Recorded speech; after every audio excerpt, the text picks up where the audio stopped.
Let us enjoy a deep breath.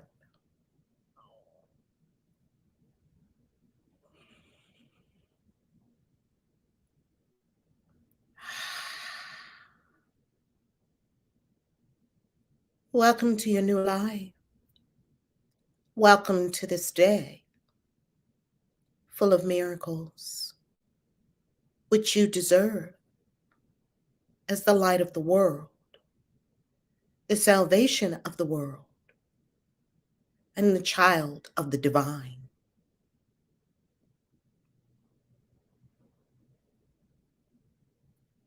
Breathe and bring all awareness to the heart center.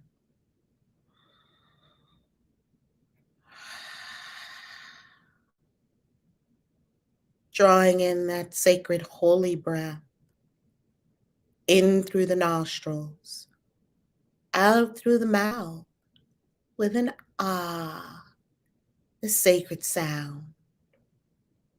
Breathe in. Release.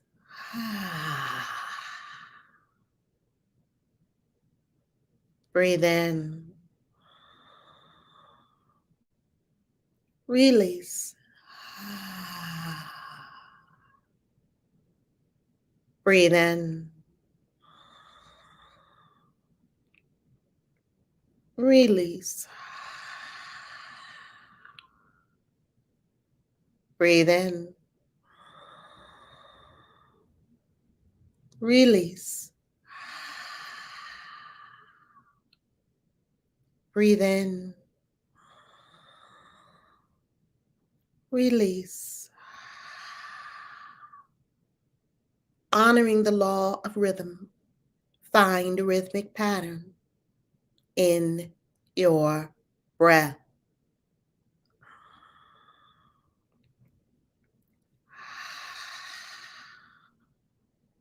Now we will do the square breath. Breathe in for 4. Hold for 4.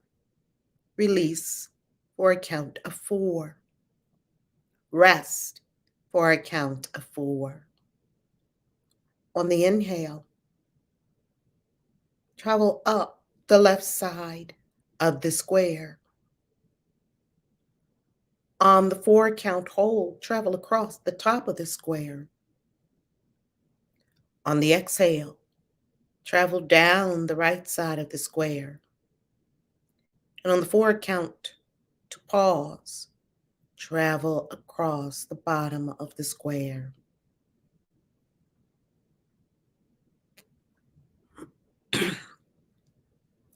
And we begin. Inhale 4. 1, 2, 3, 4. Hold for 4, 2, 3, 4. Exhale for 4, 2, 3, 4.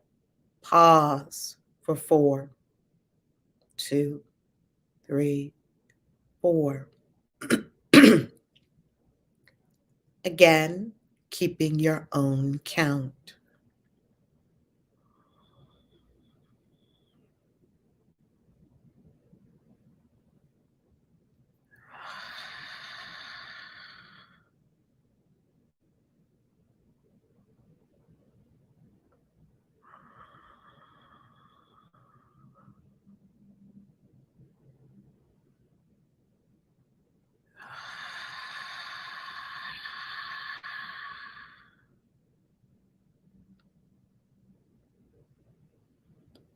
Continue inhaling for 4, holding for 4, exhaling for a count of 4, and relaxing for a count of 4 at the bottom of the square.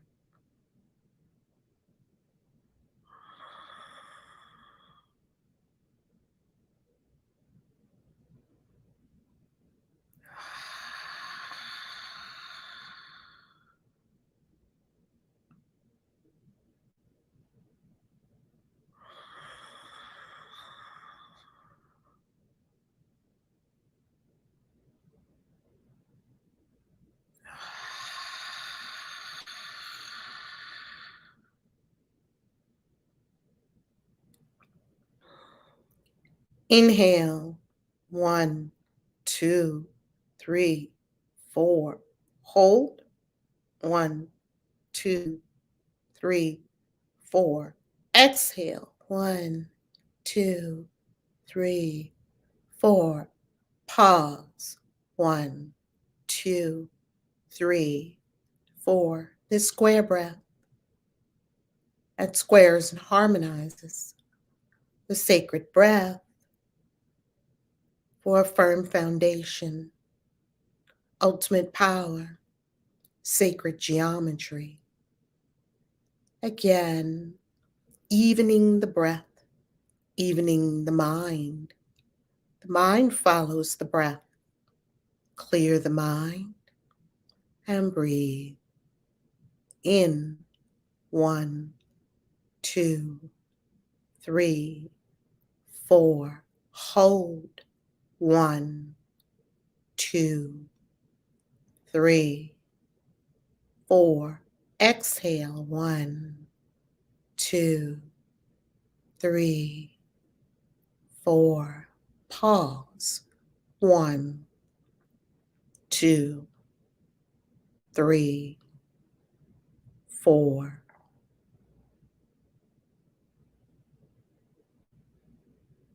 Smile and give thanks, appreciation for sacred breath.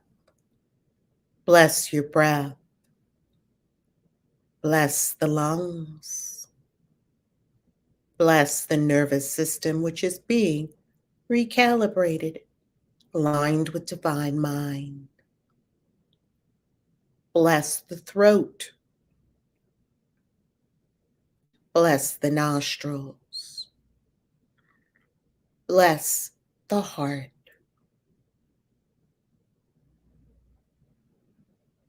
Having rooted in the square breath, sacred geometry, evening the breath, we give awareness and attention to the heart center, where love is sourced. Love is not sourced from the outside. Love is sourced from within.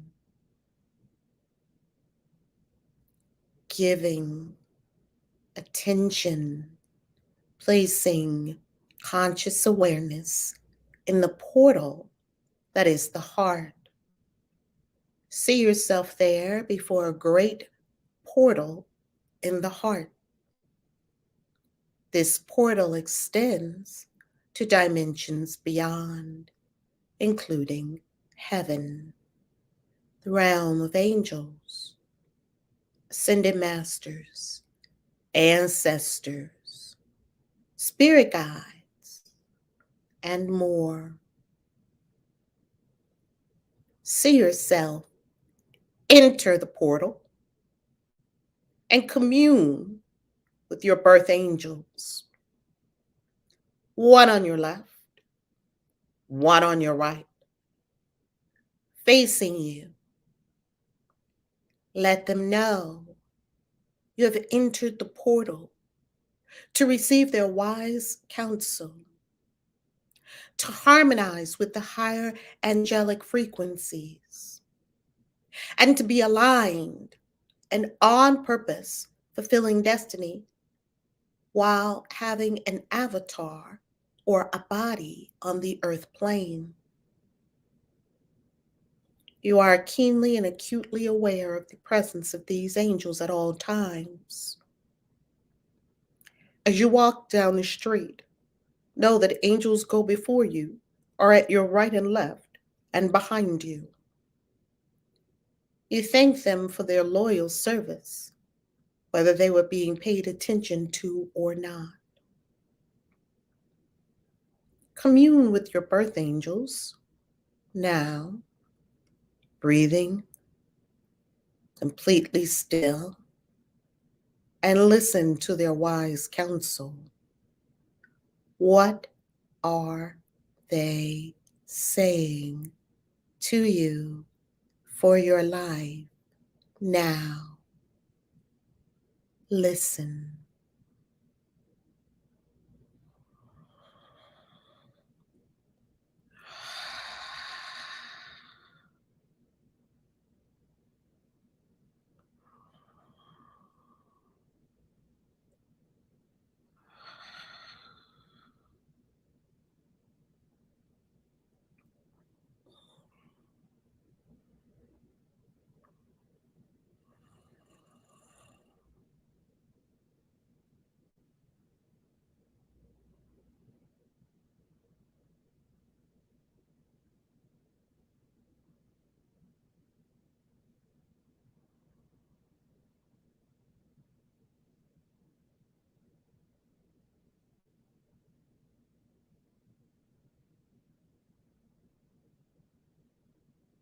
Listen carefully to the angelic wisdom and guidance from your birth angels.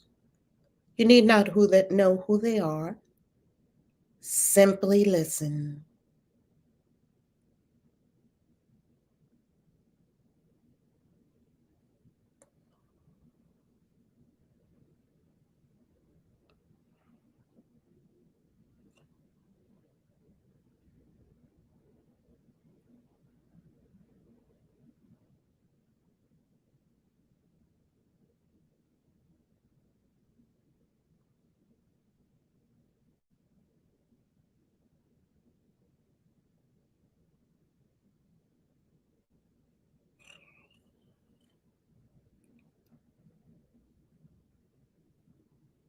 You may receive the information as a vision,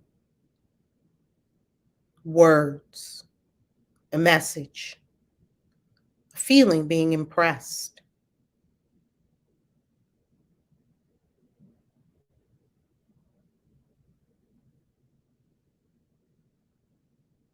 Openness,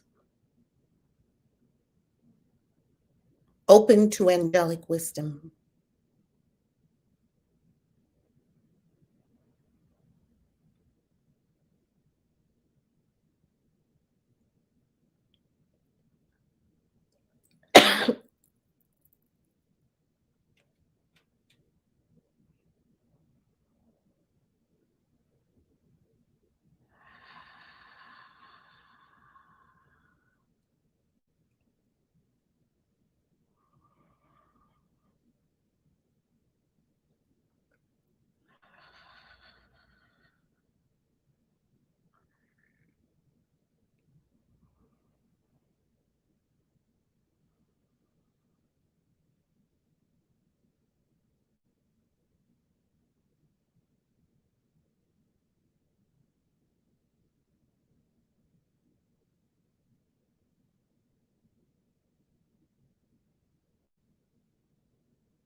After receiving messages, impressions, guidance, words,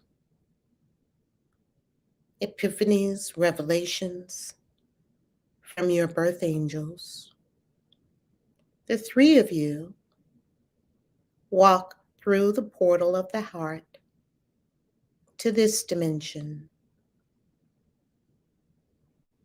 and you are acutely aware of an angel to your right and an angel to your left. Everywhere you go, sacred allies assigned to you by Source, Mother, Father, God, the Great Spirit, Wankan Tanka, Olodumare, Allah, known by many names, yet nameless, the void, the all.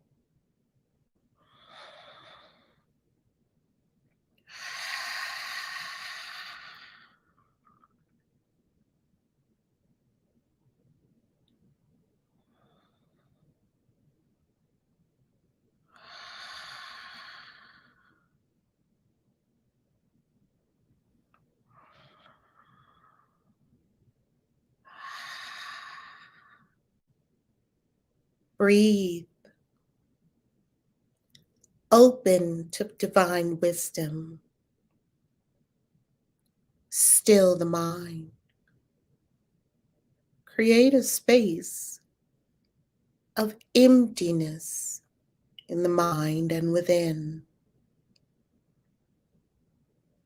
Clear the mind to listen, to intuit, to gather information from other dimensions for use, right use in this dimension.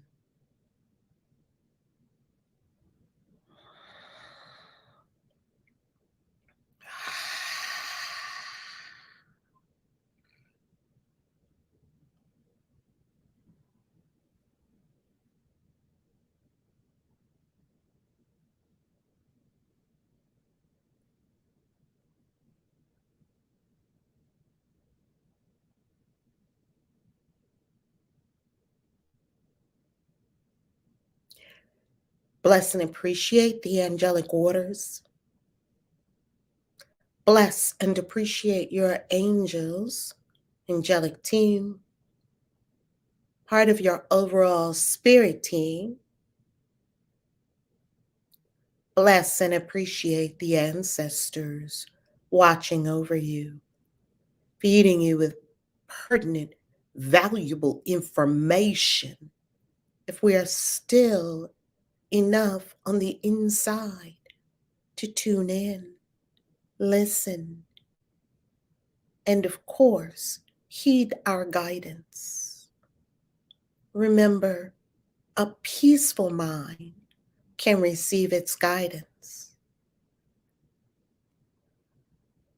This is the still small voice.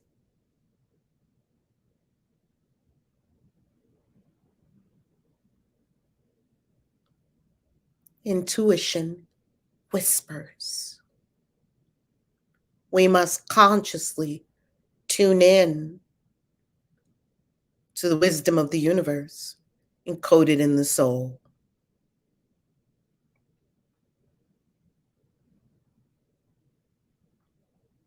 And as we prepare to receive A Course in Miracles for today, you may follow along in the book, A Course in Miracles, the Blue Book, by the Foundation for Inner Peace, or online at ACIM.org,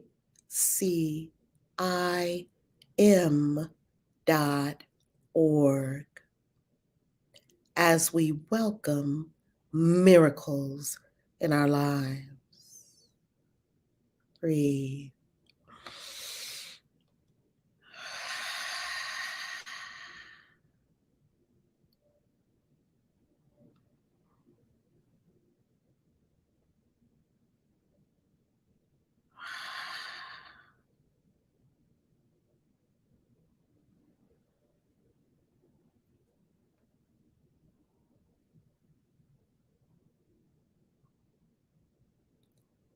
When you are ready, look down first.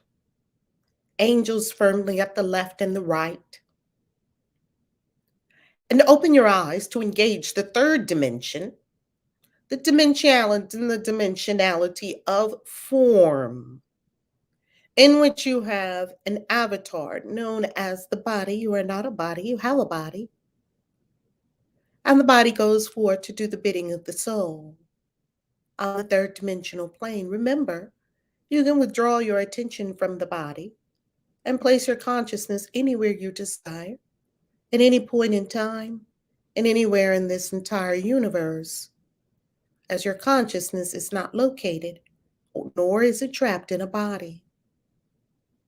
Now we give conscious awareness to the third dimension. While ever staying connected is a space of stillness with divine realms on the inside, divinity ruling our lives, our bodies, our relationships, our health, our wealth, and all that concerns us in the third dimension. We now open our eyes slowly, being gentle, graceful, kind, and compassionate to self. Deep breath. Slowly opening our eyes. This morning, when you go outside, if you can watch the sun raise or rise, that would be wonderful. And sun gaze, as we did in Miami, as many did in Miami at the 222 Quantum Manifestation event and the Never Work Again retreat, able to sit on the beach facing east and gaze at the sun as it rises.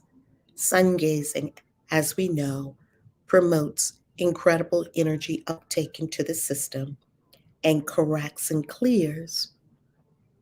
We also want to let light into the eyes, sunlight into the eyes in a safe and comfy fashion. Sunlight. Today, A Course in Miracles, Lesson 62.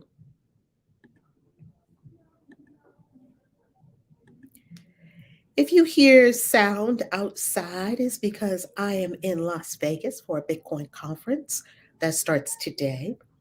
And I do hear sound outside, music.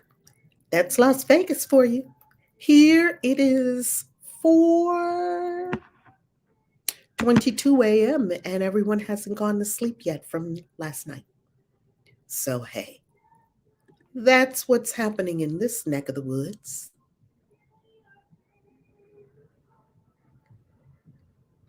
Lesson 62.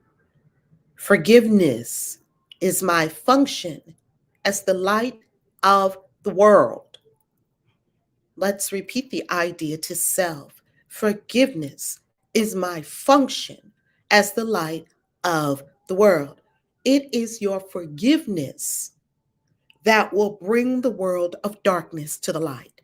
My forgiveness? Yes, your forgiveness. Your forgiveness? Yes, your forgiveness. It is your forgiveness that lets you recognize the light in which you see. Forgiveness helps us to recognize the light.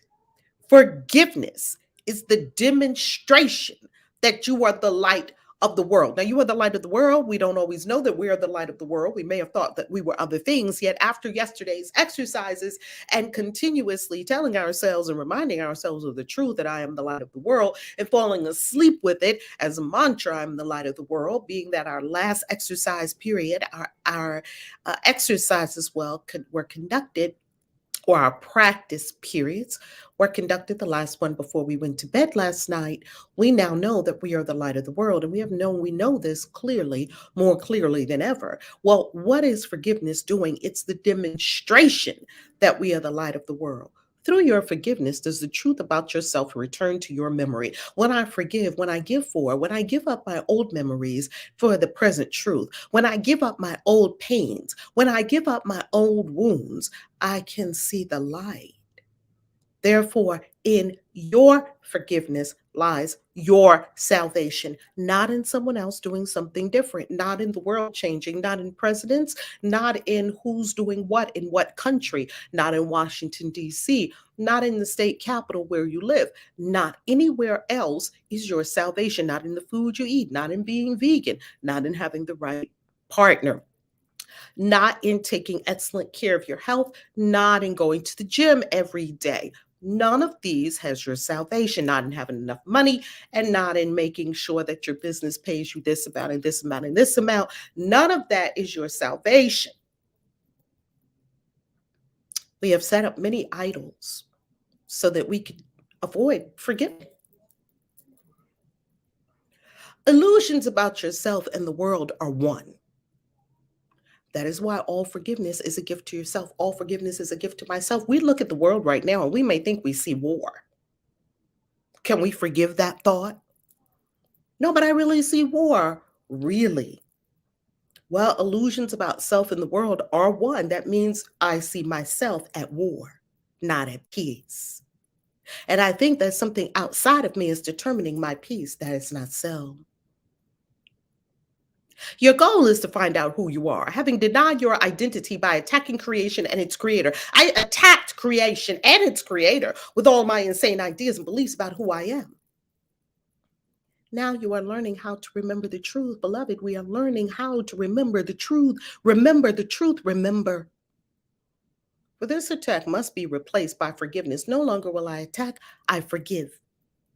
So that thoughts of life may replace thoughts of death. I think I see death, war, crime, hatred, dis-ease. Something can get you from the outside. You need to be completely protected. Layers of plastic placed over you. because something might get you from the outside. These are insane thoughts that attack creation and its creator. Source cannot make a virus and make you and make a virus to kill you. So they both came from the same place. You and the virus are one. The virus cannot kill you. Your thoughts about it can kill you. Your thoughts about your body and your life can kill you. Your thoughts about what you do with your body can kill you. You are affected only by your thoughts. You are not affected by anything outside of yourself. Nothing outside of you can save you, and nothing outside of you can kill you. It is time for us to accept the truth about ourselves and the world. Remember, put yourself back together again. Remember that in every attack, you call upon your own weakness. Every time I attack someone, I'm calling upon my own weakness, not the strength of God in which I trust. I'm not calling on strength when I attack. I'm calling on weakness. While each time you forgive, you call upon the strength of Christ in you. Each time I forgive, I know that I'm impenetrable. I know that I am invincible. I know that I am invulnerable. And when you know that you are invulnerable, you cannot be destroyed. Nothing can threaten you. Then you have strength because you know you can't die. You can change form if you like. You cannot die. So attacking others is a call upon weakness, while forgiving is a call upon strength. Do you not then begin to understand what forgiveness will do for you? Can you imagine what forgiveness will do? Here is what forgiveness will do. It will remove all sense of weakness, strain, and fatigue from your mind. It will take away all fear and guilt and pain. That's what forgiveness will do. Let's talk about it again. What will forgiveness do? What will forgiveness do for you, beloved? What will forgiveness do for me? What will forgiveness do for us? It will remove all sense of weakness. All the places in our lives where we think we can't do it, we think we're not up to snuff. It's overwhelming. What is overwhelm? But a person who has told themselves an illusion that the thing before them is bigger than they themselves are. That is a sign of weakness. A belief that is the sign of sick beliefs in illusions that the child of God, the child of this universe, the offspring of the creator can be weak. It will remove all sense of strain, trying to push to make things happen, trying to strain to make your things go your way, instead of effortlessly allowing the great and powerful will of the universe, which is your will, come together. I experience no strain in the 222 quantum manifestation event. Can you imagine? The whole thing seemed to put itself together. The whole 222 quantum manifestation event was already an event and a thought in the mind of God that never left its source. All I am required to do is custody it here on earth, do the appropriate steps on the earth plane, secure a space, and do the things on the earth plane that are mine to do in order for this move of spirit that was already existent to come into the earth plane. And all of you did your part as well for us to have a collective experience. Strain is gone when you're in the divine will. Challenge, yes, you be challenged. We talked about that in the Never Work Again retreat, the distinction between challenge and obstacles. The Never Work Again retreat attendees received a divine blueprint to never work again. And in the divine blueprint, it said that I will eliminate all obstacles and that I will surmount, I will overcome all challenges. So we meet challenge. Challenge is good for us, it's very good for us. Do not mistake challenge with self-created resistance in the mind that has no other purpose than to delay our own good. So it will get rid of weakness, it will get rid of strain, and it will get rid of fatigue from your mind. All of that will be gone. Sometimes when we fall in bed at night, we're not really bodily tired. We're tired because we've had 80,000 thoughts throughout the day. That is where the fatigue is coming from the mind. It will take away all fear and guilt and pain. All fear. Imagine any kind of situation in which you get yourself into in which you feel fear. Forgiveness will take away all fear. It will take away all guilt. Any situation in which you find that you are experiencing guilt. Go deep, deep, deep within the shadow and see that, oh, I am harboring guilt in here. Let me forgive it. And pain, any pain, emotional pain, mental pain, bodily pain, relationship pain, financial pain, purpose related pain. I'm confused. I don't know what to do with my life. It will restore the invulnerability and power God gave his son to your awareness. God gave you invulnerability and power. When you were created out of the mind of God, a holy thought in the mind of God that never left its source. When you were created invulnerable. It would be a sick God indeed that would create you and make you vulnerable to other people and your environment. That would mean you're just a weak little being that has to be on guard from everything and attack anything that looks like a threat. You got to attack it. That is not how Source created us. We are created as above, so below. As Source is, so is the offspring of Source. When you look at your children, you see that they carry your genetic code. When we look at ourselves, we ought to see that we carry a divine blueprint, a genetic code of the universe. You are very, very powerful. You are Source in form. Your Source dipped in form. Last night I had what did they call this? A macadamia nut bear dipped in dark chocolate. You see, the chocolate is the exterior. That's the body temple. The macadamia nut was dipped in chocolate. See, Source dips itself into form and out of form. This is taught in quantum physics and quantum physics and or quantum mechanics, whatever we'd like to call it. And in quantum physics, it says that form, energy is expressing in this form, and then it changes form, and then energy expresses in another form, and it changes form. You see, you're very powerful. You're invulnerable. And when we forgive, this power, this divine infinite power, and this invulnerability is restored to our minds, to our awareness.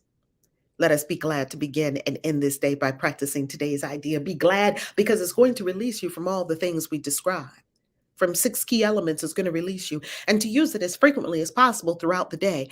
Let's state it again. Forgiveness is my function as the light of the world. Forgiveness is my function as the light of the world. Forgiveness is my function as the light of the world.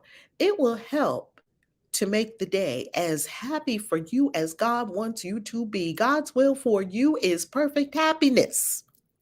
And it will help those around you. Not only is it going to help each of us, it will help those around you as well as those who seem to be far away in space and time to share this happiness with you. See, now it's speaking to quantum entanglement that 2 particles that were at one time together and seem to be separated, one in California, one in New York, that because of quantum entanglement, an event happens with one particle and the other particle responds instantaneously.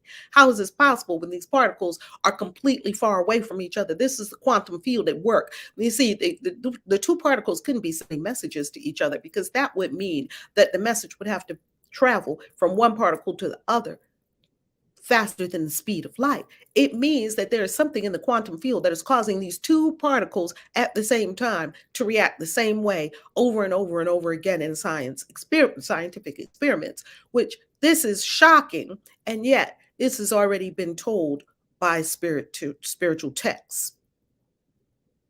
That it's going to help people around you. It's going to help people who seem to be far away from you in space and time to share this happiness with you. So wait a minute, there's something that you're going to be able to do. There's something I'm going to be able to do, Spirit, that is going to make me happy. And not only is it going to make me happy, it's going to help me to remember my strength. It's going to help me to remember my power. It's going to eliminate from my life weakness, strain, and fatigue from my mind. And it's also going to take away all fear, guilt, and pain. And it's going to remind me of the power that is within me and within all of the children of the universe. Give it to me. That's forgiveness. As often as you can, closing your eyes if possible, say to yourself today, forgiveness is my function as the light of the world. Forgiveness is my function as the light of the world. Forgiveness is my function as the light of the world.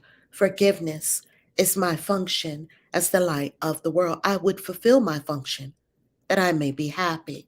That is a statement of willingness to fulfill the function we all share as the light of the world. The light of the world, as we recognized yesterday, is simply the light. And scrub off all the darkness and all the blackness that we thought was self, scrub it off and see that the true identity, capital I, is the light. And what does the light do? It forgives. It clears away the darkness.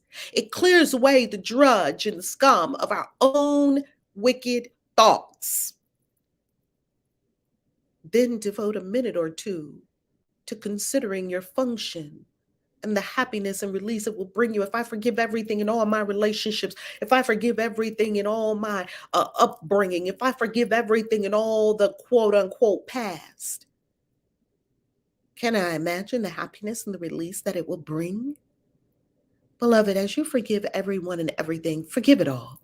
Don't hold not even one, don't hold even a scrap of anything that occurred. Don't hold it. Let it go. Be happy and be released. Let related thoughts come freely, for your heart will recognize these words. See the heart, there's something in us.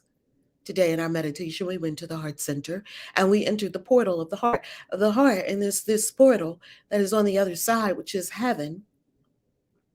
The heart recognizes what we're saying. And in your mind is the awareness they are true. Somewhere in the holy divine mind that is your mind, there is the recognition and the awareness that these words are true. Should your attention wander, repeat the idea and add, I would remember this because I want to be happy. You see, forgiveness and happiness are directly correlated, and you cannot have one without the other.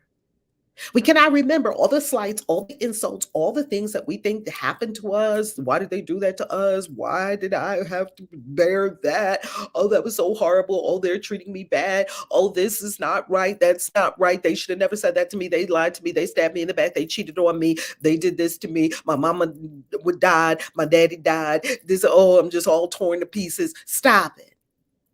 Stop it. Do any of those thoughts make you happy? I don't think so. What thoughts make us happy? I am the light of the world. God is the strength in which I trust. I am sustained by the love of God. There is nothing my holiness cannot do. I would remember this because I want to be happy. Lesson 62, A Course in Miracles. Forgiveness is my function as the light of the world. The floor is open. Whew.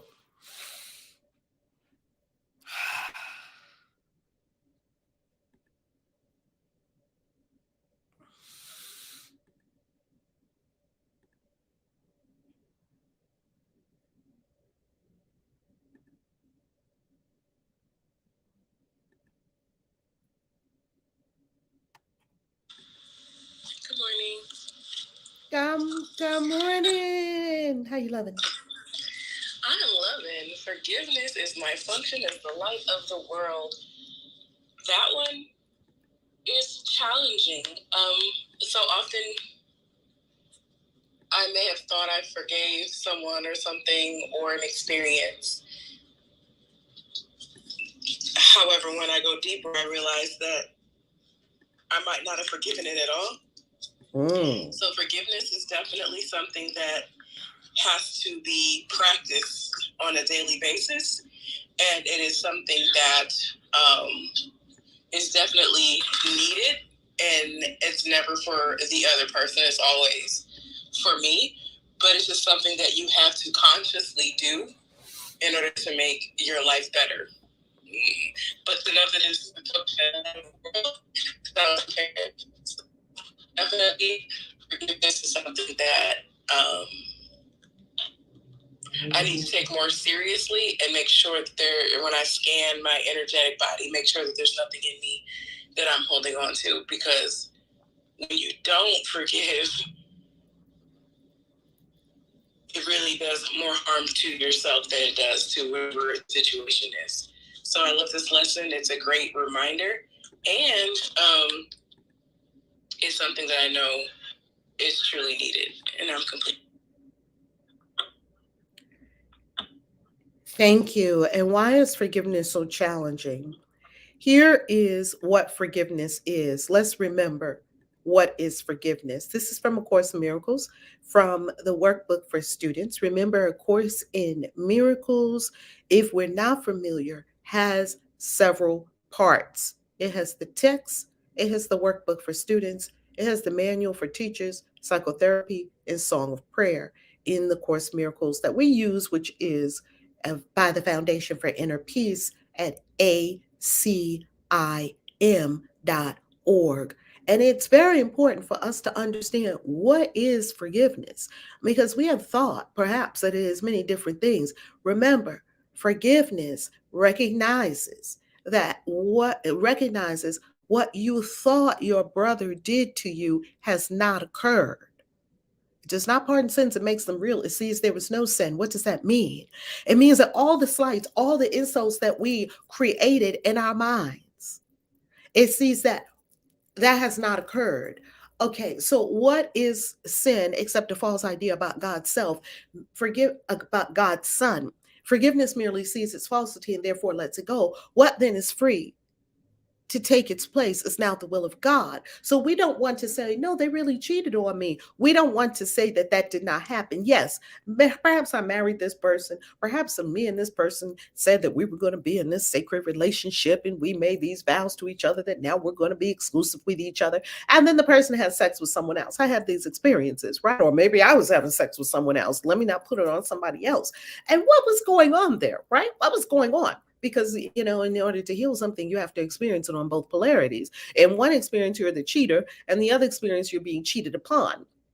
You have to be on the giving and receiving end of both of them, and to realize, oh, this is not the jam. Let me just drop this all together. Let me say what I really mean. If I really want to be with you, I'll be with you. If I don't really want to be with you, I won't. And I'm not going to say I'm going to do something and then do the opposite, because that's a crime against myself, really.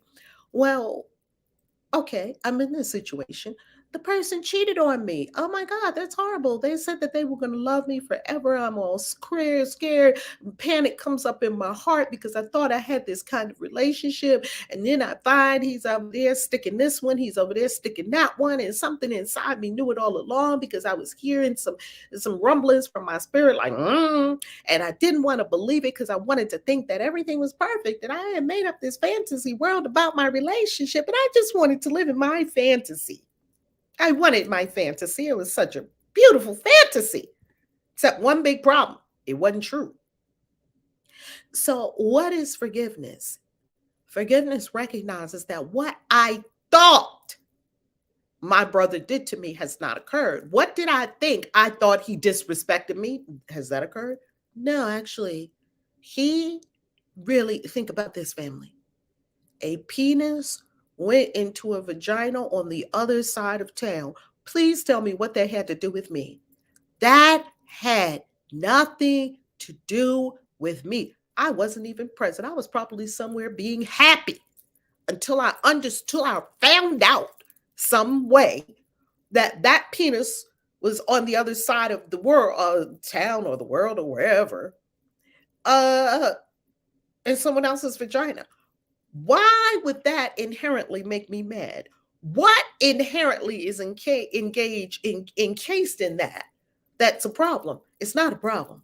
We made it up to be a problem. That person is free to do with their body anything that they desire, and that is their God-given right. I have the same right. I can engage in anything I desire or disengage in anything I desire. That is a God-given right. These are unalienable rights. So first of all, we had a problem because we thought we owned people and we thought we could be owned. These are not spiritual truths. No one can be owned. We also thought that a person was going to do everything they said they were going to do. That's what I thought. I made that up because I don't even do everything I say I'm going to do. But I'm going to be mad because somebody else didn't do what they said they were going to do. How many times have I said I was going to do something and didn't do it? How many times did I say I was going to do something and then did the exact opposite? I'm not eating no more donuts. And here I am at Krispy Kreme with the red light on, like fresh donuts. What is happening here? But I'm mad at somebody else. Okay. Well, I believe that because they did that, it means I'm undesirable. No, it doesn't. That's a story. It means they broke their sacred trust. They disrespected me. No, they didn't.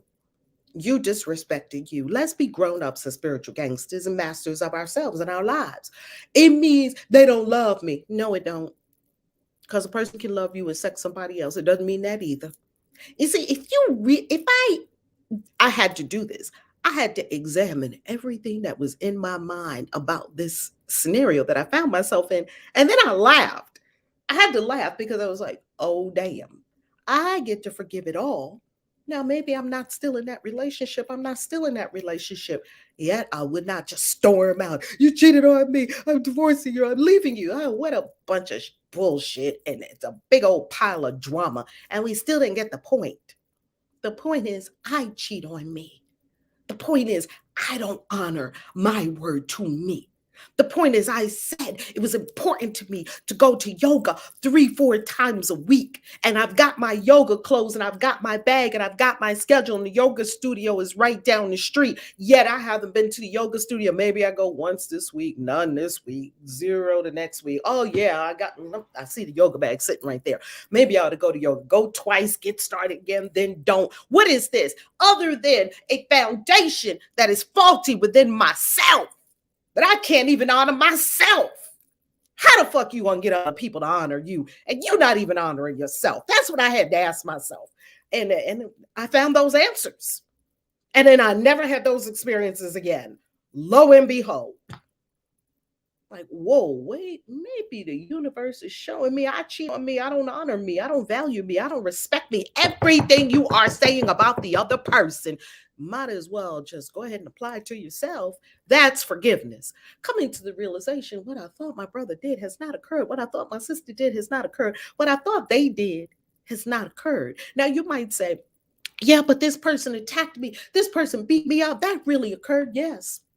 Maybe a body beat another body. Okay, let's say that you were attacked, abused.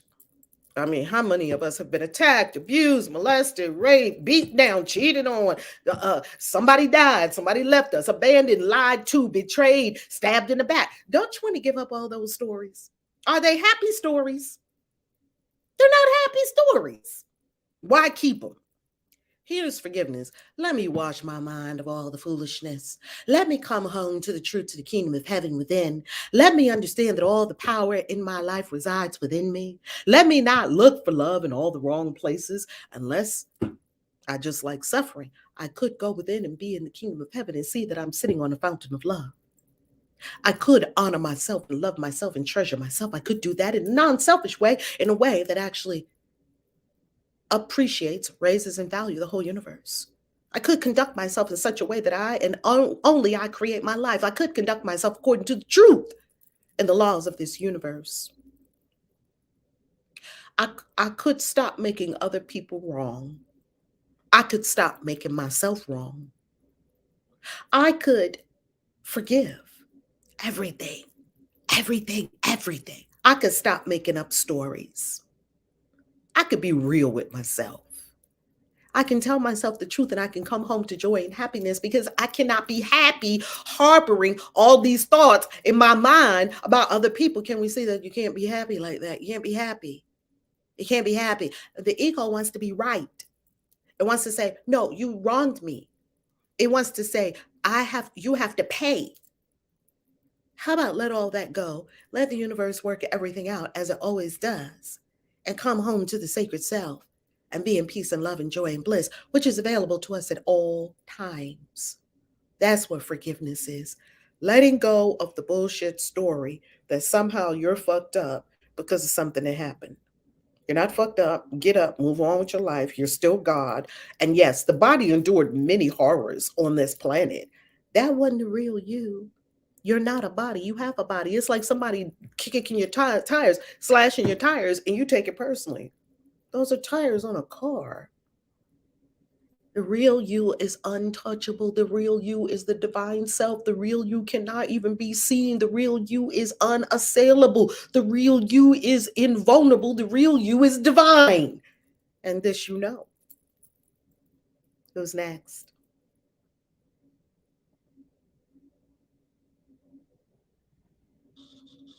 Well, that was the mic drop. You know, I still have problems with the penis being in the vagina on the other side of the city not being my problem. That one is something that I am still working on, and something that I still need to learn to release. I remember when I was actually going through that experience and you said that to me, I thought you were absolutely crazy. However, it did help me get through the emotions and the feelings that I had at the time. But I still can feel the residue and see the residue on my spirit of that experience. So that's how I know that it still isn't truly forgiven. I think it was more so the embarrassment of it, more so than the act of it. Everybody knowing about it, I feel like the embarrassment of it is probably what I'm more so holding on to. But every time you see it, every time you say it, I just cringe a little bit like, what do you mean that has nothing to do with me? So that is definitely one of my biggest challenges, is that one right there. That's the one. It definitely makes me feel embarrassed, unworthy. I could name a whole lot of words. So every time you say it, I kind of chuckle a little bit, then I cringe a little bit. Then I'm like, okay, I guess I got to keep on working on this, because obviously there's still heat on it. There's still a charge. But thank you so much. You know, one of the reasons too, Harmony, that was one of mine too, right? He cheated on me because we were in the car one day and I found condoms in the car, and we didn't use them, right? We were married, we didn't use them because we thought we were in a sacred love relationship, right? That's the story I told myself. Now, I told myself that story. Well, here is what I discovered many years later. People don't tell us the truth in relationships because we have asked them not to, because we react adversely to when they do tell us the truth. I'll give you an example. The other day, I was in this clubhouse room that was so hysterical. It was a group of men on stage. It was so hysterical. I could not stop laughing. And here is what one of the brothers said. It was hilarious. He said, yeah, see, when I go on a date, I'm going to let her pay for it. And then I'm going to get something from it, because y'all women, y'all have been making us pay for all these dates. And I'm not going for it anymore. So I'm gonna flip the script, basically, is what he was saying. he said, I'm gonna put this meat in my mouth now, and later I'm gonna put my meat in your mouth. And oh man, the women were like, what? I was howling. I was laughing so hard at this brother. He was a moderator in the room. And it was so hilarious. You know why? Because he was telling the absolute truth about how he felt. Like, that's what I want. I want to eat a good steak. I want you to pay for it. And then I want you to blow me off later. Like, what's the problem? And the women were going crazy because they didn't like it. He said, I used to be a nice guy. He said, until I embraced my dark side. And I just started telling people the truth. People could not handle him saying what was really going on for him. That's what he really wanted. They couldn't handle the pure raw honesty. It was like, I don't want to be bothered. I don't want to have a whole lot of long conversations. I don't want to hear you yap on it, on it, on it, on. Like, how come? We were so mad. If you took the temperature of all the women, why? Because we want to be lied to. Oh, you're so beautiful. And we want we want to think that this man or our partner, whomever, has their undying love for us, and they're never looking at anyone else, and that they can't live without us. We want to believe that. Why? Because we're unworthy and we haven't found the worth and value within ourselves. I thought the brother was hilarious. I was like, I know that's right. He said, when I was a nice guy and I never asked for anything. It's hilarious. Oh my God. Who's her namaste life? This brother was so blunt, clear, and truthful with what he wanted. And the women, I was like, you know what? I would take that brother to a smooth talking, like, what do you really want?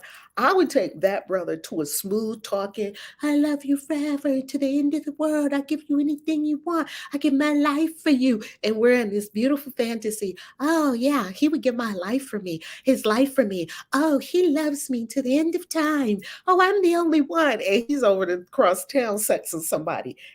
At least this brother would tell you, well, I want to have sex with a lot of people.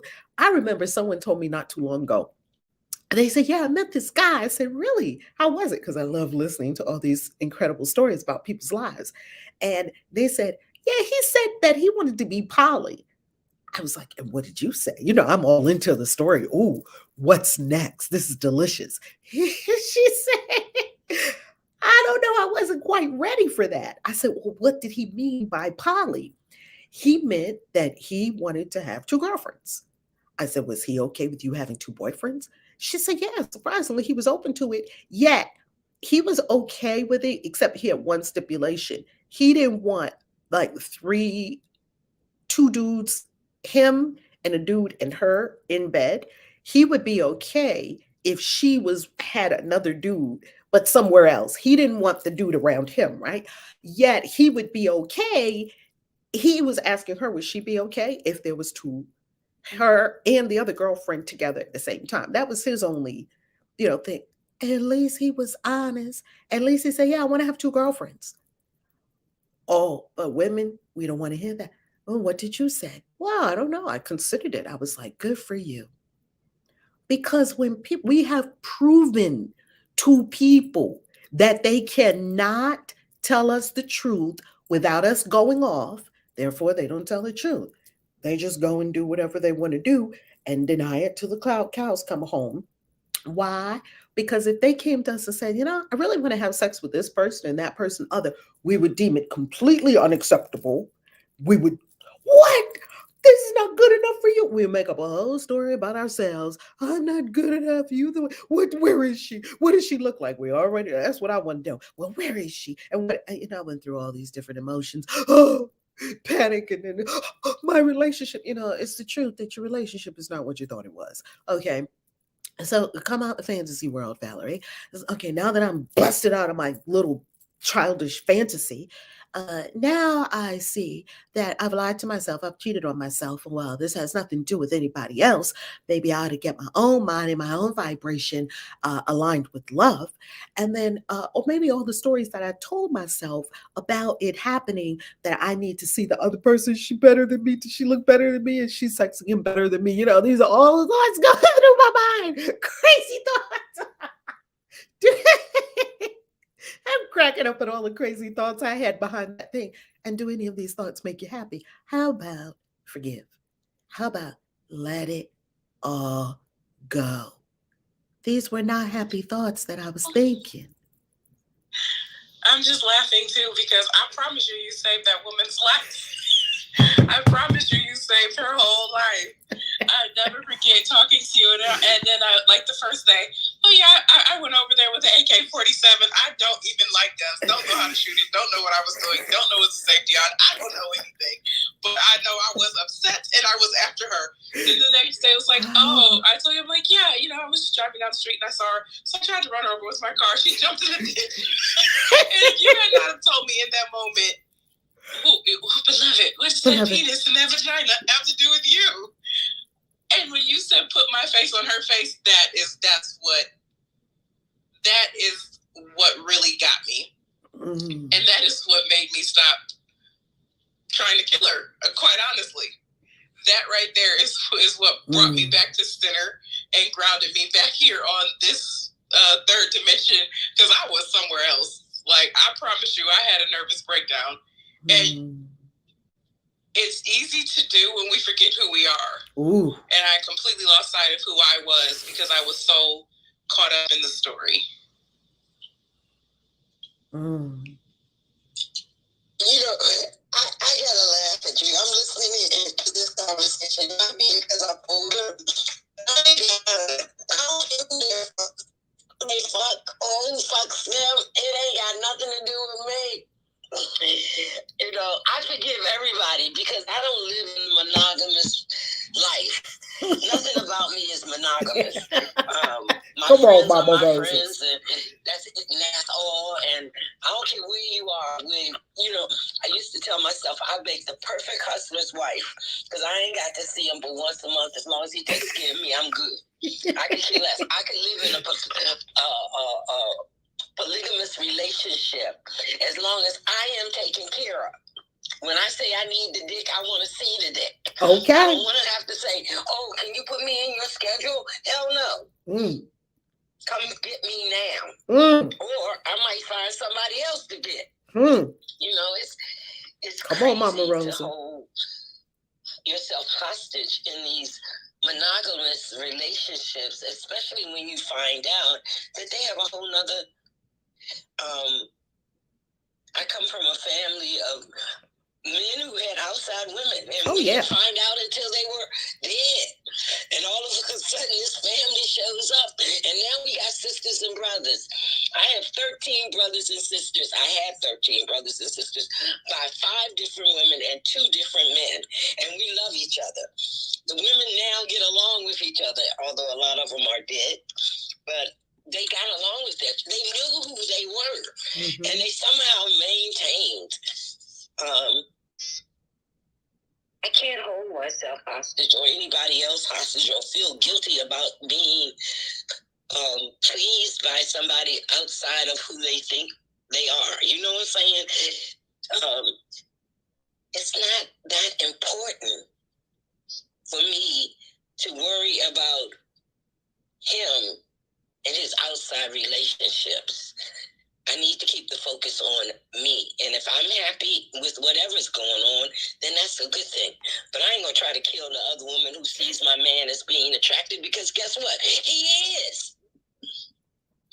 I would hope that he would not deal with me in a negative fashion, or his guilt will not beat him up, that he can't still love me and everybody else. You know, love is such an amazing feeling.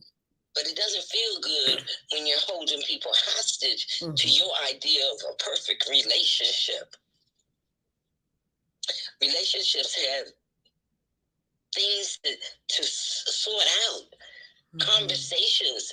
I must be open to hear his side of the story and then be willing to either accept it or let it go. That's right. It ain't about nobody else but me. I'm going to be real selfish in my personal relationships. If you ain't making me happy, then you need to leave me. If I'm not making you happy, then you need to find somebody else. But if I am, respect me. Now, what that means, we have to have a conversation about what that means. You know, one of the famous things that I've heard, you don't respect me. Do you respect yourself, sir? And I found that over my years, I have to respect myself. That means that I can't lay down with everything that looks good if it ain't for me. And I can tell that in our conversation before I even lay down with you. You know, I'm in a couple of relationships right now. I ain't claim none of them. Come on, a couple of them. Taking care of me, I take care of myself. You know, I use you for only that part of me that I need, and the rest I leave alone. You ain't asked me to marry you. You ain't taking care of my household, so I can do damn near whatever I feel like doing because we haven't had that conversation. I don't make those conversations accessible. I don't care what you're doing when you're not with me. I could care less. I'm only concerned with us in our relationship. And when it no longer pleases me, I can readily let you go easily and effortlessly. Block you from everything that I do. So you'll never know. So we live in that age right now where women can be decisive in what they want and not be just willing to accept any and everything. We have to first find out, as you have said, Tanya, and Rev said too, you have to know who you are, what you really desire, and then be willing to let it go and not wish them any harm. I bless you and release you. That's it, that's all.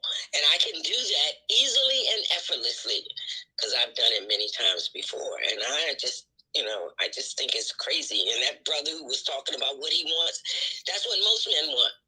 And I can honestly say, that's what I want too. Pay for the bill, and maybe I might consider making love to you. I might consider letting you in my life. And most of all, I'm really going to think about whether or not I want to fuck you.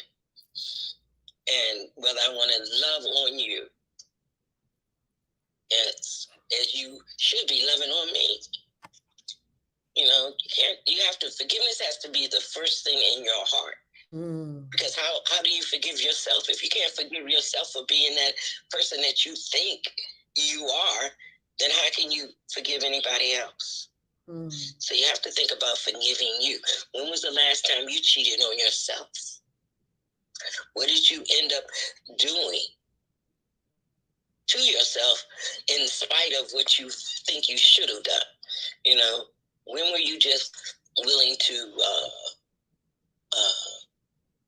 just accept anything? You know, you have to think about that when you think about cheating, somebody cheating on you, because they only showed up as you are, period. That's right. They only showed up who you think you are. Somebody blamed you for something that they thought I did. And they had to call me and apologize because when they started thinking about it, they had done it to themselves. It wasn't me. So a lot of times that's what we do first. We blame other people. Well, if you hadn't cheated on me, I wouldn't have ran that sister over. Trying to. No, you tried. You ran her over because you was mad. You were mad, and I don't mean just physically mad. You were mentally insane. You were willing to put up your life on the line to kill somebody else for a dick? Really? But remember, it wasn't for a dick. It was for the ideas that and the beliefs that we held in our mind. It had nothing to do with the dick. It was all my beliefs that I had in my mind. That's what I was acting from. I was acting from my own mind. Had nothing to do with him. That's true. But you have to think about that before you do it. And most of us don't think about where it's coming from. Yeah. We just do it. We don't even think about the response that's going through our head and whether we can consider it. Now, listen to this. You kill her, guess where your life is? You in prison. When you kill him, guess where your life is? You done lost your life. That's really, right. Is it that important? No. Let them people go. If you ain't happy, just admit that you need to move on. Period. That's it. That's all. But you have to do, like you said, Rev, just think about your intentions and what it is that you believe it is. And be happy with it. Be at peace and forgive all things as you forgive yourself. what the Lord Prayer says to the Lord, our Father.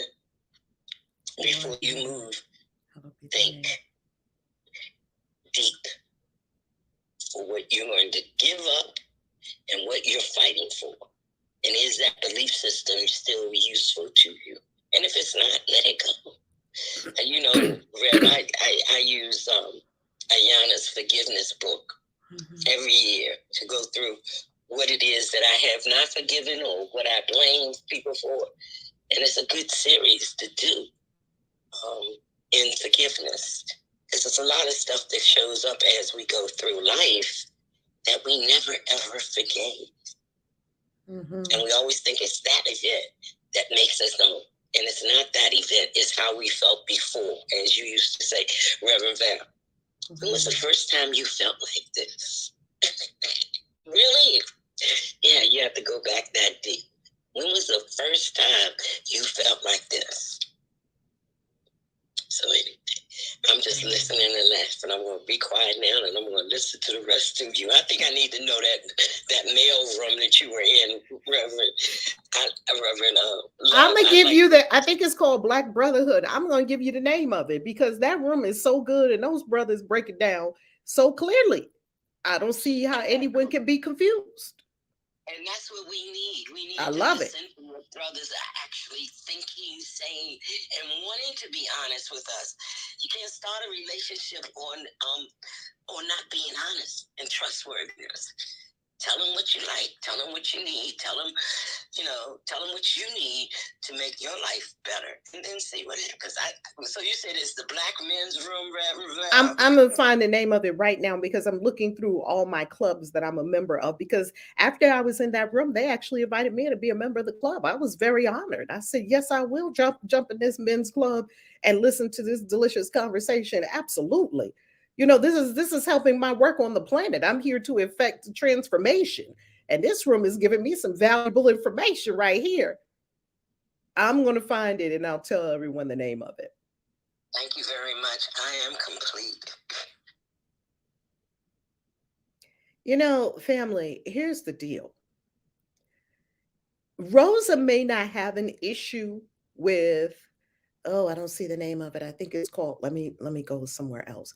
Rosa may not have an issue with someone doing this, that, or the other, but someone else may. And someone else may not have an issue that Rosa has an issue with. So family, please never compare yourself to someone. For one person, a certain thing won't be an issue at all. But for another person, it will be an issue, right? We all have our own individual experiences unfolding, and we must not only honor our own individual experiences, we also get to honor the experiences of others. That, a person had a real challenge with that, and that's compassion, because compassion says, I will understand that you had a challenge with that, even though that would not be something that really challenged me. I would just be like, fuck it, whatever. And yet the roles will be reversed. And one day you will be having a challenge with something that they don't have a challenge with. And perhaps you will comfort and uplift them with what they have a challenge with, and they will comfort and uplift you in what you have a challenge with. So never, ever, ever, sort of, what's the word? Belittle or not honor a person's challenge. I think that's what I'm wanting to say. I think it's called Black Brotherhood. I think it's called Black Brotherhood. I think that's the name of it. Search for that search for that here on Clubhouse, and let me know if you all find it. Okay, Black Brotherhood. Who is next?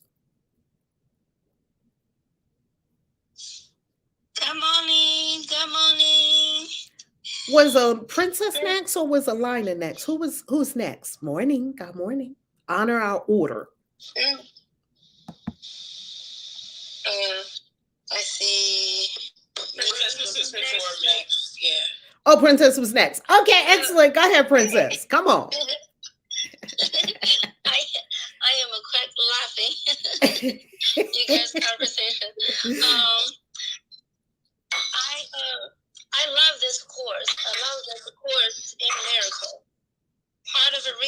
I would say,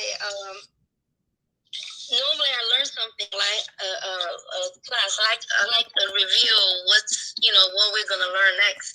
When I find out, I don't want to reveal what we're gonna learn next. I let the universe to lead. I realize this course is a perfect fit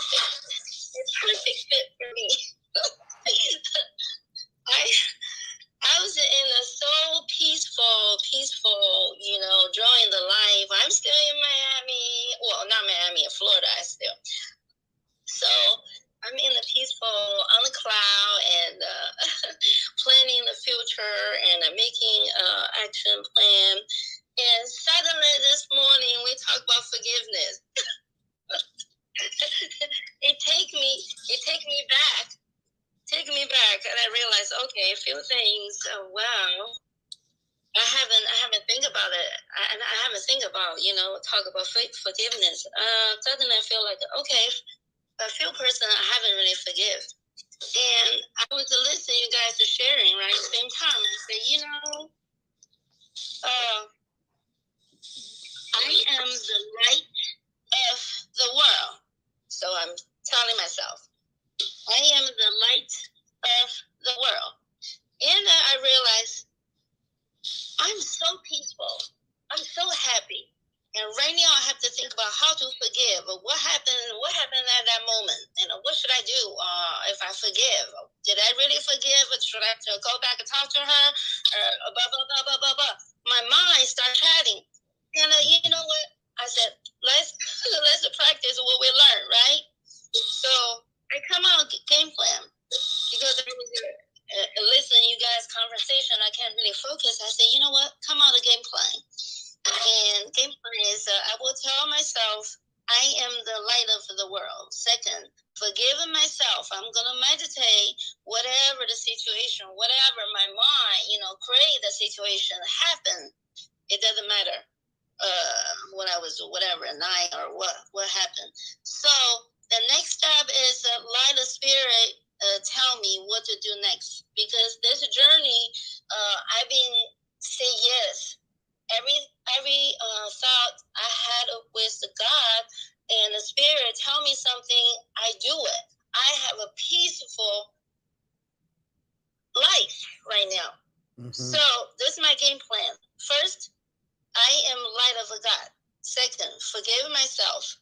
And forgiving myself. I feel like that's key. Forgive myself. It doesn't matter what other people do to me.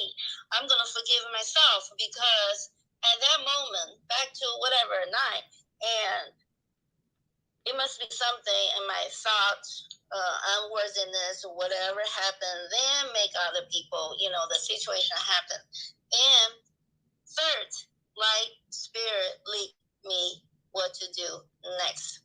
If I hear need to have a conversation, I will do. If a spirit say, okay, move on, I will move on because I have more important things to do with this in this world, in this lifetime. I feel like I don't want to waste any more energy to figure out what happened in that moment. Drop it. And I will hear Reverend Lau say, drop that bullshit story. Okay, drop it. It doesn't do any good to me right now. So I don't want to waste the energy anymore.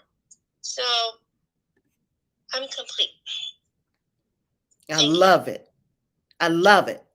How about we all just drop our bullshit story?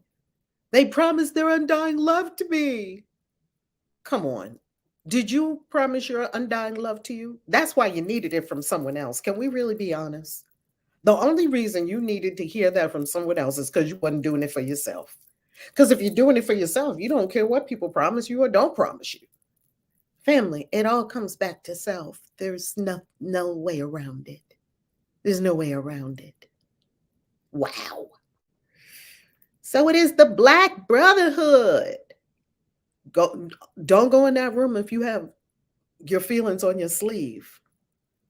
Don't go in that room if you easily upsettable. They even tell you, when I saw the rules for joining the club, the brother invited me to the club. I was like, I'm getting in this club.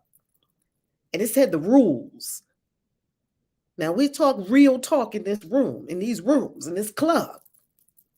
If you don't like it, don't report. Just don't come. I never understood why people leave thumbs down. And I hate this. Did someone hold a gun to your head to make you stay in this clubhouse room? There's a billion clubhouse rooms. Why are you in one you hate? That's some more bullshit. Why are you all the Christians that watch my videos? She's a heretic. Why are you watching Christian witch videos? I still haven't gotten an answer to that. I don't know. Who's next?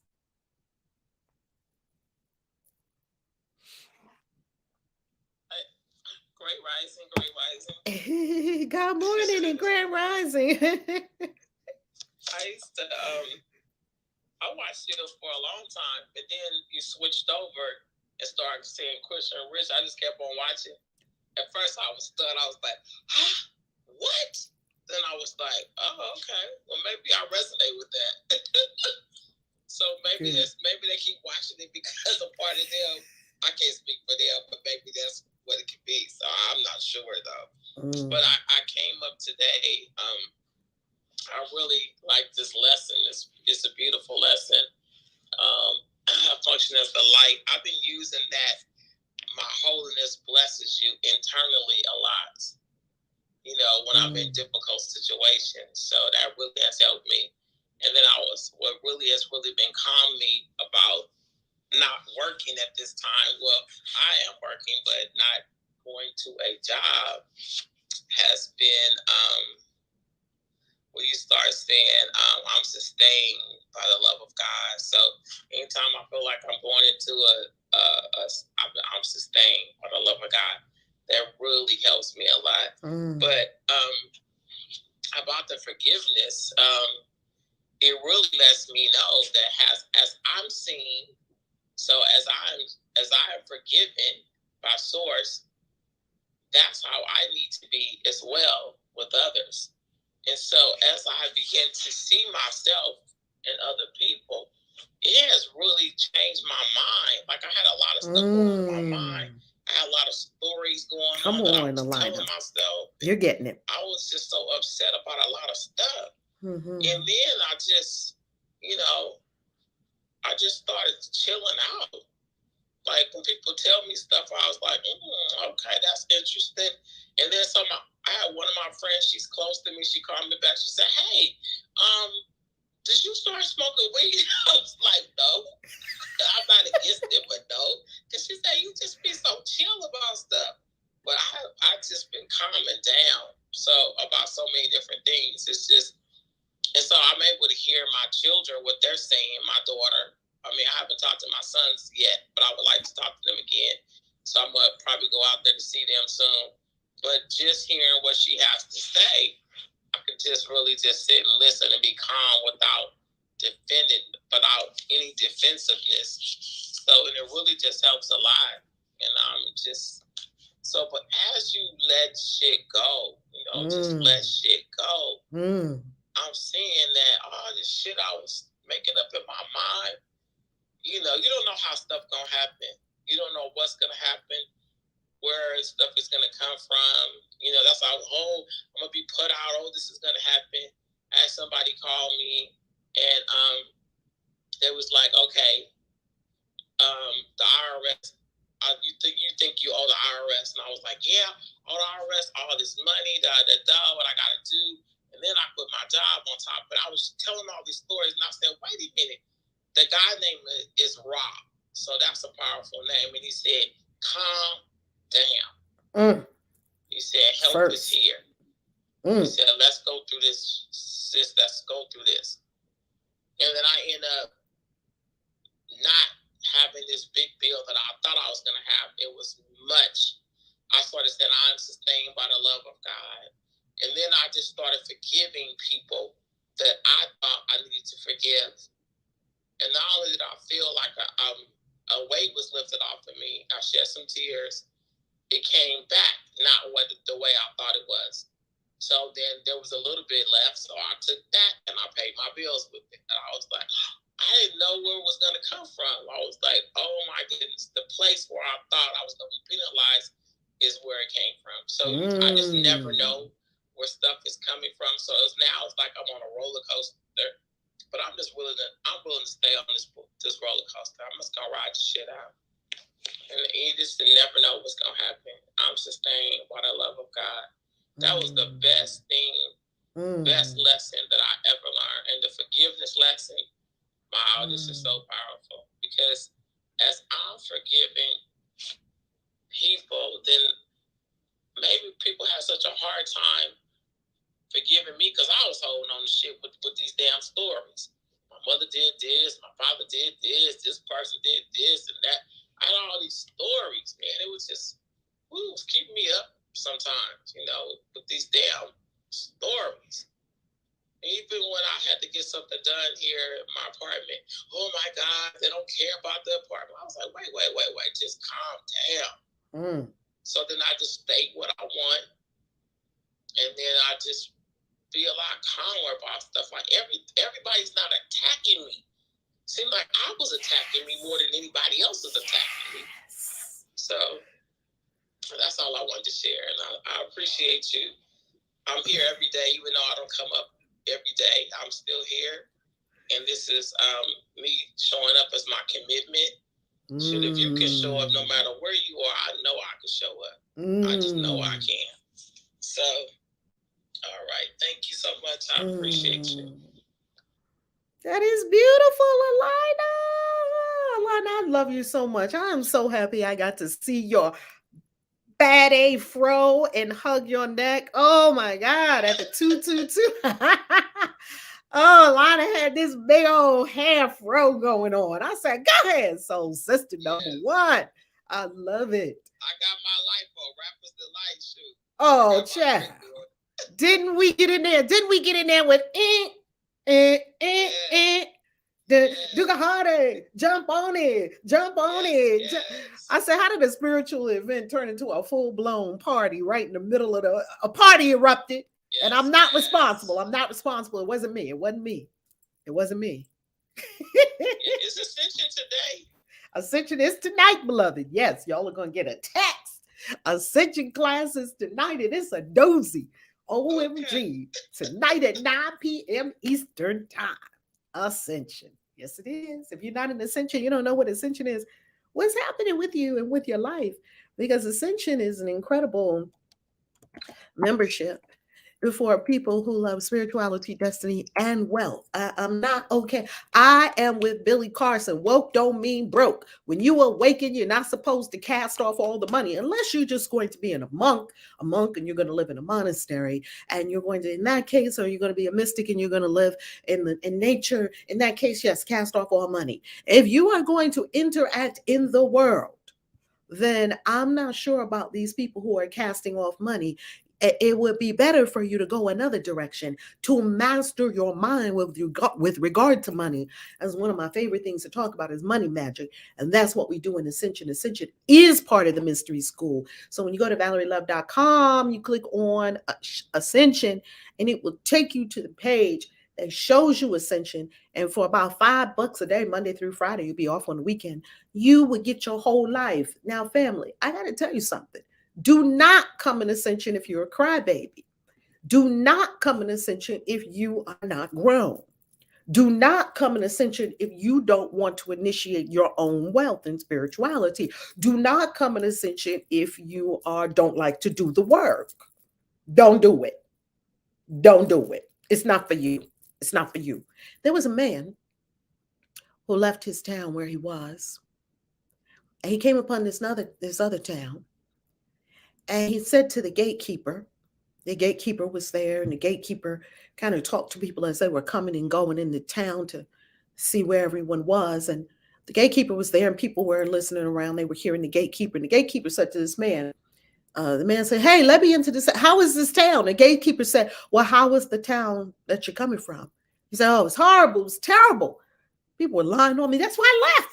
Why do you think I'm here?" People were lying. They were cheating. It was thievery every which way. It was just, the whole town was just corrupt. And the gatekeeper said, "Sorry to inform you, this town is just like that." Sorry. He was like, oh, I need to keep moving because I can't have that again. He said, yeah, maybe so. This might not be the town for you. Another person came along just a little bit later and said, hey, gatekeeper, how's this town? And the gatekeeper said, how's the town you came from? And a person said, oh, it was so wonderful. It was so lovely. And people there were kind, and they were loving, and they were uplifting. And we all helped each other. And the reason I even am out on this grand adventure is because I had this compelling in my soul to spread the love. And I received the call to adventure. I'm on the hero's quest, and I always knew I wanted to come east. And then I happened on your amazing town. It looks so beautiful from the outside. So how is this town? He said, oh, it's exactly like the one you left. Come on in. And someone was listening to the gatekeeper, and they said, wait a minute, gatekeeper. You told the first person that this town was corrupt and mean, and people lie and cheat and steal, and it's horrible. And you told the second person the exact opposite, that this is loving and kind, and we all help each other. Well, which one is true? He said both are true, because you brought the town with you. It ain't the town. It ain't the town. If you come into Ascension, you bringing you into Ascension. So whatever you're bringing, that's what it is. It's not the town. It's not any town you've ever been in. It's what are you bringing to the town? And that's what you're going to experience. Let me address a couple of the comments here before we go any further, because these comments are so delicious. My love tubers. First of all, I want to share something with Christian. Christian, thank you so much. Christian Nicole says she hasn't forgiven herself for attempting to own him. She hasn't forgiven herself for attaching her identity to him and their relationship. Thank you, Christian. Now, here is the deal. As I read this comment, I knew that this comment, if it's okay, Christian, required correcting. We don't know. We can't say what is going on for another person, right, Christian? Because we don't know. I don't know if she forgave him. I don't know what happened.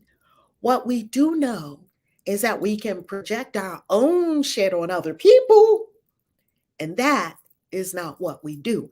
So, Christian, thank you so much for the comment. We don't know what has occurred for anyone else. We only know that in this community, we take extreme responsibility for self and say, as I listen to this, what am I experiencing? What's going through my mind? Because this is an ascension opportunity, and there's no other. There's only me. So I'm the one cheating on me. I'm the one being cheated on, and I'm the one that the other person is cheating with. I'm all of these people. So what am I learning from this great drama I set up for myself? And we don't get in other people's lanes around here in this community. Well, what did that mean for you? Well, what did you discover about that? I can't tell anybody about themselves. I can only tell about myself. Yes? So we will leave that to other people. And while we listen, we will listen to what's being cleaned up in self. That's how it works in spiritual community. I hope that's clear and loving and kind. May. I have been going through hell these past few weeks. Wow, okay.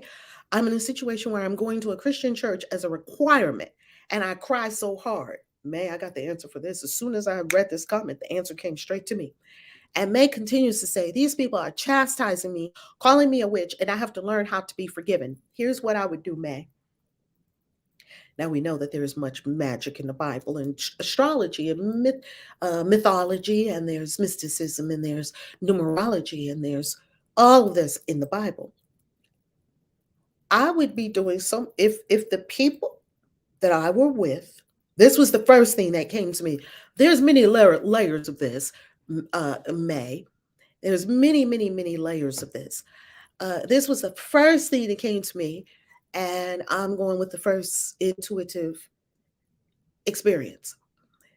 We're not going to go to what in me caused me to be in this situation. We're not going to go there yet, because that might not be where we're quite ready to dive in. Let's dive into another part of the pool. If I were being forced to go to a Christian church, which in my life, I have been. So I'm looking at myself. I was forced to go to a Christian church, a cult, no less, Jehovah's Witnesses, for 26 years of my life, from age 4 to age 30. And after they stopped forcing me, I took it upon myself to force myself, because we usually take over for our abusers and keep the abuse going within ourselves, because that's what we're used to. And we don't know what to do if we found something different to do. Well, I used to be forced to go to a Christian church. Now, if I somehow found myself in a situation that I had created for myself where I was forcing myself to go to a Christian church, I would be doing so much magic every time I get ready for church. So this is what I would be doing. I would get my big white head wrap. I would wrap my head, because they're already calling me a witch. And so, hey, the gig is up. People already know the truth about me. I'm a witch. I would put on my beautiful white clothes, crystals for days. And I would walk in there with my Bible, very respectful of the place and respectful of myself at the same time, and my true identity. And I would walk in the place and I would be looking for the magic. Now, if this is a Catholic church, it will not be hard at all to look for magic, because all the Catholic people have a whole lot of magic. And there's a lot of magic in Catholicism. But if you're going into a Protestant church, and if you go into a Protestant church, like, I've been to many, many, many churches. I love churches. I love houses of worship. I love it. I love it all over the world. I don't necessarily see that there's a problem in being forced to go to a church. It could be the way I'm looking at it. So let me change my mind and say I have the opportunity. See, something is causing me to be in this experience each week that I'm going to church. Something is set this up. And because I'm going to go to A Course in Miracles, I don't know what everything is for. I've given everything I see all the meaning that it has for me. My holiness is my salvation. I'm going to go with it. I'm not going to fight it and buck it, because obviously they're forcing me. So I can't fight it. I'll be fighting life. If I fight life, I suffer. And like you said, you've been going through hell, and we don't want you to be in hell. So I go in church. I have been in church all whited up. They were looking at me like, yes, the witch has arrived. They're already calling you a witch. Never being disrespectful, only honoring self and the space. And I would go in and I would proceed to do my magic. I would take copious notes of everything that they're saying. I would lean in. You see, it's always to lean in. It's never fight it. No, I don't want this. This is horrible. I'm going through hell. Because I'm fighting life. And whenever I fight what is, I suffer. I would lean in and say, oh, what's going on in here? And start to make notes and start to look for the magic. This could be my mystery school, this church. And I would be looking for the magic. And I would be looking for A Course in Miracles. And I would be listening to every prayer. And I would lean in. My soul put me here for a purpose. I cannot be somewhere that is not for me. I cannot be somewhere that is not for me. Now, the circumstances of how I got there could be a little sketchy and could look a little strange. But I don't know, a lot of strange things has happened in my life that turned out to be so good for me that I'm thinking strange at that point. I'm like, thank you for that bizarre thing that put me in this place that turned out to be a blessing. And I began to work it. You see, all that will require is a change of my mind to take me from hell to heaven. And that's the only thing that's going to take me out of hell and into heaven. Because by your own admission, May, you said that you've been going through hell, and we do not want you to go through hell. And it says these people are chastising me, calling me a witch, and I have to learn how to be forgiving. No, you don't have to learn how to be forgiven. We already are forgiving. Because there's an aspect of yourself that is the divine self, that is God. And remember what we learned the other day. Let me take these earrings off because I'm shaking my head a lot. And what we discovered the other day is that God doesn't forgive because God doesn't condemn. You don't have to learn how to be forgiving. And thank you for giving us this, because this is causing me to look at myself and causing us to all to look at self. Hopefully you're looking at yourself and no one else. As I look at myself, I see that there is a divine presence in me that I do not have to learn how to forgive. This part of me never condemned. So it never has to forgive. It never condemned anyone for anything. This is the holy, sacred part of my mind that is the only real true part of my mind. And when I go to this aspect of my mind, as the Course told us day after day after day, it said, go past the weeds, go past the wild imaginings, go past the shrieks in your mind, go deeper in your mind, go deeper in your mind, and you will find, lo and behold, the kingdom of heaven. I would go in meditation past all the, I don't want to go there. They're making me do this. They're chastising me. They're calling me a witch. Okay, let me go past all of that to the kingdom of heaven within my mind. And then I would enter the church from the kingdom of heaven, and I would love everyone here. The ones who are making me go, this is some aspect of me. The ones who are calling me a witch, this is the part of my fearful mind that doesn't want to be a witch. I know that part of my mind well. It's afraid. It's not true. Lean in, May. Lean in and come out of hell. Robert. Oh, come on, Queen Vashti, because I'm going to go to Robert's comment next. Go. Okay. We're going through comments from the love tubers. Good morning, everyone. I love this conversation because that takes me back. I have 2 points. How do you love? I just had to stop myself for a minute. How do you love it? I'm loving. Thank you for asking. People, you don't usually ask me that. Thank you. You're welcome. It just came to me. Okay, so 2 points I wanted to bring forth is that part about not having to forgive because God does not condemn. And I love that because that takes me back to the 222 quantum manifestation when Dr. Jiwa was teaching and she asked the question or she made the statement, you're not responsible for who you are. You're responsible for who you say you are. Because the divinity part of you is God. So there is no forgiveness necessary because that part of you never condemned anyone. So if we tap into that part of ourselves, that super consciousness, the divine mind, forgiveness is not even necessary because we don't condemn each other. We recognize that there is no one else. It's just divinity. And then the other thing that I wanted to say is I love the part about the churches. Recently, I mentioned him to you before, Damien Eccles. He's a master magician, wizard, and his story is phenomenal. He's the one that was in prison, and basically he used magic. He was in prison. He was accused of committing a crime that he did not commit. And he was convicted. And he actually worked his magic to the degree that he was on death row. He got out of prison. That's just the backstory. But what I wanted to mention was recently he was invited to the Lutheran in Utah, that organization, that religious group. It was in my mind, but I'm trying to, what do they call them? If you can help me, I'm sorry. Who are they? You talking about the Mormons, the Church of Latter-day Saints? The Mormons.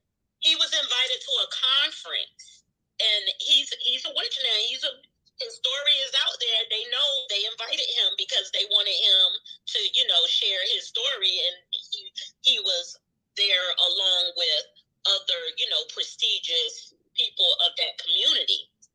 And he had his experience, they told him all about the, magic underwear and all of this stuff, the things that go on in that particular community.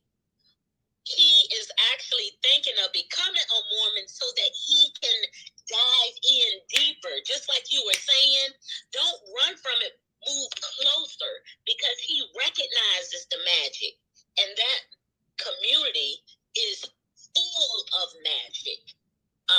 Just the temples, everything about that community. The guy, I think his name is John Smith, he wasn't nothing but a magician. Absolutely. And he talked to angels. Absolutely. Yes. And so when you said that, when you reminded me of how, you were going to different temples and churches, and that brought that story right to the forefront, because a true magician, a master, a magical person, they recognize the magic and they know that they have to lean into it to get an understanding, and that's going to take them to higher heights in their magic practice and just becoming a master. And then once we become a master, we no longer require this suit, so we can go on and ascend. So I'm complete. That's just what I wanted to mention from the conversation that was presented at this time. It's very profound. Oh, Queen Hadassah. Can I chime in? Yeah, I'm actually flying. I took one plane already. I'm in Nassau, going to Orlando to meet up with Dr. Chivo. Just want to say that I'm going to have to listen to this replay for real. It sounds so juicy. OMG, I cannot. I'm going to have to listen to it again. And just wanted to pop in to say if I disappear, it's because I'm on a plane, okay? Yes, indeed. Love it. Safe and happy travels. Thank you. Thank you. Thank you, everyone on stage. This is a delicious conversation. I will definitely listen to the replay. And you could not have picked Spirit. Spirit could not have picked through Queen Vashti's mouth a more appropriate magical practitioner for going through hell. He literally says it here. He says, I'm not here to tell you what to believe, and I'm not here to convert anyone. I'm here to share what has worked for me through thick and thin, today as a free man, and during those years I spent in hell. He was in hell, in prison, and magic got him out. He practiced magic in prison. When I heard his story, I was like, whoo, that's using the magic. Okay? Yes, and he talks about how he's in there with, hardened criminals, like people that have done things that you could never imagine. So the energy, he had to become an energy master because he had to keep his vibration up in order to continue to do the work he needed to do to free himself. A lot of times he was in solitary confinement. So he was alone. So that assisted him with his magical practice. But still, think about the prison itself and the energy that would be in a prison. These people are on survival mode at all times. Then you got your shiesty ones, your shady ones that's just trying to figure out what they can do next. So he became an energy master to protect himself so that he can do the magic that would free him. Even if it wasn't physical, it would have freed his consciousness.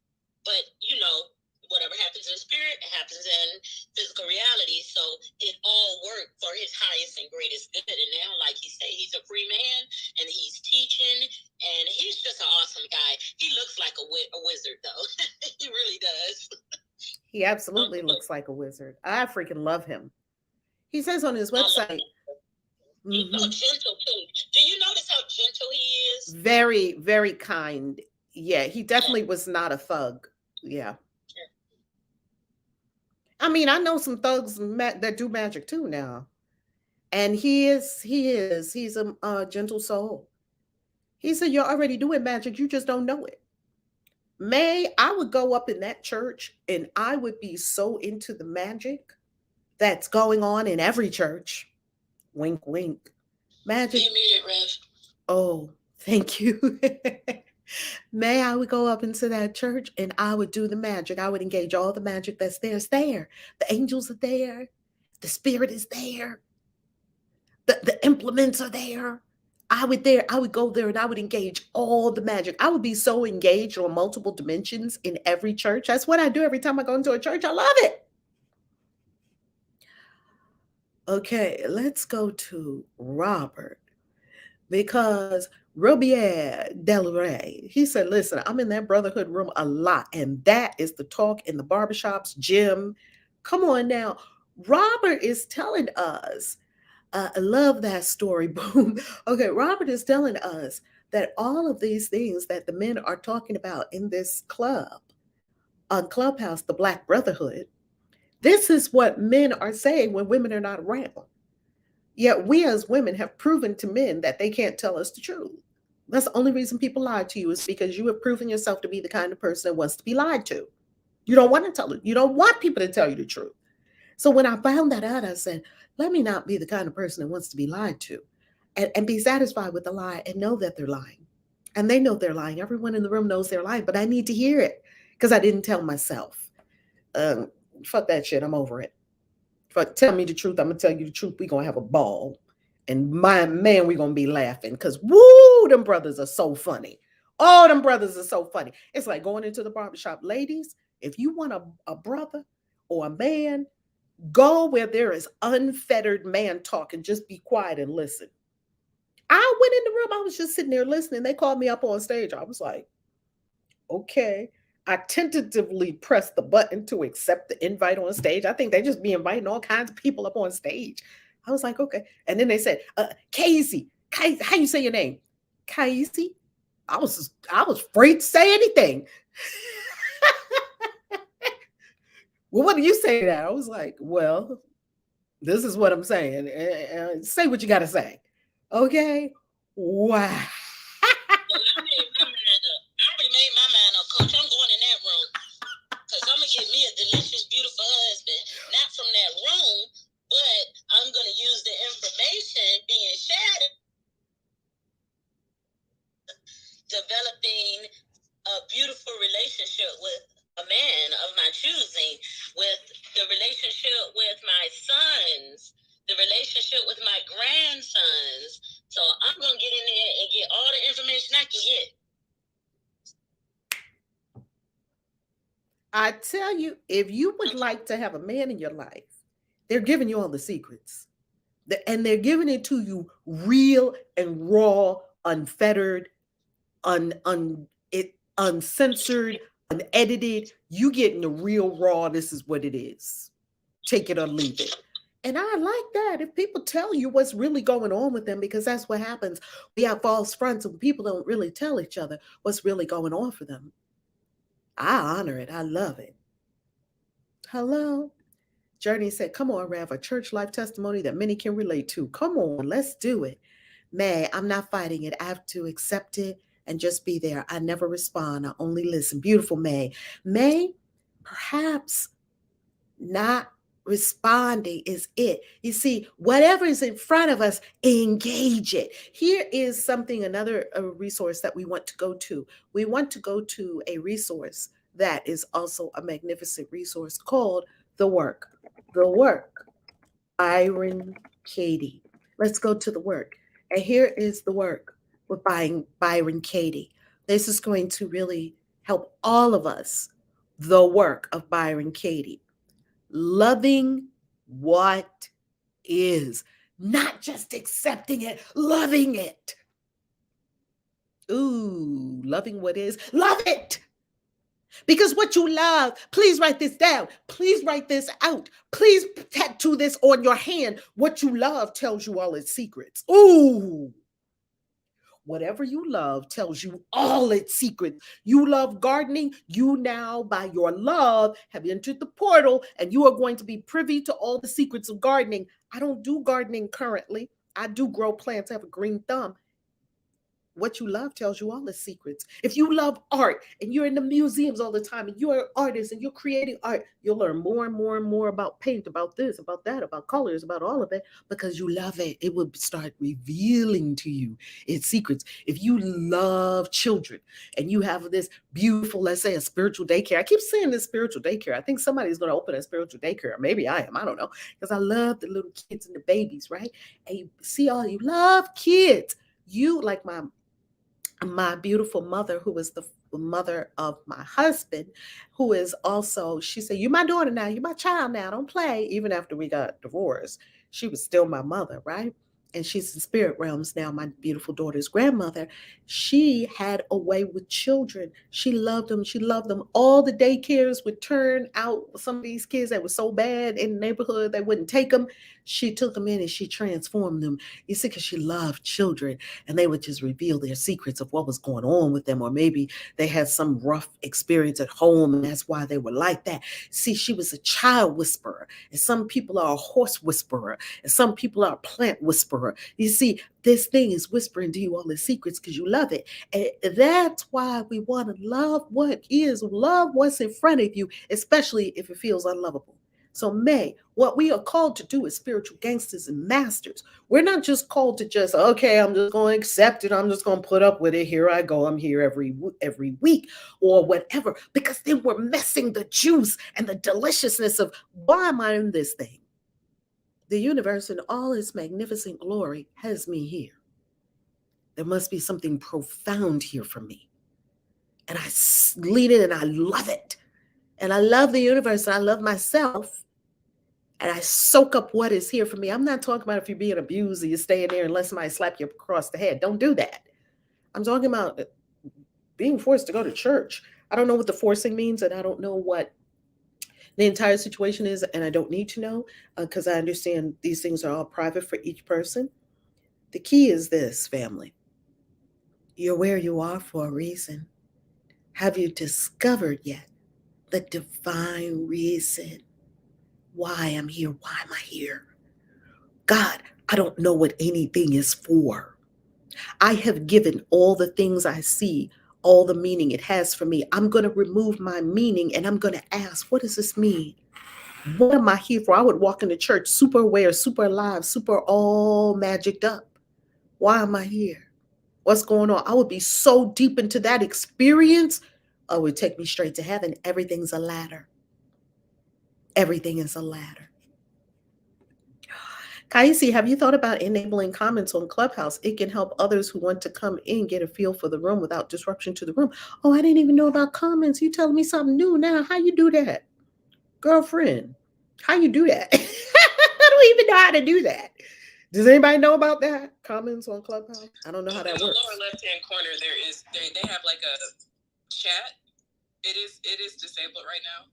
And in the lower left-hand corner, that first button is the chat where people that are not on stage or people who are on stage can go in and chat with each other. Spirit is not telling me that that's a good idea. Okay. Spirit is not telling me that's a good idea. So I'm going to be still and I'm going to listen and let Spirit guide us. Whoo, because everything that they put in front of you, you don't have to use. But thank you for that, Alina. I did not know. That's a useful thing to know. Journey says, every experience can be utilized in a manner that's useful for you. I seek the message I'm being given in all forms, especially when I'm in discomfort. Discomfort is a gift. May, thank you so much for your beautiful advice. May, I love you. May, I'm telling you, I see me in you, and you and I are one. I was in the exact same experience. And I'm a witch and very proud. Come on. It does make me uncomfortable that they put me on blast. I'm going to look at it as a beautiful heavenly experience. Yes, thank you so much. And you know what's true? I put myself on blast. I wanted everybody to know I was a witch. So I came in a way. I am grateful that you shared as well, May. So I wanted to put myself on blast. I wanted to let the world know that I'm a witch and that I'm out. And I didn't really know how to do it. So this is how it did. And what Lady is saying, that's what I said. I said Christianity has a lot of magic and a lot of religions do too. Yes, they do. I love it. I love it. I love it. So thank you for that. Okay, Robert said, and truthfully, we know when the queen has showed up, and that also is in the brotherhood discussions. Come on. That was the exact thing I said to the brother. He was talking about how, they're going to put ketchup on their clothes and they're going to go on a date looking trash, and see what she does. And some sisters were like, well, I would be out immediately. That's disrespectful. We're going on a date, because she's all dressed up because she has a story in her mind already about this man and about can she hook him? And, I know. I think men know by now what a lot of women have in their mind about them. Not all women and not all men. some of the games humanity plays with each other. And this is not just for men and women, this is for all different kinds of relationship dynamics. Well, they said put ketchup all over your clothes and go on a date and see if she really for you. You know, find out from the beginning. And the sisters were like, oh. And then he asked, what would you do if you go on a date and he's, he just rode up on his motorbike? Like, let's roll. And he looks like this. No haircut, none of that. Because brothers, y'all going to get these haircuts and you paying for everything. And then you ain't getting nothing at the end of it. It's cracking. And I thought to myself, what would I do? And the first thing that came to me is I would ask some questions.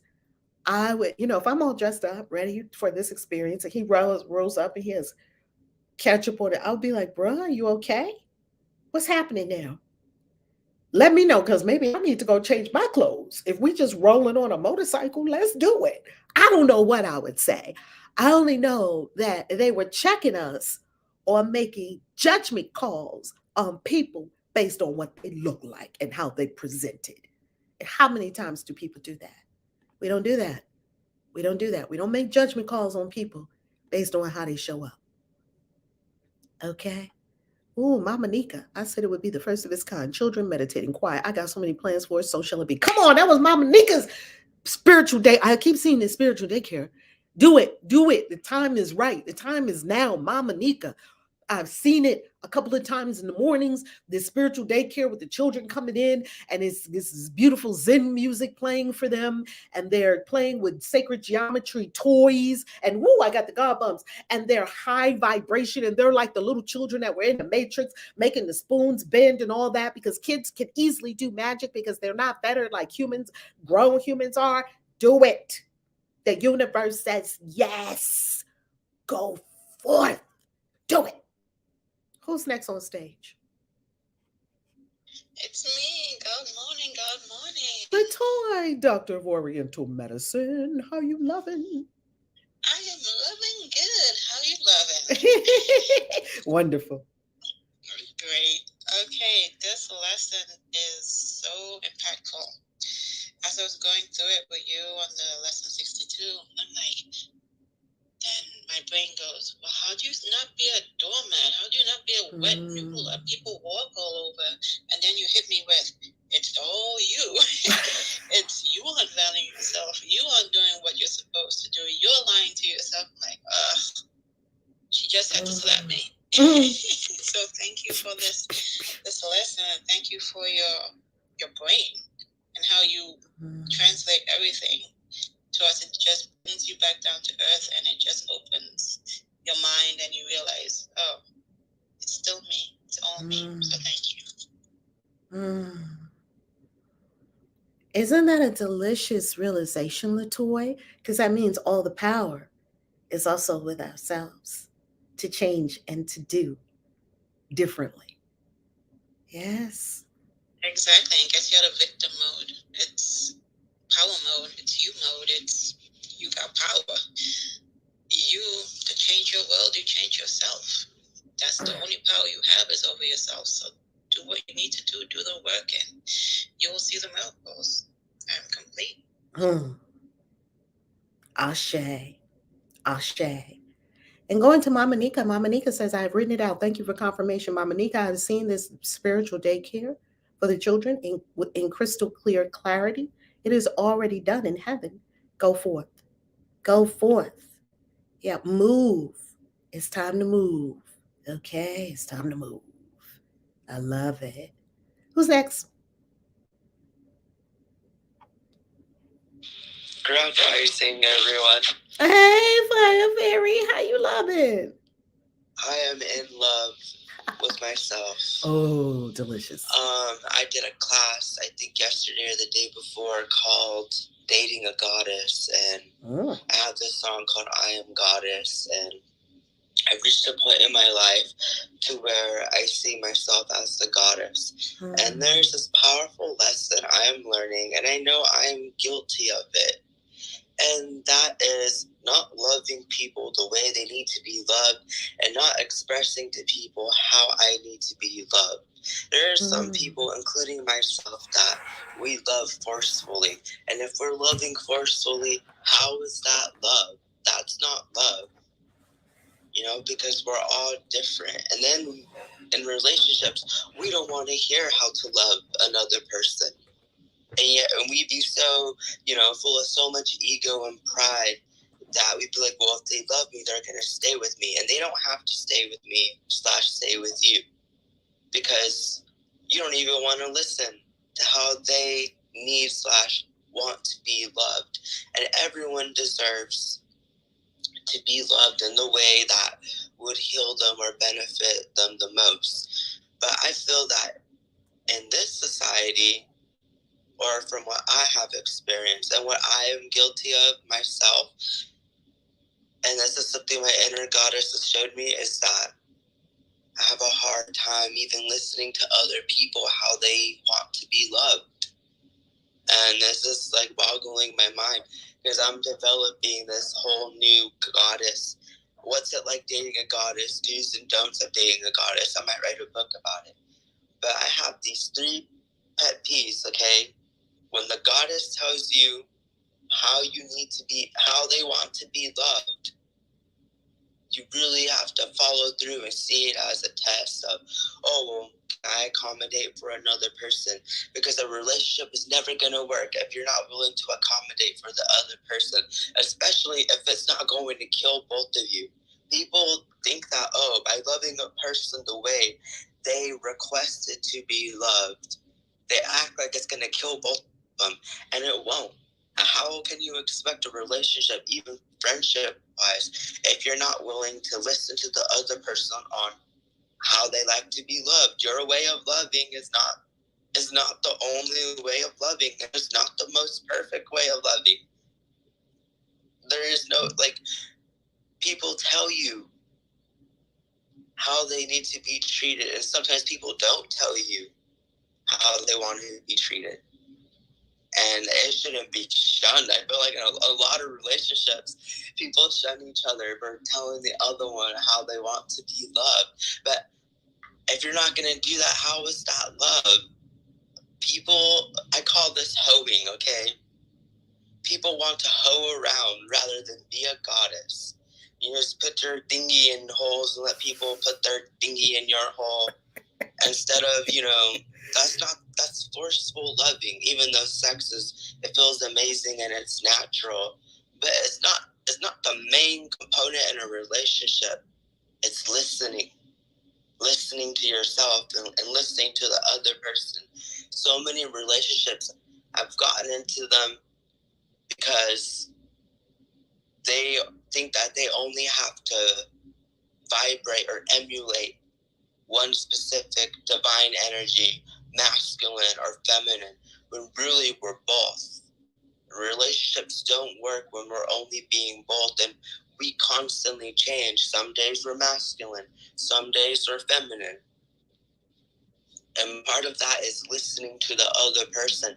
It's actually very masculine for a man to ask their goddess, oh, how can I love you in a way that makes you feel better?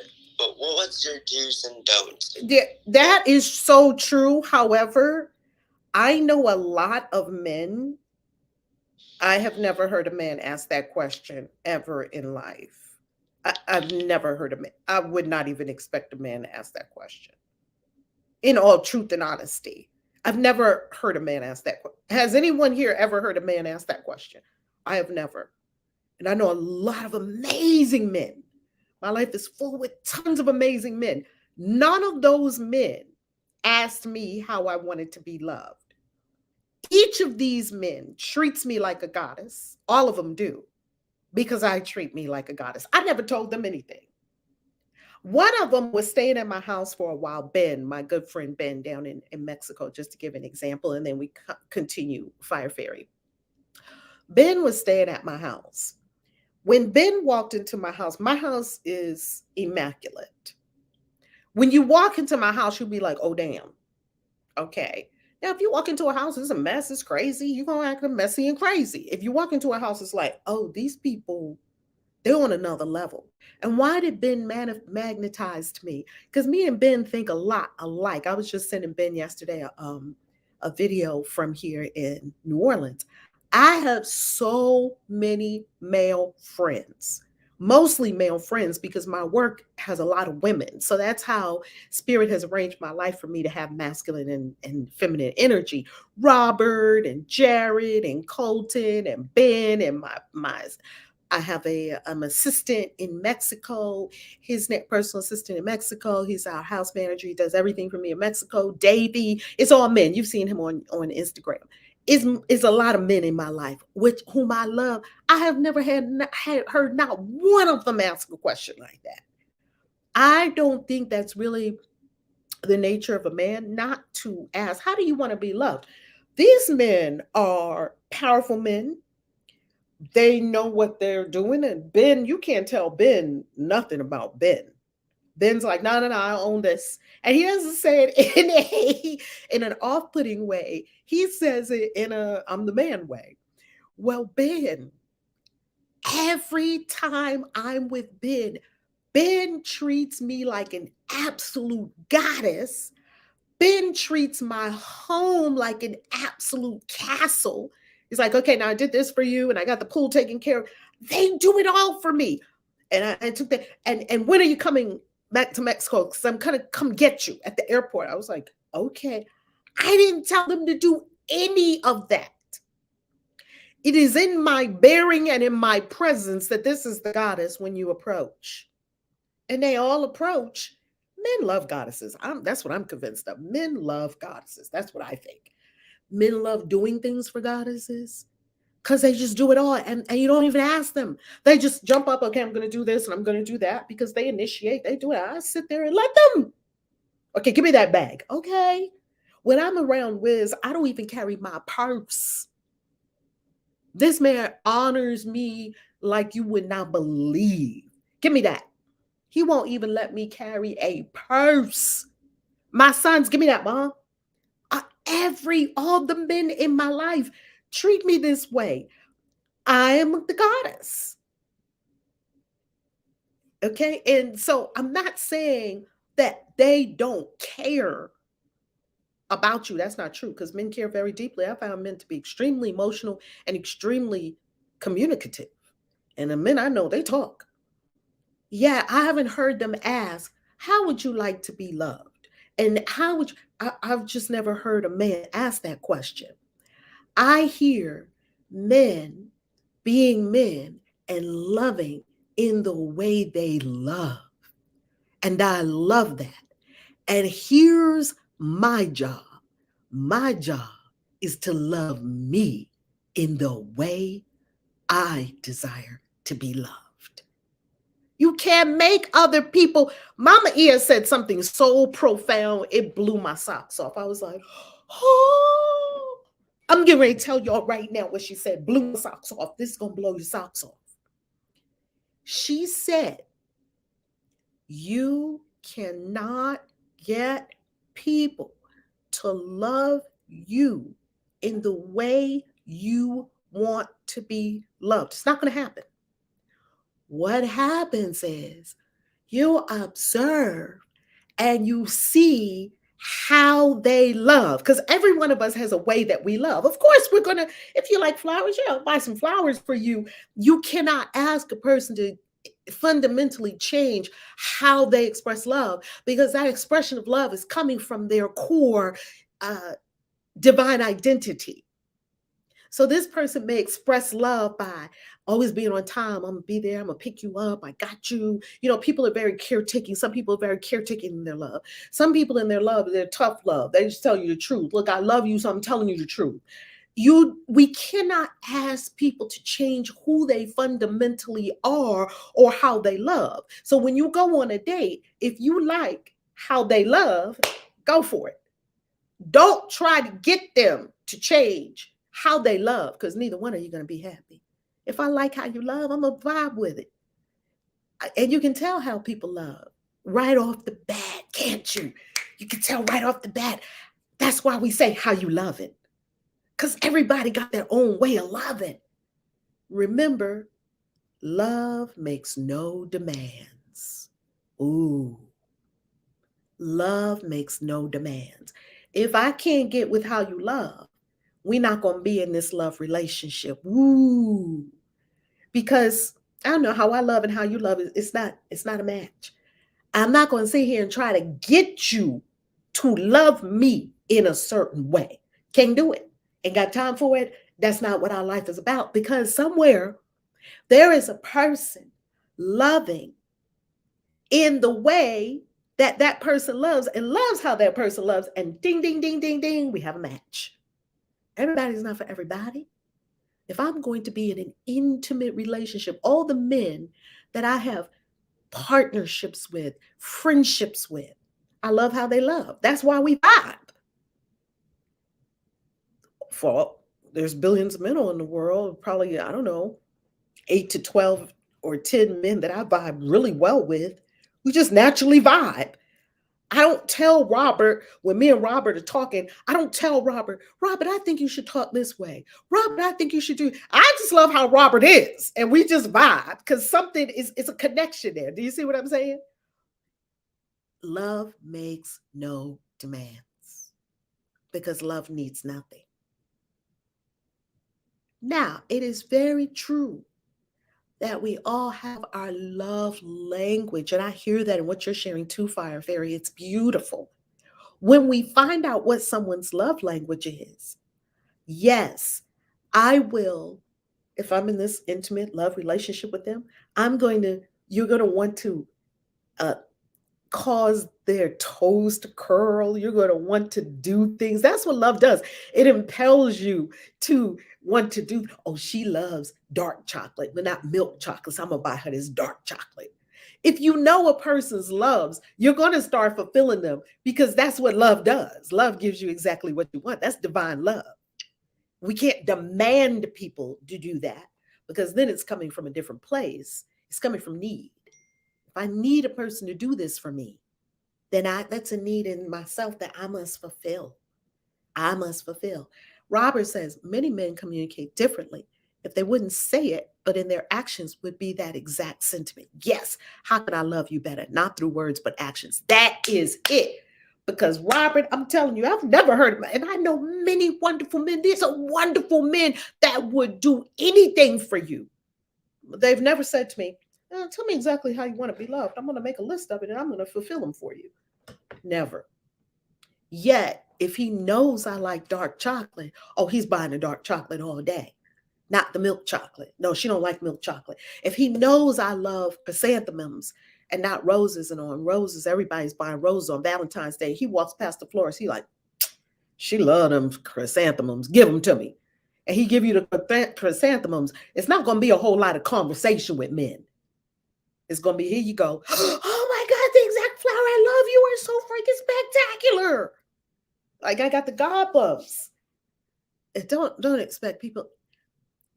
When you know that you are a fountain of love, you don't ask for these things. You stop asking. Not because you don't matter, because you already have it. You gave it to yourself. Talk to us, Fire Fairy. Continue. I love that, Reverend Love.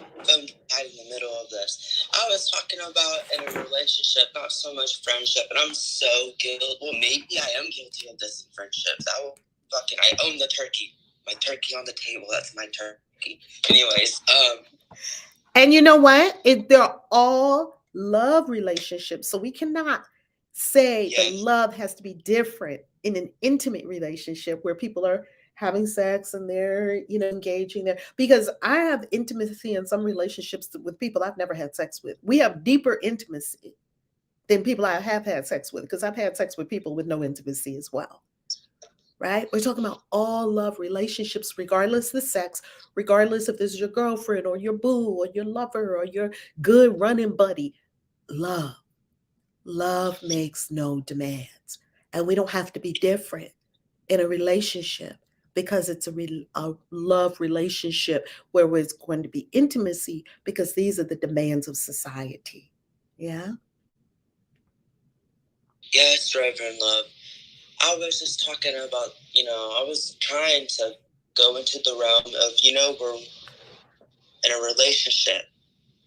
When you hear something you don't like, or when the other one does something, they don't like, and you try telling them, hey, I don't like that. This relationship, I love this relationship, but I don't like that. And then all the blame goes on you, or maybe you put the blame all on the other person. Well, here's the deal. Before I can tell anyone else I don't like that, I've got to go within and say, what's going on here with me? That's where I have to take it up. I have to take it up with myself, within myself. And of course that. But it's hard dating a muggle. I'm talking about, well, the only reason we have muggles around us is because we still have a little mugglish to my personality. I still have a little mugglish to my personality. So I have muggles around me. And muggles are non-magical beings, family, in case anyone wants to know what Fire Fairy is talking about when he says muggle. It's a person who's not a witch, wizard, or warlock, or a magical being. That's all. And yeah, the mugglish parts of my personality are attracting to me, mugglish people. And it's okay. I know, Reverend Love. It's just I would really love to date a wizard, I'm always the supernatural one and the wise one, and fuck that shit. I don't know it all. I want to be with someone supernatural. And lately I've been dating these people who say they're men, but yet they don't want to even provide. And maybe I'm a bit too feminine, but I know there's a masculine in me that can provide, when I need to show up and love in the relationship and, be present in that. There's a lot of people who say that they're men, but they can't show up and love and be present. And that should be a very divine masculine quality, because divine masculine is a provider, like the sun shining all the time. I really feel maybe a little bit fiery and angry some days. But I don't know if anyone has experienced that. But then I've been that too, because at one point I was really, toxic masculinity. And that's what I was talking about. But yeah, of course I evaluate, maybe, my energy vibrates that stuff. But I'm just extremely frustrated. I don't want to be the only magical one in my immediate life. I don't want to be dating non-magical people. I want to be dating magical people. I've slept with some people and they have premonitions after. I want to sleep with someone and levitate after. Like, I'm bored with the typical man, I'm so masculine, but I can't show up and love and provide. And I can't, simmer down and discipline myself. And maybe that's an aspect of myself too. But it's just so annoying that this is the type of man that is celebrated. I don't think that's a man. That is underdeveloped. It's like lack. I think that true masculinity shows up in love. It may get angry, but we'll be willing to be like, oh, why am I so angry? It isn't always the partner's fault. Sometimes it's your fault. But we're reacting all the time. And I'm guilty of this. I've reacted a lot in my past relationships. But being masculine is not being ignorant. It could be masculine to show up in love and be intelligent. I mean, my inner spirit's like for once. So that's what I'm going through too, because most of my life, it's been very masculine, and I've learned to simmer down. I'm writing this book called Dangerous Boy Pussy. And I realized yesterday that you can either have a supernatural pussy or a dangerous pussy, but you can't have both. And one of them is very detrimental, to yourself and who you get with. And the other one is very, divine. Owning the divine and supernatural, aspect of your divinity, both feminine and masculine. I feel like we get in trouble when we're only emulating either or the other. It might be truly masculine to balance and flow with both. It might be truly feminine to balance and flow with both.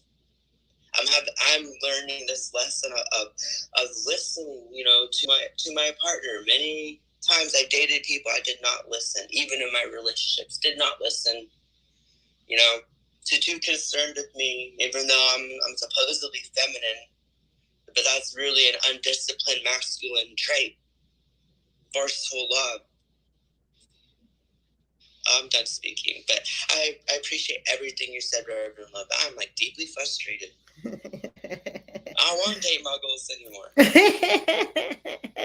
I feel you. I don't date muggles either. I feel you. Actually, I'm surrounded by some pretty amazing magical men. Really, really magical. Like they just manifest shit. They're doing magic. It's yeah, and a lot of them, they know they're wizards or they're warlocks or they know they're divine beings, which is really a beautiful thing to see. The other thing I would offer is this.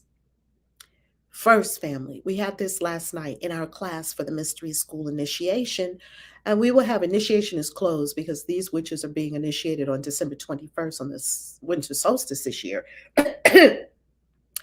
And what's happening, what's coming up is that tonight we will be with Ascension, and in Ascension we will be talking about the 7 Hermetic laws. And one of the laws that we talked about last night is the law of correspondence. So, in the law of correspondence, and perhaps this will be helpful, Fire Fairy, is everything is a correspondence. So, as within, so without. So, what we would want to do is go in and build up a corresponding mental emotional structure within ourselves as to the kind of mate that we are attracting by being this person. So we would build up this structure inside. So if the structure is, I desire a mate who's magical, that would mean that I would have to be magical in every aspect of my life, and I would have to build up the correspondence. If I desire a mate who is wealthy, that would mean that I would have to tune up and do the work that is required to be wealthy so that I tune up and there is a correspondence within me, because the law is going to take care of the rest, and it's going to just correspond me to the appropriate people. It's always my job to build up the correspondence within myself of that which I desire, and then that which I would desire will appear before me. I never have to go looking for anything, come off the dating apps. Trust me, everything will come in front. All the men that I've ever met, they just came right in front of me. You don't have to go looking for them. And by the very fact that you're going to look for them tells the universe that you don't have it, because nobody seeks for something they already have. Who's next? Good morning. Good morning. So what you've been talking about has been bringing up, some situations with men from the past, and I just was sitting here getting pissed off about it, but then also trying to forgive them, but then realizing I need to forgive myself for hooking up with them too soon because they didn't love me, and I feel like if they loved me, they wouldn't have treated me that way. So yeah, I had one situation with a African American guy that had lived in Japan for a while and was like a monk. He said he was a monk, and then we were dating, and I hooked up with him too soon, and I think he came over. I was upset about something, and he was supposed to come over, but on the way there, he stopped at what they call a girl bar. In Japan, they have these things called a girl bar, where you can just sit and pay to talk to a girl. And for some reason, that just like really got under my skin that he would do that on the way to my house. And like when I was upset about something, and he didn't really see anything wrong with it. And, I guess maybe there isn't anything wrong with it. That was just him doing him. But for me, I guess I should just wait longer to hook up with somebody before, and get to know them and see if that's something that I can, deal with before that. And then the other situation I had, the last guy I was in a relationship with, like in the fall, I was supposed to go to Mexico to play some shows, and I asked him, he had taken me out for my birthday, but he didn't bring me a present, and then he claimed he forgot about it or something and got me a present later. And then I asked him what he was going to do when he was when I was in Mexico, and he was like, well, I don't know, like watch some porn or something. And he also said something At least he was telling the about truth. like when I was in Mexico, if I'm there and I get raped, it's still cheating. And he had some hang-ups about cheating, because of his ex cheated on him or something. But I thought that was really like a weird thing to say. But yeah, I feel just mad at him because I feel like he kind of just kind of presented himself as a certain way and then wasn't really. Like I thought maybe he was the one because he was calling me all the time, and then I would talk to him about things that I felt like he was saying something that bothered me, and he would be really receptive to it, but then eventually he just I don't know, he became more of himself, and I just felt like he was, I don't know, just coming for sex and didn't actually care about me as a person, you know. I got a question. What's the average amount of time that you wait before you all engage in sex? Like if you meet a guy? Well, with those guys, I think with him, we had 2 dates. And then on the 3rd time we saw each other, we hooked up, and he had been calling me every day and like. And what was the time frame? The first date, the second date, and the 3rd date? What time frame did this? Was this a course of a month or a week or how? Probably like 2 weeks. Girl, I'm going to give you the 100 days rule, girl. 100 days. Yeah, totally.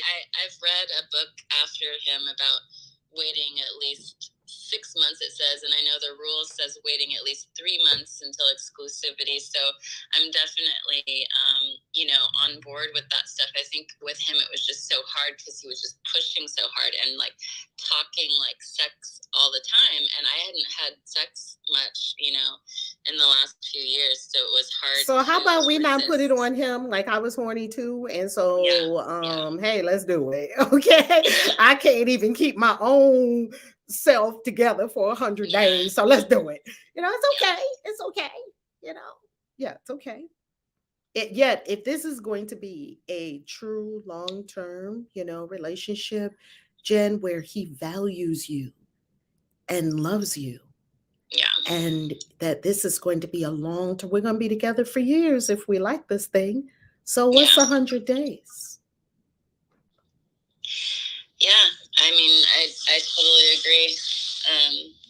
I think I told him many times when we were on the phone to like stop doing the sexual talk, but he kept doing it. And at that point, people just only do what we allow them to do. So a boundary would be, well, since we're not doing that for 100 days, how's football? And if you go back to sex, well, anytime we come to sex, I won't be participating in that conversation.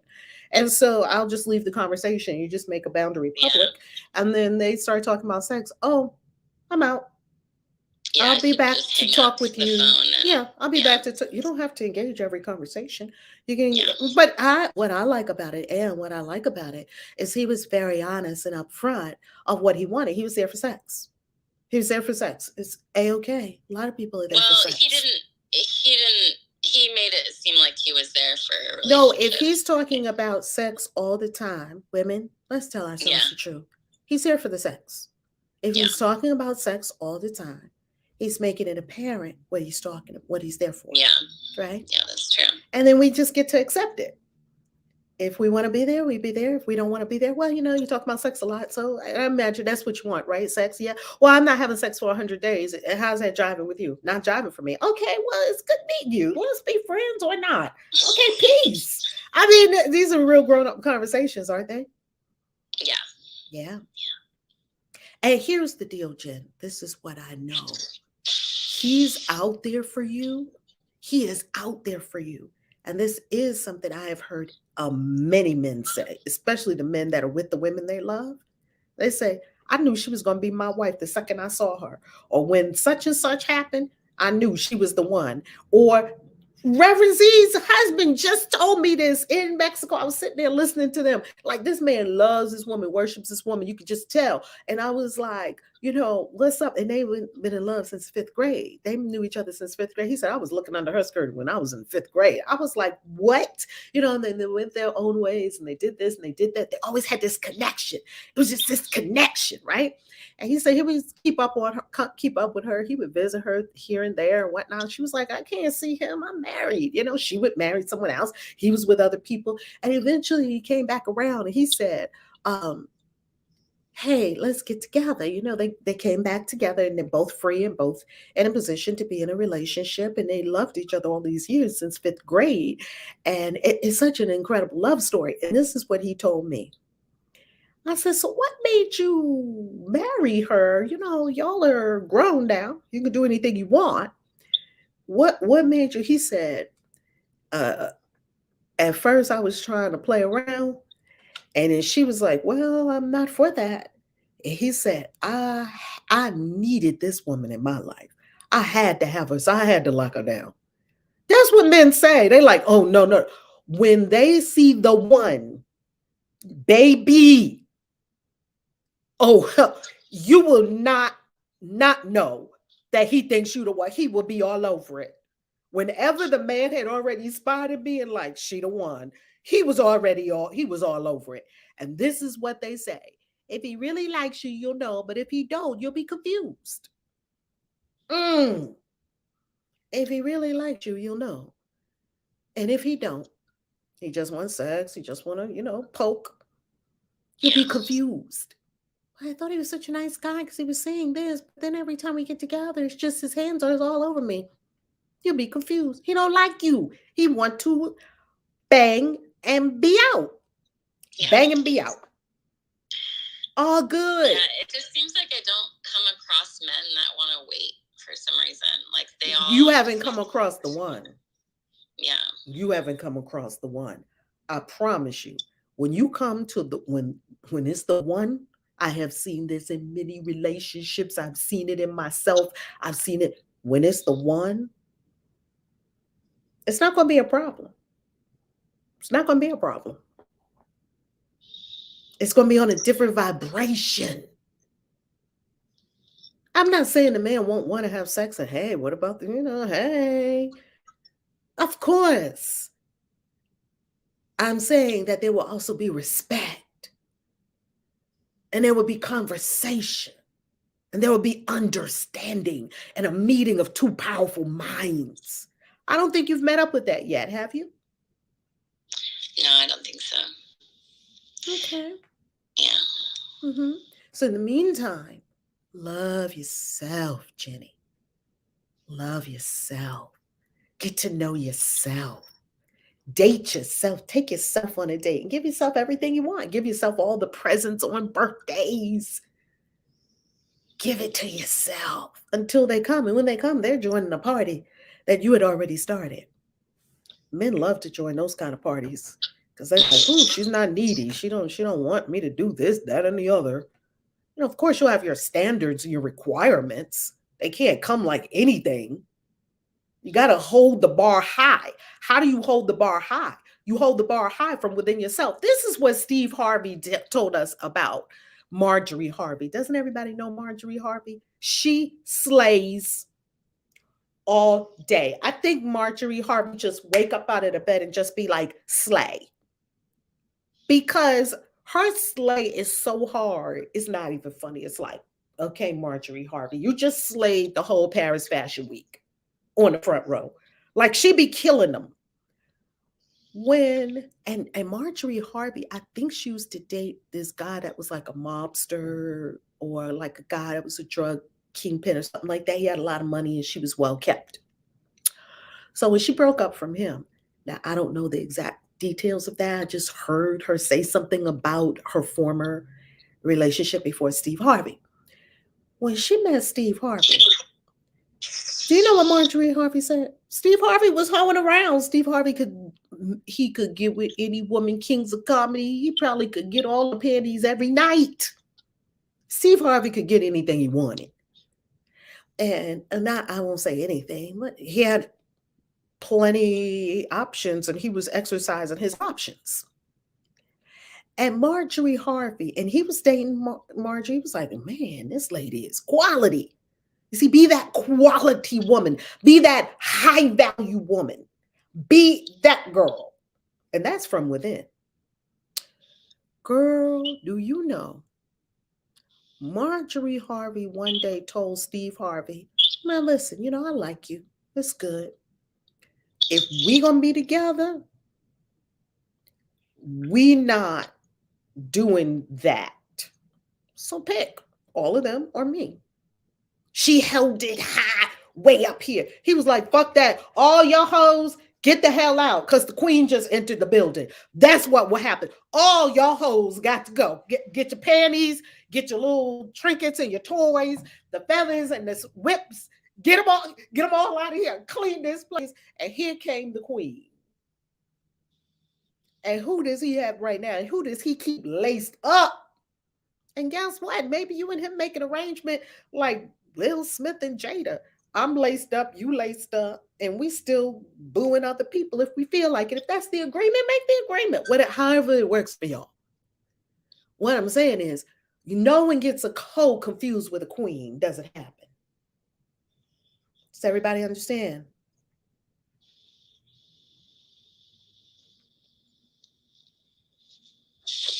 Yeah, thank you. Delicious. He's coming, Jenny. He's coming. Thanks. My pleasure. Who's next? Hi, Kaisi. Hey, Zaire. Guess what Gaia told me? She watches on YouTube. She said, what? Ma, it's like you have a talk show. People call in, next caller. People call in. She said, Ma, it's exactly like you have a talk show. I'm like, really? That's the experience that you had. I said, I think it is. Like it is, Kaisi. I was cracking up. I love it. Okay, talk to us, Zaire. All right. So my thing is with this whole relationship stuff, okay? And the whole cheating and like the monogamy and everything like that.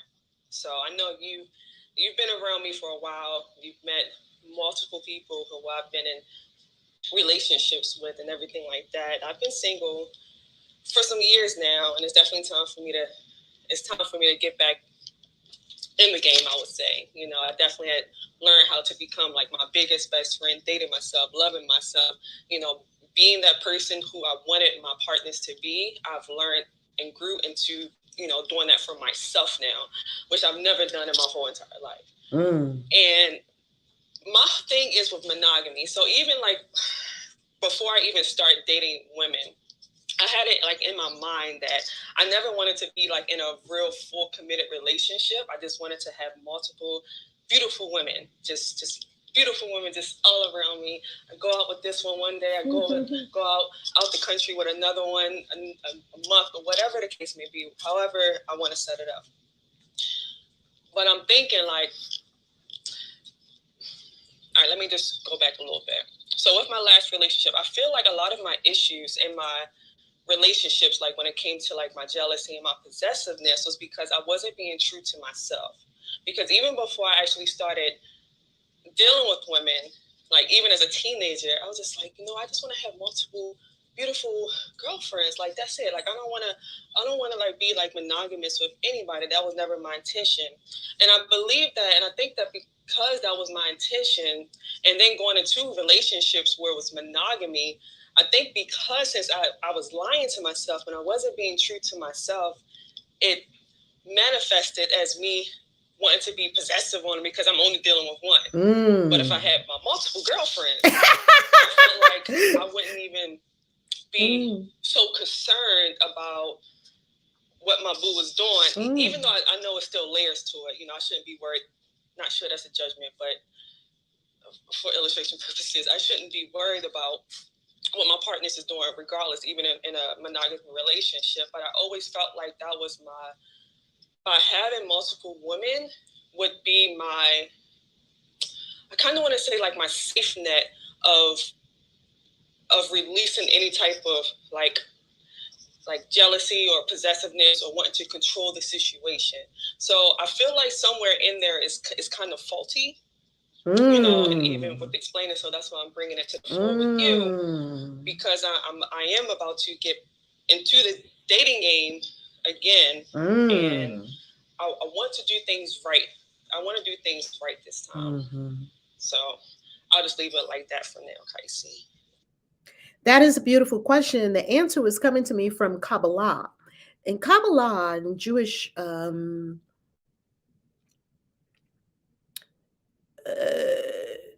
worldview, let's call it, there is a sacred trust between two people who decide to look each other in the eye and stand as equals. If you're not equals, you're going to have codependency. Look each other, stand each other, look each other toe to toe, stand toe to toe and look each other in the eyes and say, from a fountain of love, I will love you. There is something so potent and powerful in that. That's why we keep doing it and we keep seeking it. Because this is one of the ultimate training grounds for ascension. So when you ask for a love, you're not just asking for someone just to love me and make me feel good and I can spoon them at night and we're going to eat ice cream together and we're going to take long walks together and hold hands and we're just going to be in this bliss. You are asking for the love curriculum. That's what you're asking for, everyone. That's what you're asking for. You're asking for the curriculum for love. That's what you have in a relationship. That's what you have. And who do you look at in the curriculum? You look at yourself. Now, here's the deal. You could be in a curriculum in a polyamorous relationship, right? Loving more. Beautiful. It will be different than a relationship. Not one is not better than the other. You will learn either way. So if you're in a polyamorous relationship, I like polyamory. I like that idea. It's really, you have to be really grown and insecure, uninsecure. You have to be secure within yourself to be in these polyamorous relationships, because your mate will be with another person, and maybe all three of you will be together, or maybe to be four of you, or maybe five of you, or maybe sometime your mate goes with this person and sometime you're with this person, and it's different configurations. So it really is a different curriculum. It calls on you, that's a high level curriculum, because it will get out all the insecurity, it'll get out all the ownership, it'll get out all the faulty beliefs we have about love. That's why I like it, because it's called Loving More. I don't know if I could do it yet. I like it. Now, here's what I know about the one-on-one I see you see me commitment.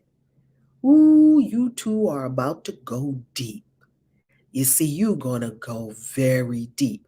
In polyamory, it's a different kind of work, yet it's still lessons in love. All these things are lessons in love, because those are the only lessons that we need to learn. We need to learn that we don't own people. We need to learn that people can do what they like and I can do what I like. We need to not make up stories about other people. We need to not get insecure around people. We need to not be jealous. We need to not be possessive.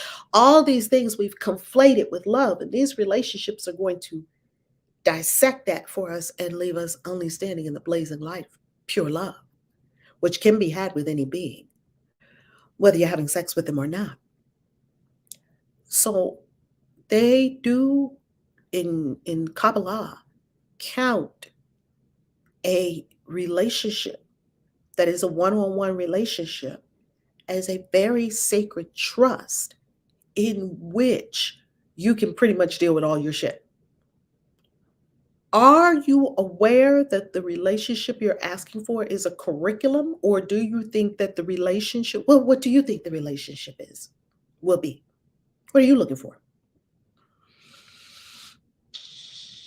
What I'm looking for, like my intentions in dating? Mm-hmm. Yes. Well, I haven't truly written it down yet, so I'm just going to go off what I feel in my heart, which is subject to change. Let me just say that much. Yes. But honest, like honesty. my intention with dating is fun, mm-hmm. intimacy, and it doesn't necessarily have to mean sex. Like I'm just a very intimate person in general, of just wanting to be around just beautiful souls, physically beautiful, of course, and inside beautiful too. And I just want, really, I think fun is my top thing. I just want to have fun with beautiful women, you know, and like spiritual fun. And if we want to, I want to, like what Fire Fairy was saying, like if you do decide to have sex, have like that magical sex. Like I still haven't found that partner where I can do like tantra sex, you know, where we have sex with each other and we just manifest whatever we want, you know, throughout the power of the orgasm and all that stuff. Like I want to find like a sacred partner like that. And I'm just going to stop for now, but I'm going to write it down to be even more clear. Are you aware you're asking for a curriculum? Is this going to be a long-term relationship, or is this just going to be a fun? And, you know, and after it's done, you just get another one, or is this seeking long-term? You know, ultimately, I honestly, I will love a life partner. I will love a life partner who I can just do life with. And if other beings come in that we're attracted to, then we can go from there. But my thing is just being open and honest about if we want to explore other people. And I think that was like my biggest thing of the not being sneaky about it. That's where I feel like I still would need some healing with, because I don't necessarily care if you want, because I don't think it's normal to be only attracted to one person. Like, come on, it's millions of gorgeous people out in this world. So how can you possibly be only attracted to one person? But my thing is with the sneakiness and going behind the back, then that's when the bull come out. So, but I would definitely love a life partner. So that's the one that you're going for now? You're going for that life partner? Is that what you're going for now when you said you're going back on the dating scene? That's a great question. Like, I'm open for it, but I've never actually, I'm still a little on the edge, because I never really just went out and just kind of just been around a whole bunch of beautiful women, just had fun, you know, but my intention still is for that life partner to come. But I do feel like I would like to get that out my system of just going out and just having fun with different women. And I would still love to keep a connection with it, not just be on some, you know, and then never speak again. Like, just really making meaningful connections with people and just allowing whenever that process of that life partner. I mean, and it could be the first person who I date, and I would be okay with that, because why not? You know, why not? You know what I'm hearing? How about just go out and have fun and be around a lot of beautiful souls and let it unfold? I like, what do we have to put stipulations on it? No, not at all. I don't have any stipulations. No. I love it. I say go out, be around all the beautiful women. Have all, I wouldn't even call it dating. I would be having fun. I would be experiencing intimacy with beautiful souls. When I have the opportunity and it was mutually agreeable, I would do sex magic and I would have a sacred partner. I would do everything you just described. I would be doing all of that. And more importantly, are you doing it all with yourself right now? Yes, I do believe that I am doing it with myself, because I have many years of being single to become that person who I want to attract in a relationship. Okay. Journey has had a powerful message on a comment on YouTube. We all need that magical love. And here's the deal. You are that magical love. So the question is, Zaire, what are you really looking for?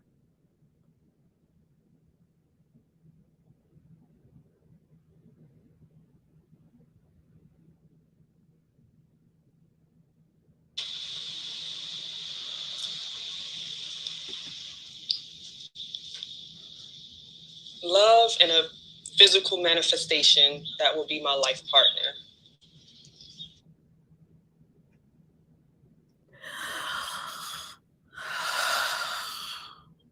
The first thing I heard from Spirit is you're going to be disappointed. And why would you be disappointed? You're looking for love in a physical manifestation that will become my life partner.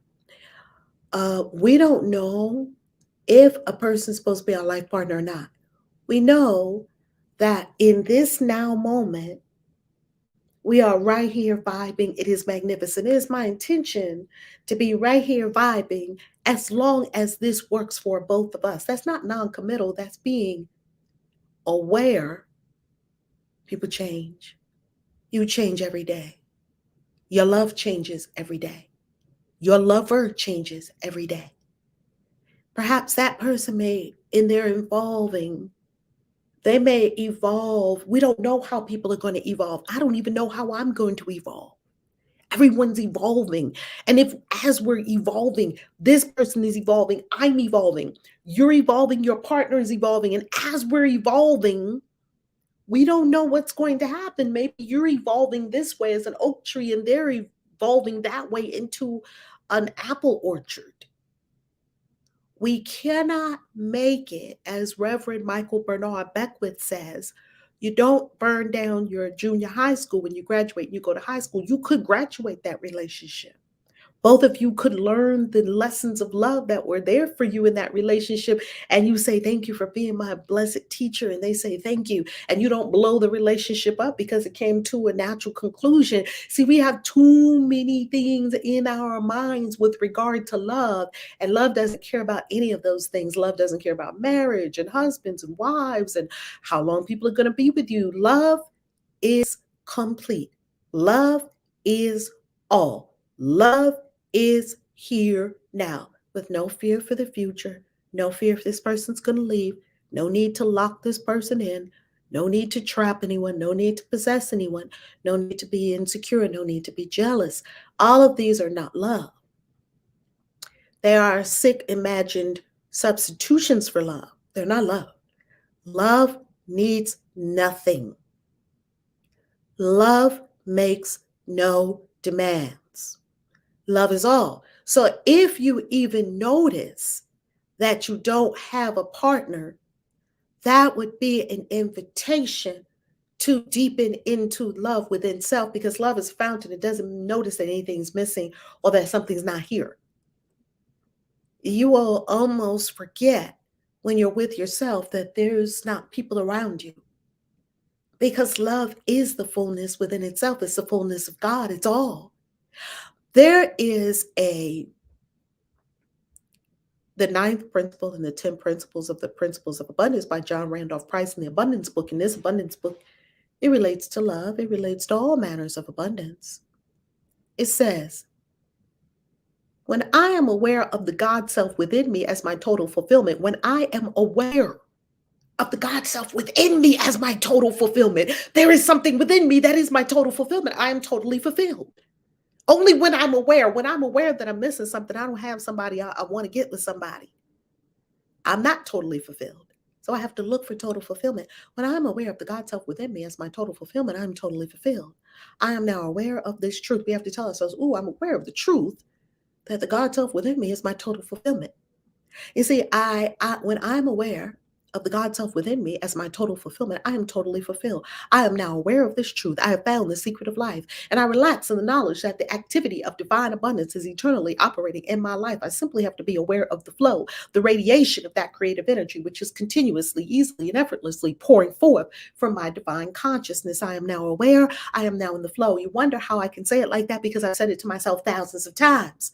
I would walk the street and I would just say, when I'm aware of the God self within me as my total fulfillment, I'm totally fulfilled. See, because I wasn't fulfilled. I thought something was missing. I thought I needed love. I thought I was looking for somebody. I thought. And then I began to relax in the knowledge that the activity of divine abundance is eternally operating in my life. I simply have to be aware of the flow, the radiation of that creative energy that is continuously, easily, effortlessly pouring forth from my divine consciousness. Is in me, is pouring forth. So if someone else comes along and I love them for how I'm loving them in the moment, when whatever is required of love in the moment. And yet I am always aware of the total fulfillment within me of my God self. When I'm aware of my When I am aware of the God self within me as my total fulfillment, I am totally fulfilled. I'm not looking for someone. I'm not looking for anything. This is a big one. What are you hearing, Asaya? I'm hearing truth. And that was one of the biggest things why I wasn't ready to date until I felt like I wasn't looking for love, because I knew that was a huge no. I knew that I had to become that which what I wanted to attract. So when it comes to that, maybe I didn't. Well, I said it the way how it needed to be said. What I'm hearing, I'm just going to just keep being me and just letting things unfold magically how it is. But now, since my intention is out there of wanting to attract, because at first it really wasn't, which is why I know I wasn't really attracting what I wanted in the dating room.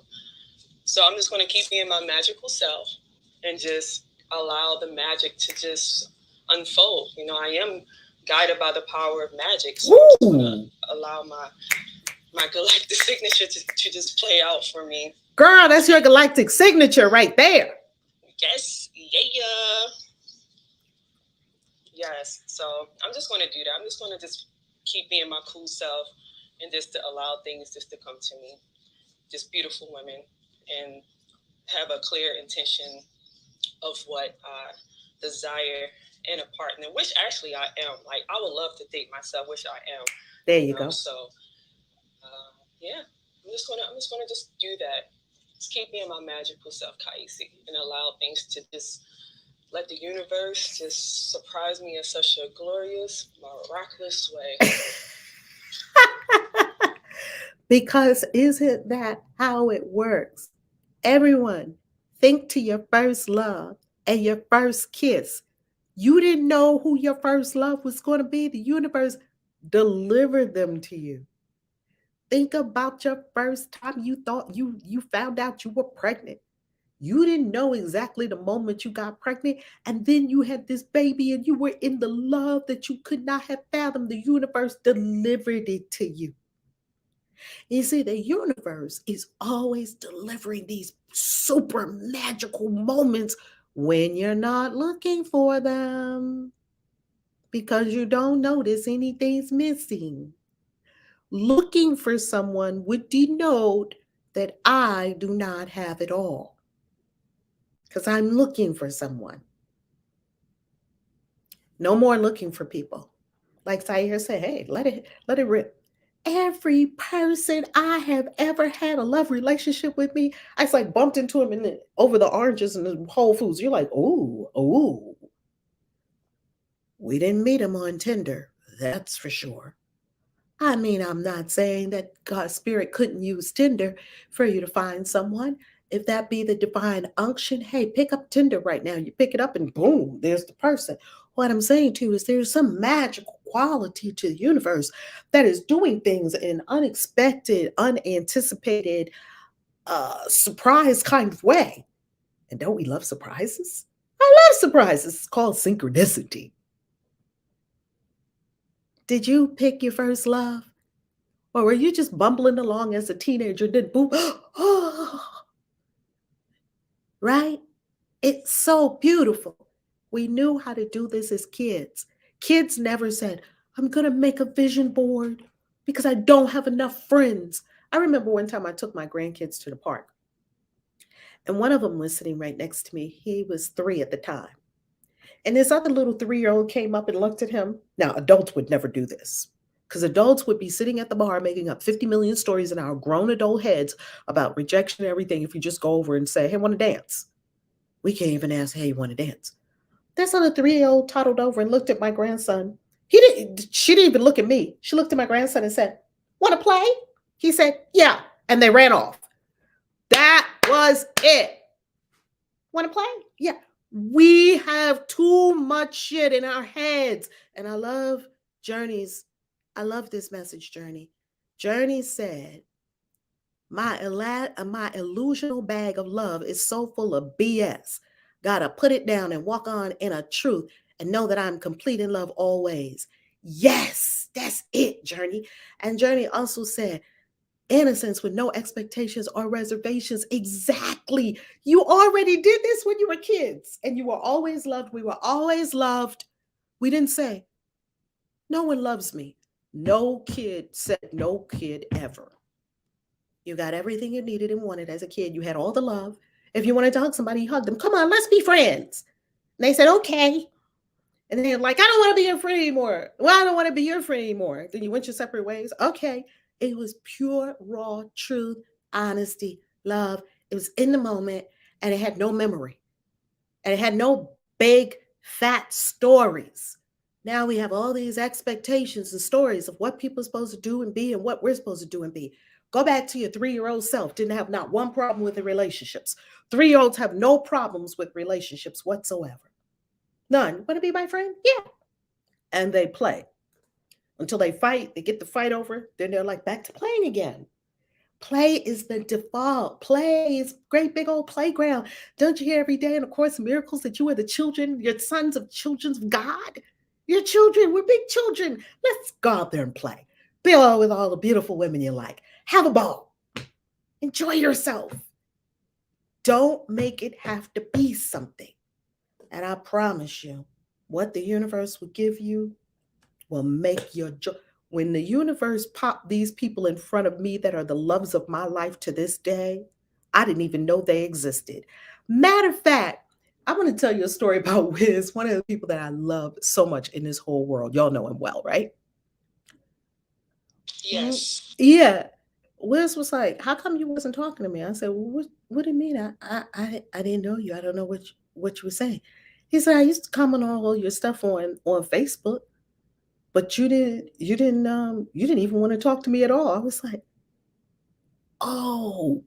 And then I remembered I was seeing these little messages on my comments. He would comment on these different things on my Facebook post, and I was like, oh yeah, I thought you were kind of like a groupie kind of person. I don't want to say it like that, but you have these kind of groupies. And I shy away from groupies because groupies have you on a pedestal and they think that you're something that you're not. They made up a story in their head about you. And then when you eat a chicken wing and they find out you're not vegan, they're like, how can you be a spiritual teacher? You eat a chicken wing. I don't eat chicken wings, but I don't know, when you cuss, when you poop, I don't know what, you're going to do something one day and you're going to fall off their pedestal that they made up about you. I mean, this happens all the time. People make up stories in their head about you and they don't know you and you don't know them. So I just stay away from groupies because they're dangerous, because they think other people have something they don't have. They haven't recognized the God in them yet. So I kind of was like, I wasn't really responding because I thought it was I made up a story. Okay, there you go. I made up a story. When I met this man, here's what happened. This is how I knew the soul connection that we have. And we always say we've been doing this for many lifetimes, like teaching and these kinds of things. Never had sex with the man. He's married, actually. Do you know that I pulled up a video of him? One day I just tapped on something because I kept seeing these, it kept like bouncing around. I'm like, who is this person? I tapped on a Facebook and I looked at the videos and I saw this one video of him. I was like, and you know what it was? It was the soul remembrance. I like, he's here. It was familiar. Just like my daughter's father. He said, when I had this, I was so afraid to ask him this question. I was so afraid to ask him this question because it was going to shatter all my Christian beliefs and all that kind of stuff back in the day. This was like almost 20 years ago. It probably was 20 years ago when I asked him. I was still trying to hold on to my Christian beliefs and I didn't want to go all the way to the dark side and be a witch. Oh my God, my soul is going to be swallowed by the darkness. I was still in that afraid part. And I asked him a question that I had to ask him. I said, when you met me, and I had to ask this question. I was like, when you met me, because I knew how I felt. I said, was I new or was I familiar? And I knew what he was going to say before he said it. He said, familiar. I was like, oh my God, it's so much more than what they told me. The man had a dream about me before we met. We knew we were familiar. That wasn't the first time we met when we in a club. Oh, wow. We bumping into. when you met me, was I new or was I familiar? He said, you were familiar. Oh my God. Like, the implications of that is very scary for a person that doesn't want to think about it. Same thing happened with Wiz. When I saw him, I was like, there he is. That was the thing that I said. There he is. As if my soul had met up again with an ancient friend that we had been doing this so many lifetimes. Do you think that day I thought, hey, I'm going to meet up with an ancient soulmate? Do you think when I went into the club that night, I was like, yeah, this is the night that the soulmate is going to come along, twin flame is going to come along, who's going to be one of the greatest teachers in my life, and we're going to have a child together, and it's going to be this. Do you think I really knew what was going to happen over the next 20 or 30 years when I went into that club that night? Me and my girlfriend was like, hi, what's up, what's up, what's up? And here go, bam. Oh my, it's on now. Isn't that how it happens? Isn't that how it happens? Did you plan out your best moments in life? Did you? Did you say today is going to be the day of my first kiss when you woke up that morning? Or did it come to you? Did it appear before you? Oprah gave us a great manifestation secret. She said, you can't get what you want. What you want must be delivered to you. Ooh, the universe delivers it to you. Your job is to be what you want. That's your job, to be it. And to not want it, to be it. Because being symbolizes having. Having flows from being. To be what you want, to be it. You want honesty? Be honesty. You want love? Be love. You want compassion? Be compassion.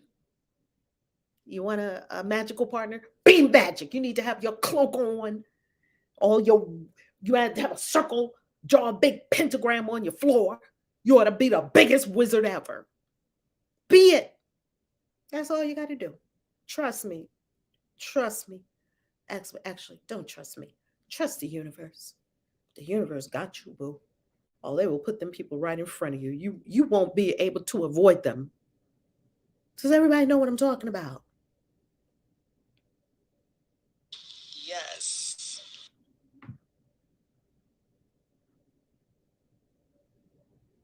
Look at your life. Look at your best moments in your life.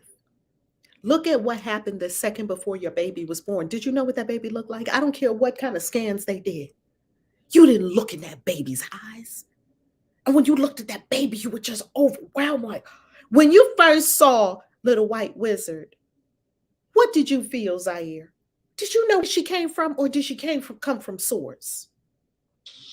Yeah, she definitely came from source. Could you have drawn out Little White Wizard and what she was going to be like and how she was going to be in your world? Or is it even better than anything you could have fathomed?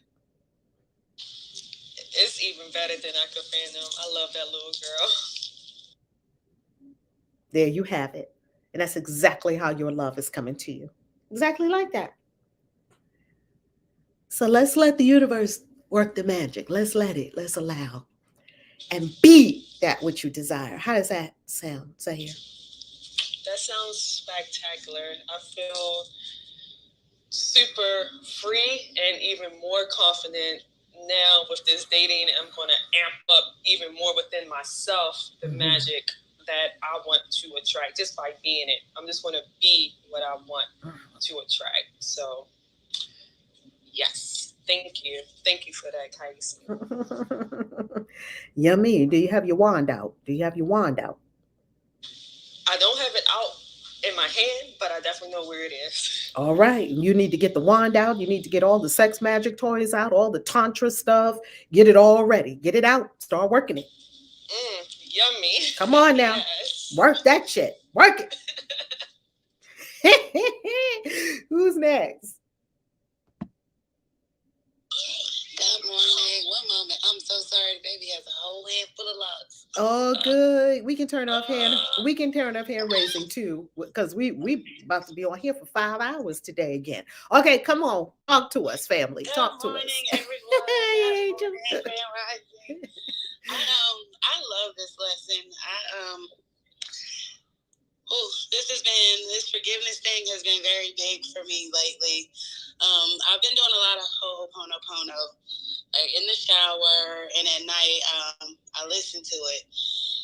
And a couple of weeks ago, when we had that lesson on forgiveness, I had reached out to my birth father and let go of all of that shit and forgave myself. Well, yesterday or day before yesterday, I had another time to put this forgiveness into practice with my ex-husband. And when I tell you I feel so free, like I feel so free. And it's not, I'm really, really realizing and embracing the fact that this shit ain't got nothing to do with nobody else but with me. And it's like I've been battling with a few things. Like one thing in particular is my house with all of these children and having 3-bedroom apartments. Like it's always shit everywhere. And I just couldn't seem to get it together. Go to 222 and I'm like, I'm going to get my life together. And come back home.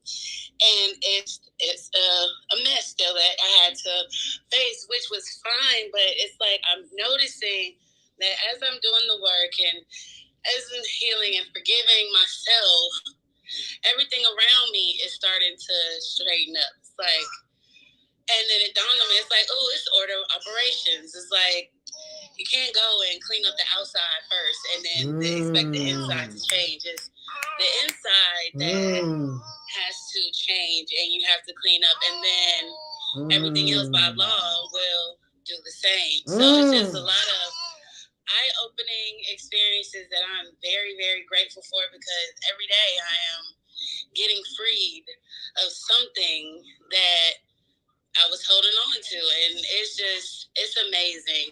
And then when you were talking about the spiritual daycare, it like smacked me in the face, because like over the years, my mom and everyone is like, you need to open up daycare. And I'm like, hell no, all these kids, like, I don't need no daycare. And a few years ago, I finally was like, maybe I do need to open one, because everybody's kids love me. Always random children are walking up to me, talking to me. I had little like toddlers. Hey, you need to give me a hug. Like, this is how I'm approached by children. And then, like, they're always the trouble, not always, but most of the ones that seem to cling are the trouble ones that everybody's like, oh, those are bad, they're the bad kids. And they love me, and I love them, and I talk to them, they talk back, and it's like, it's a very beautiful situation. And then when you said spiritual daycare, I was like, oh, that's it. Because, I mean, I have, like, the name of the daycare I wanted to start, and paperwork, and parent forms that I started, putting together, but I stopped because I'm like, I don't just want a daycare. I don't just want a daycare. Like, I don't want somebody to just drop their kids off, I watch their kids, and, like, they go home. I don't want to, so I stopped. But then when you said it, it was like, ding, ding, ding, ding, ding. So now I have a mission, like, to Angel's Babies, to be a spiritual daycare and not just your regular schmegular daycare. So, again, my mind is blown in class this morning, and I am very appreciative of you and this space that you hold and these lessons, because we really do need them. I know I do, and if I know I do, that means that all of us do. So thank you very much. What's the baby's name? This is King. Come on, King. He is such a doll. Oh my goodness. What a sweetie boo. The whole time you were talking, he was talking too. He was like, yeah, that's right. That's right. That's how it works. I'm telling you, I just came from the other side. It's cool over there. But y'all humans, y'all messing it up. Stop being crazy. He talks all day. All day. This is what this boy does. It's hilarious. How old is he in Earth time? Earth time, he is 5 months. Okay. How old is he in soul time? I don't know, but I know he's older. He's very much so old. So him and I have 2 white wizards. Wow. They're also very old, and it cracked me up when we were at 222, and it's like the Truth Clan, and I didn't know that's what that was like what the White Clan was about, and they are definitely like the 2 that'll just be like, Mom, boom, just say it. And it's just amazing being able to look at my life now and look at who is in front of me and the children that are here and people who have been in my life, and be able to now see them. Like, my favorite lesson is, above all else, I'm determined to see. And it's like I'm really starting to see that it's all me. And that these are not my kids. Like, these are different beings that they are freaking awesome. Like, they have their own personality, they have their own mission, they know what the hell they're doing. And it's amazing. Like, I'm just excited, and I can't wait for class tonight. And I'm just excited. I love it. I love it, Angel. Congratulations. And congratulations on being with us in Ascension. Ascension is incredible. Family, Ascension is not going to be costing $99 a month in the future. Ascension is going to turn into an NFT. And it's going to be an NFT on the Bitcoin blockchain. I know you never heard of smart contracts on Bitcoin. And it is about to make you money. But only for our OG Ascensioners, there's going to be some stipulations in there. So I just want to let you know, Ascensioners, there is a plan to make you wealthy. There's a plan to make you wealthy. I trust that. Who's next?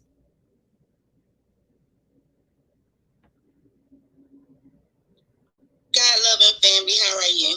Hey, how you loving? I'm loving, honey. This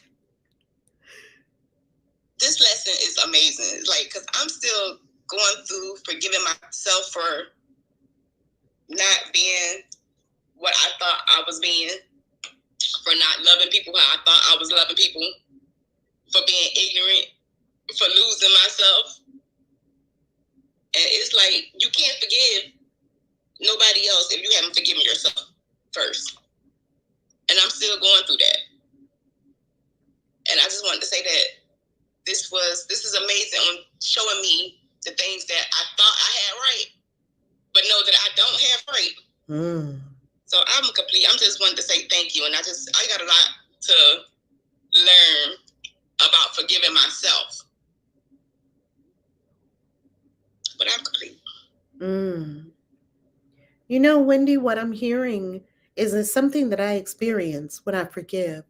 When I forgive, I let go of a story that was making me sad. That's what happens when I forgive. When I forgive, I let go of a story that I made up that didn't feel good. And I choose love and bliss rather than my story. That's what I find myself doing now. I'm choosing me over everything else.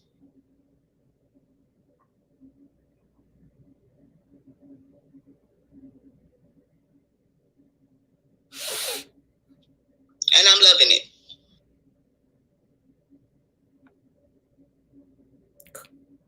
Congratulations.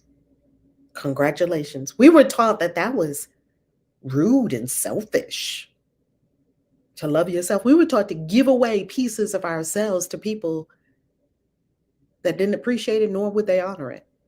Nor would they ever come back and say, here's the piece of yourself back that I took from you. And then we were mad at them because they just took pieces of me. Well, they wouldn't have took them if I didn't give them.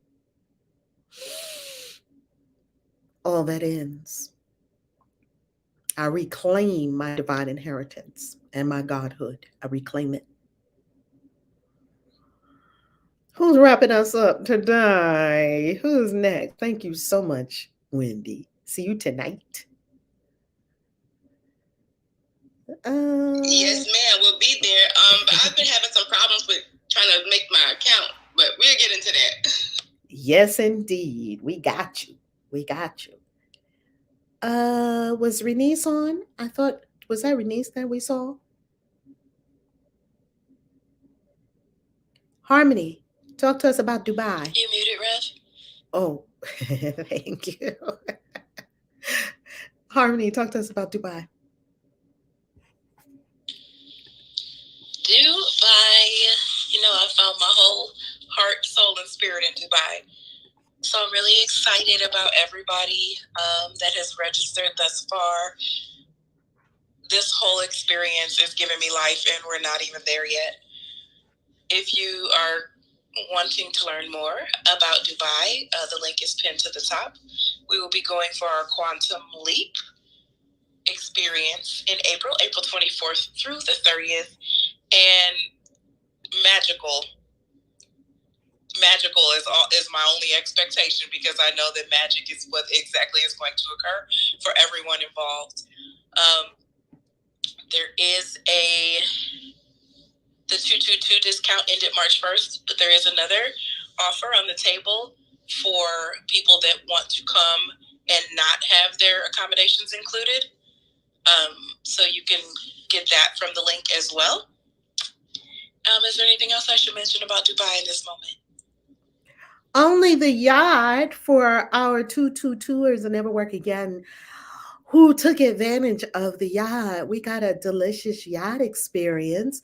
And 222, y'all got an incredible financial blessing too with regard to Dubai. And now, because we want to make it clear that we do not at all discriminate, we give rewards. We reward powerful action. So everyone who is at 222 and Never Work Again got the opportunity before other people to be able to take advantage of a deal that only they got. No one else got the deal.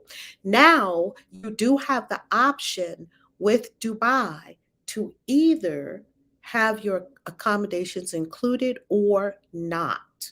So if you want to choose no accommodations for Dubai, that option is also available to you now. You go to the website and you will see it. Okay, you will see Dubai and you click on it and it will give you all the details. Family, please, please, please do not put personal questions or customer service questions in our group chat. That is not what the Telegram is for. The Telegram is for all event-related conversations that affect those in the Soul Excursions Telegram. So if you are coming to our events, you receive an invitation into the Soul Excursions Telegram. And soon you will be seeing people who are attending the Christian Witches Convention that will be in the Soul Excursions Telegram. The Telegram is not a requirement for us to offer. We offer it as a service so that you can, it's free, so that you can connect with other people going to our events, so that you can find a roommate, so that you can connect maybe transfers from the airport, carpools, Uber rides, going out to dinner while we're at the events. Hey, I'm in the lobby. Where's everybody? We're going to dinner at 7. That's what it's for. It is not for customer service questions. If you have customer service questions, of course, you text us. And we always give you the number to text us so that you can have. Don't put anything in there that's a question that is only for you.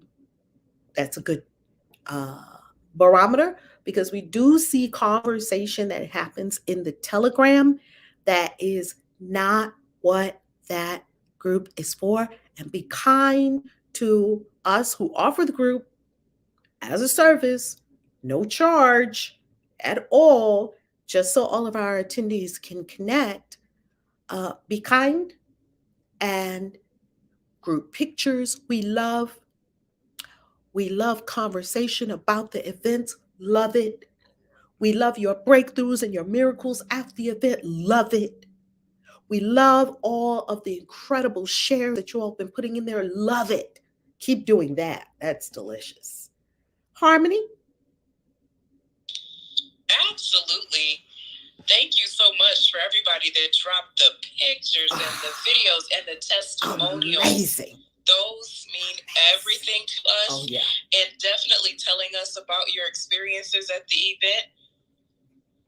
So many lives are changed at 222. So many lives are changed at Never Work Again. And having that feedback is wonderful and amazing. And yes, please, please, please keep doing all of that. Would you like me to do the galactic signature? Yeah. And what not to do in the Telegram group? What not to do? Because I felt like that was kind of hanging on the end there. And don't do this, Go for it. I think you covered it really well. Like, definitely we don't want anyone to be discouraged when sharing, but definitely think about what it is that you're asking and if it's the proper place and location. Because if you have a question about something that is very personal to you, and I don't want to give specific examples, but like if you have a question about your account in Ascension or anything that has something to do specifically with you. Hey, Arlene joined and we're about to close. Hey, Arlene. Hey, Arlene. I miss Arlene. You, Arlene. But yeah, those type of questions, definitely text or email, and your questions will be answered because your question is important, and we want to get everything worked out for you. However, it just is not the right place for Telegram. So if it ain't about one of these soul excursions, that's not the place. It's plain and simple. But we love having everyone in there. And can I add something too about that, please? Please do. And I would just say, if you have a question, can you look for the answer first? Because a lot of the times that I would see that someone asks something that is blatantly laid out for us already, and I just ignore it because I'm to the point now where I know better. So look for the answer first, because most likely it's there, and then proceed. But that's all. That's all I got to say.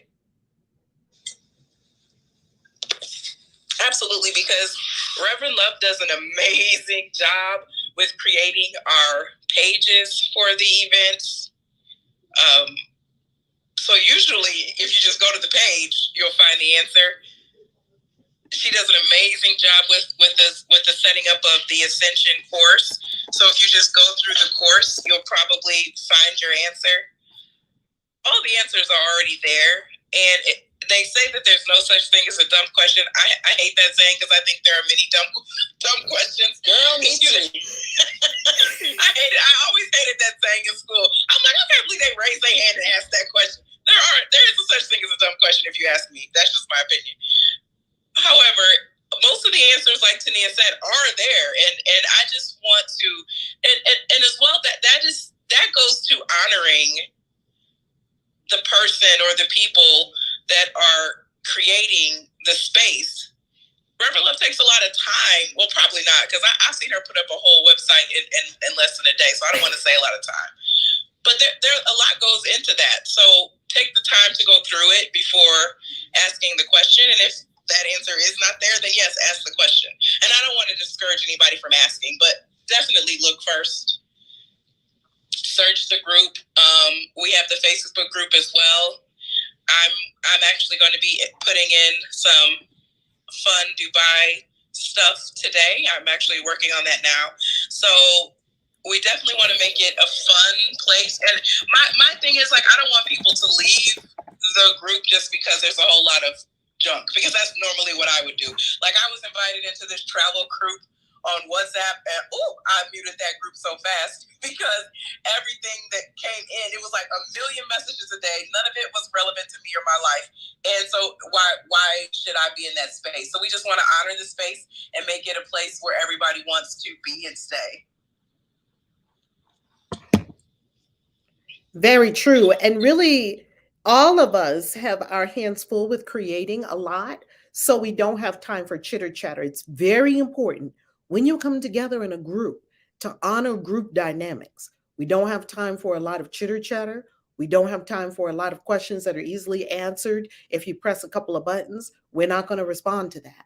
We have high level conversation. Yes, this is, and Renice is sharing. Renice has an amazing share. So I opened hand raising for Renice. Come on stage, Renice.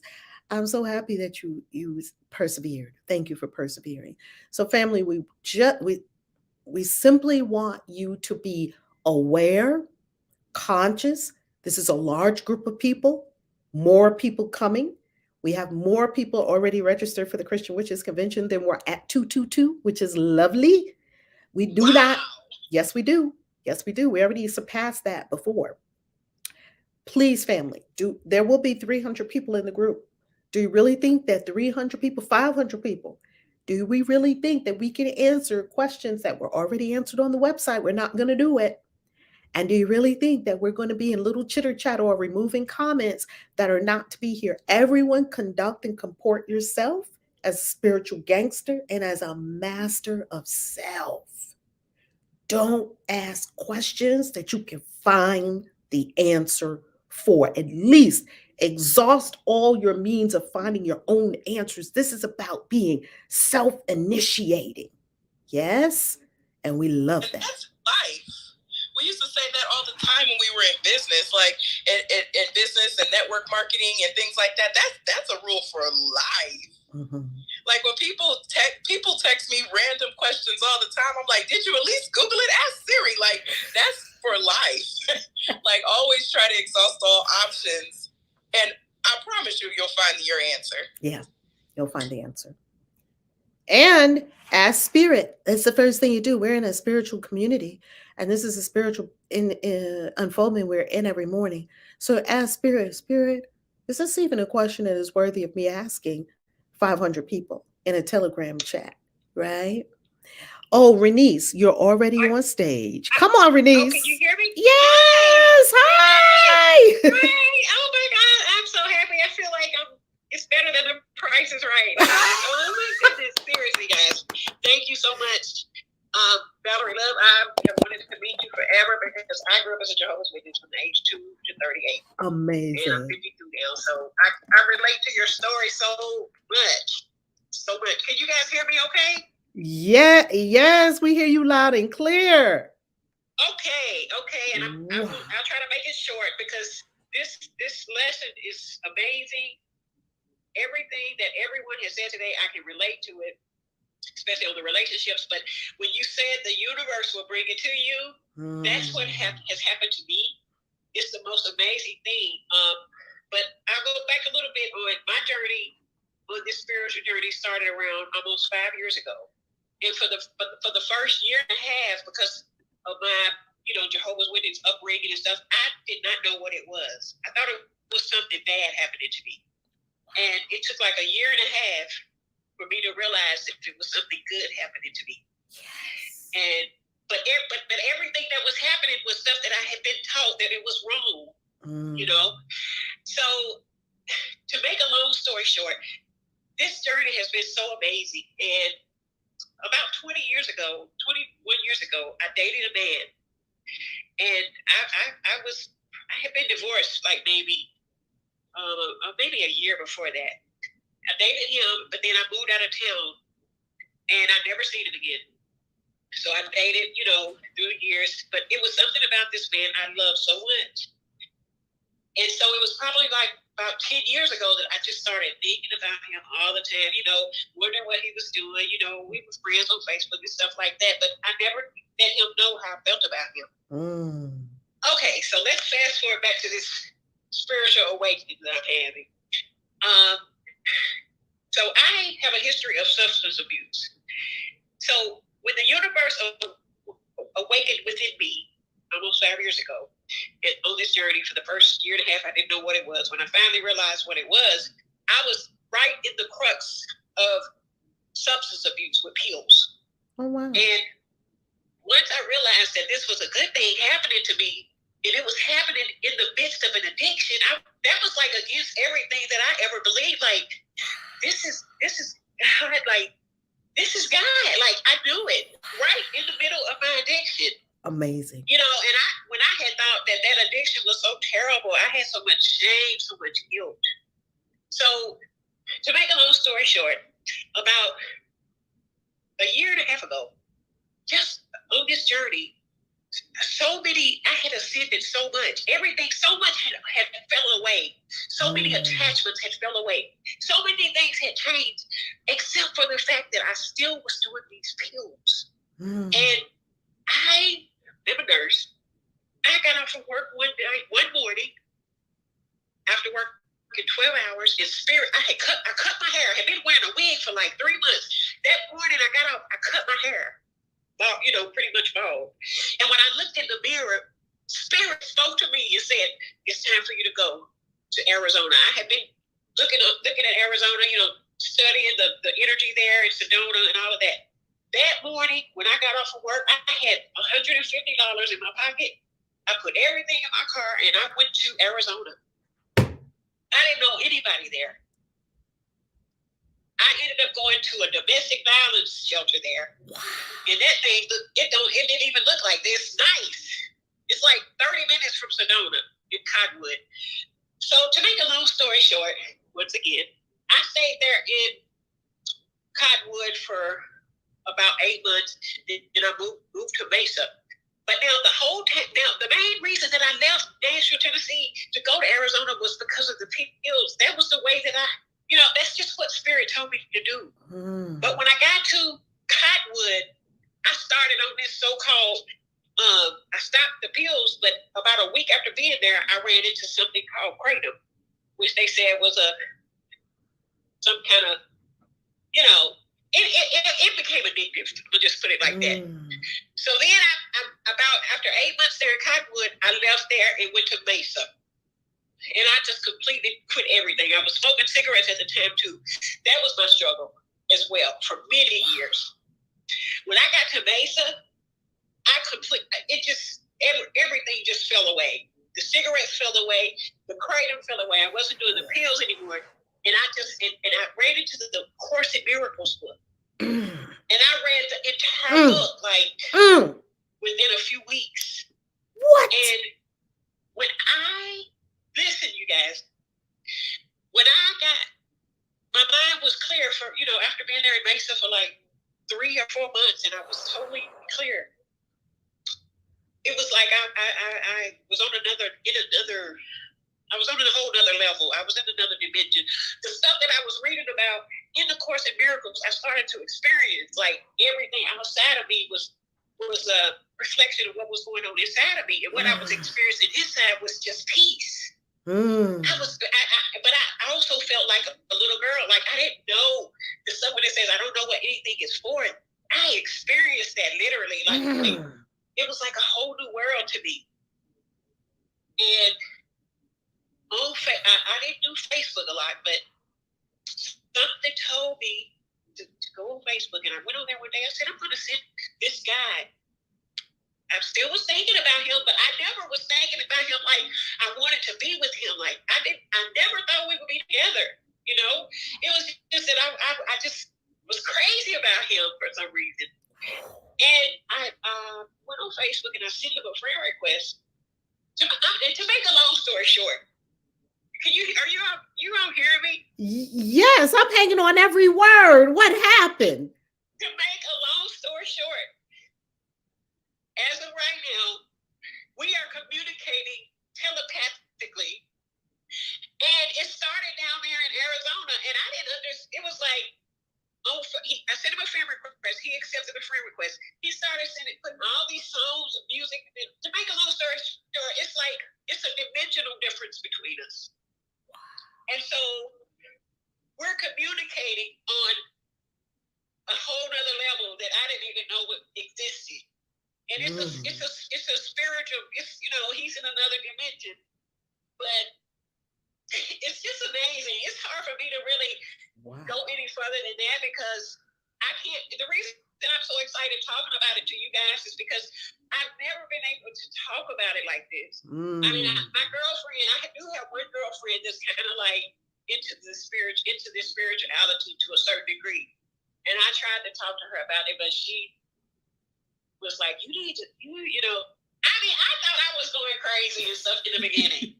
Like when I was in Arizona, I ended up going to a mental hospital because it was so surreal. But as of right now, I know for a fact that the universe has made this happen, because, and it's the guy that I dealt with 20 years ago. Wow. I mean, and that's who it is. And it's like, it's just amazing to me. And I want to let you guys know that in my journey, I experienced mad resistance in Miami, because I am ascending in my journey, and like for every level, there's a different it's like for every level that I see it, it's a different devil, they say. I don't really say devil. You call it what you want, but that's what happened to me in Miami. I mean, of course, like I said, when I got there that first morning for 222, yes, my daughter and I had been on the road for 19 hours because we had to stop in Atlanta and we stopped for 3 hours and did not consider that. So yes, I was dead tired, but still, it was a lot of resistance going on with me on that trip.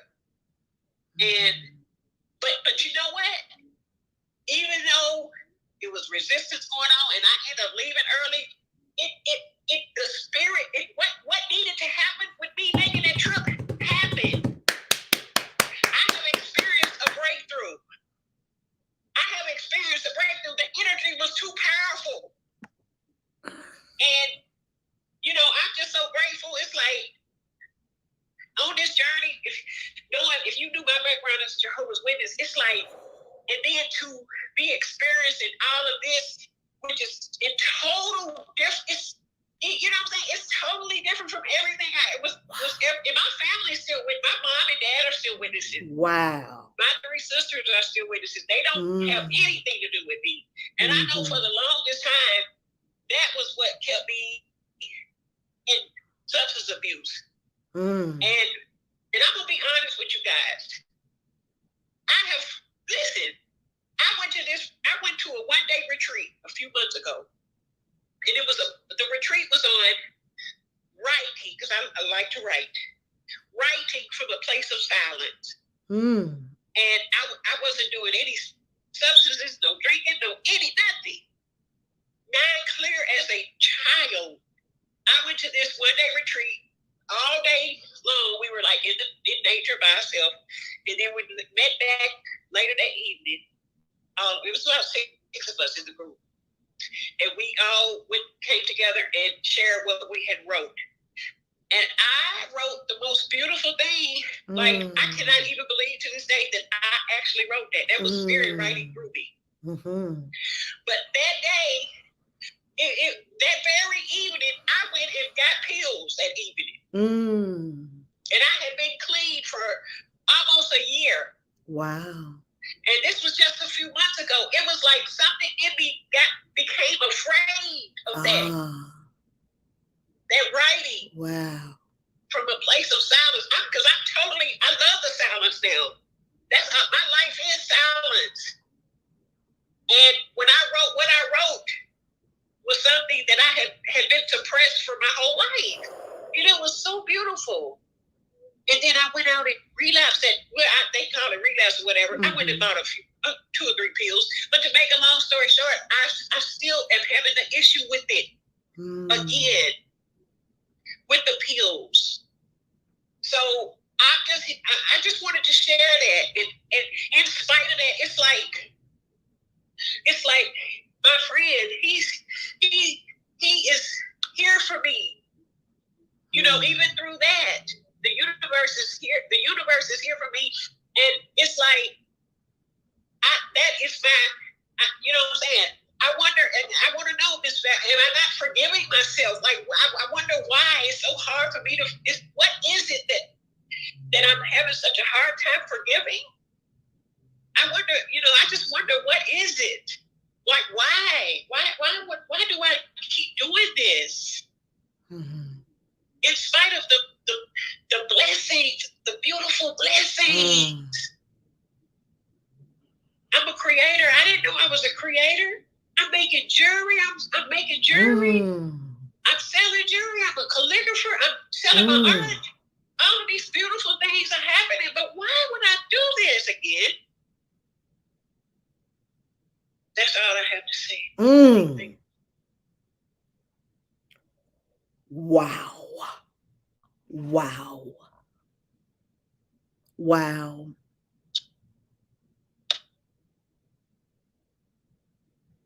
I'm stunned. I am there is great love and appreciation here for you, Renice, to be so open, raw, honest, coming straight from truth. This is my experience. celebrating your courage. I'll tell you what'll break it. I heard it as you were speaking plant medicine. Have you done shrooms or ayahuasca? I want to do the ayahuasca. I signed up for a place in Kentucky that's really the mother would take care of that. The mother would take care of that. No problem. No problem. That's going to be it. Mother ayahuasca would take care of that. No problem. I have seen people lay down as with different issues. Get up. It's gone in a matter of hours. Wow.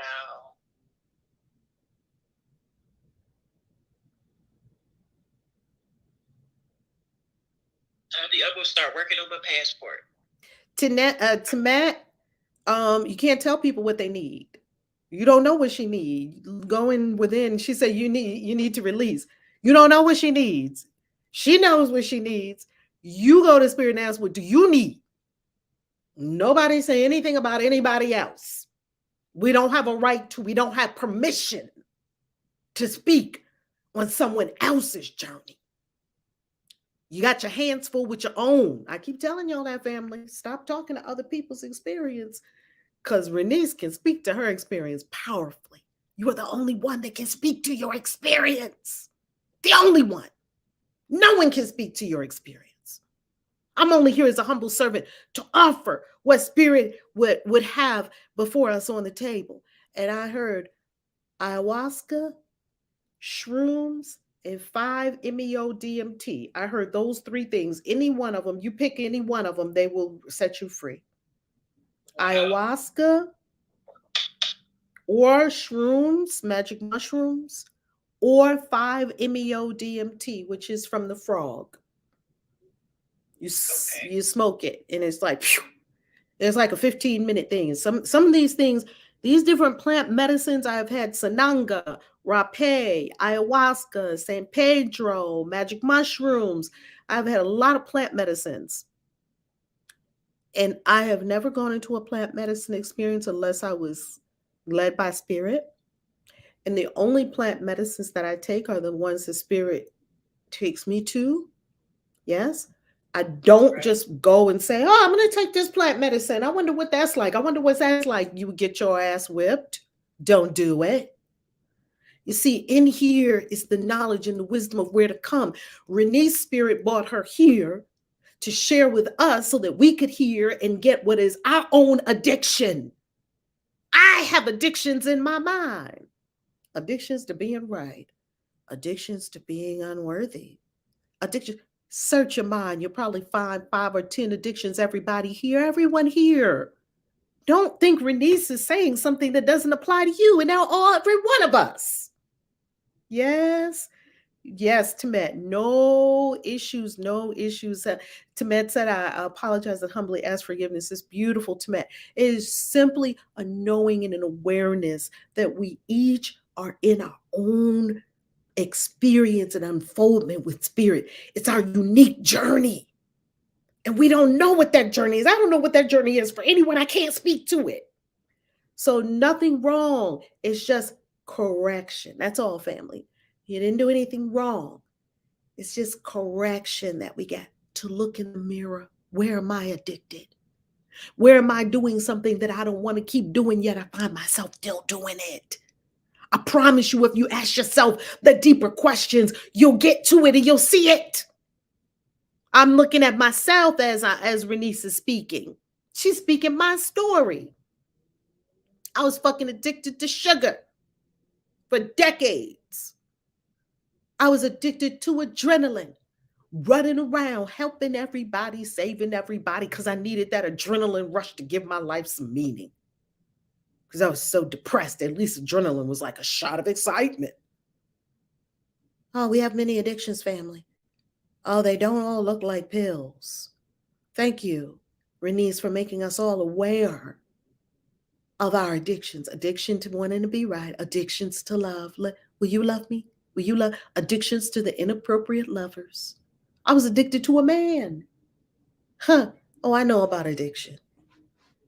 It may not look like pills. It may look like something else. Trust me. Renice's share is for everyone hearing the share and experiencing the share. It's for all of us. Yes? So Renice, ayahuasca done in a ceremony with a shaman.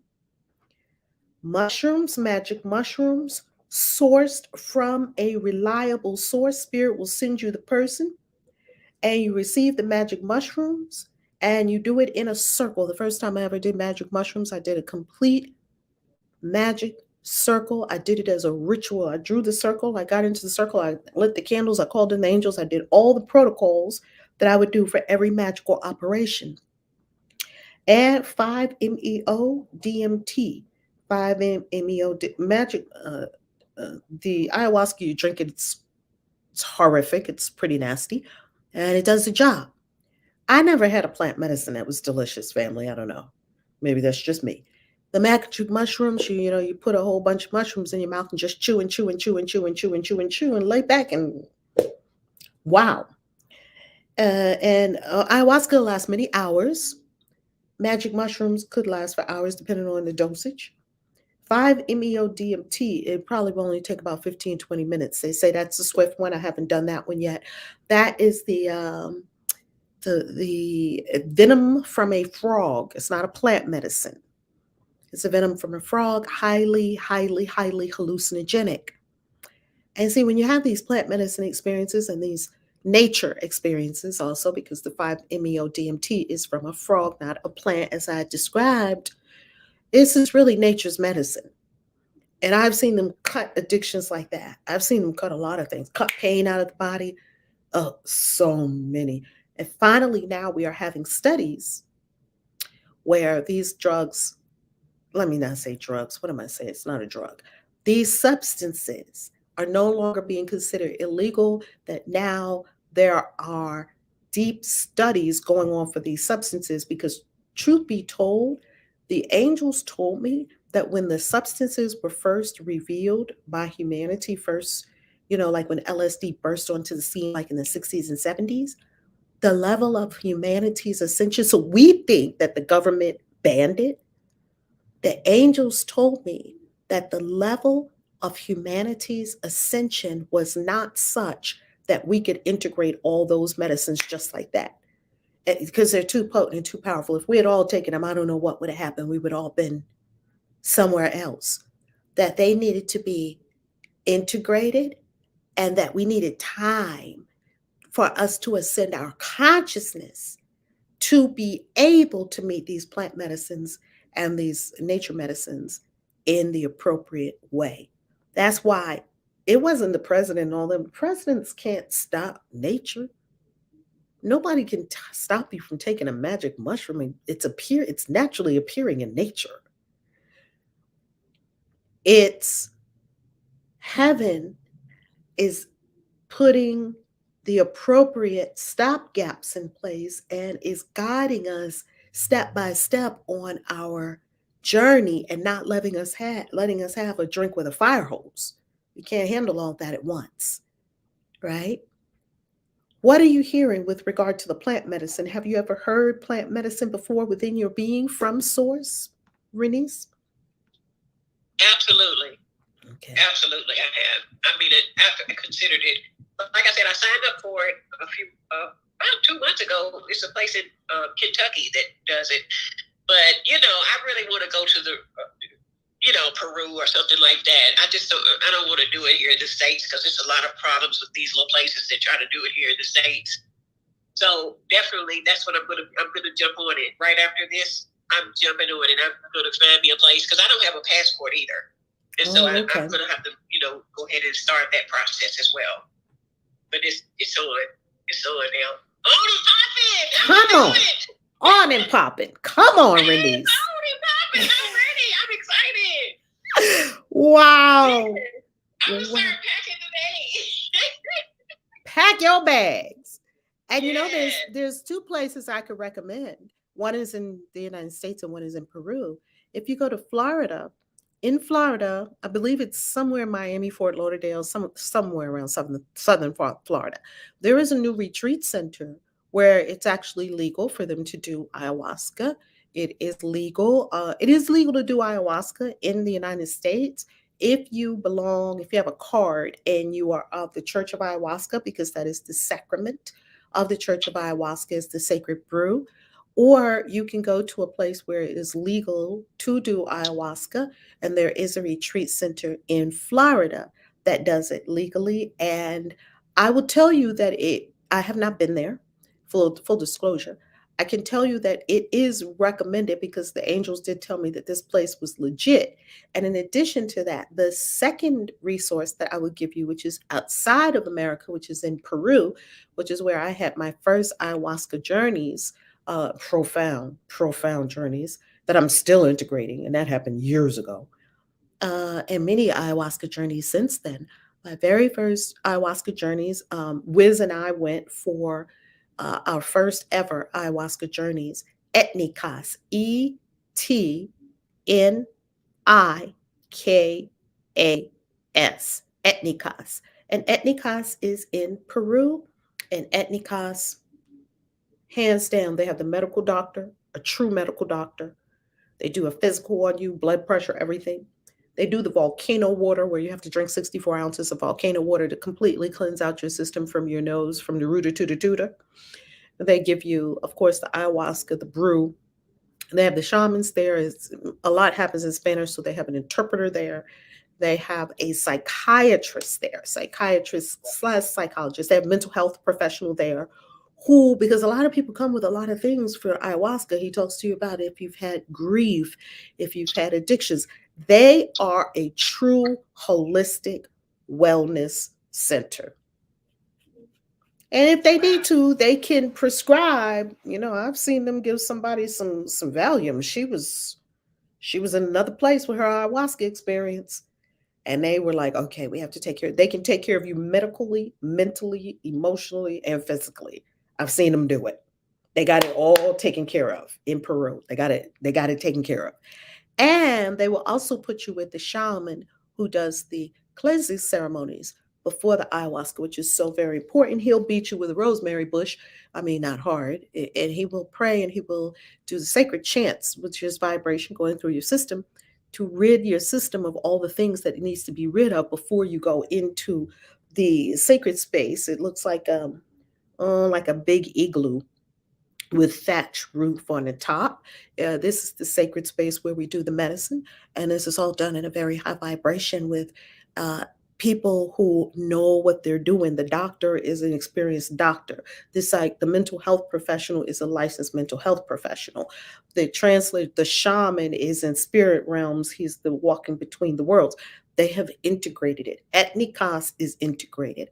I love Etnikas. I love it. And now Etnikas sent me an email not very long ago that they were coming to Miami. I don't think it was Miami, where that retreat center is in Florida that I just described to you.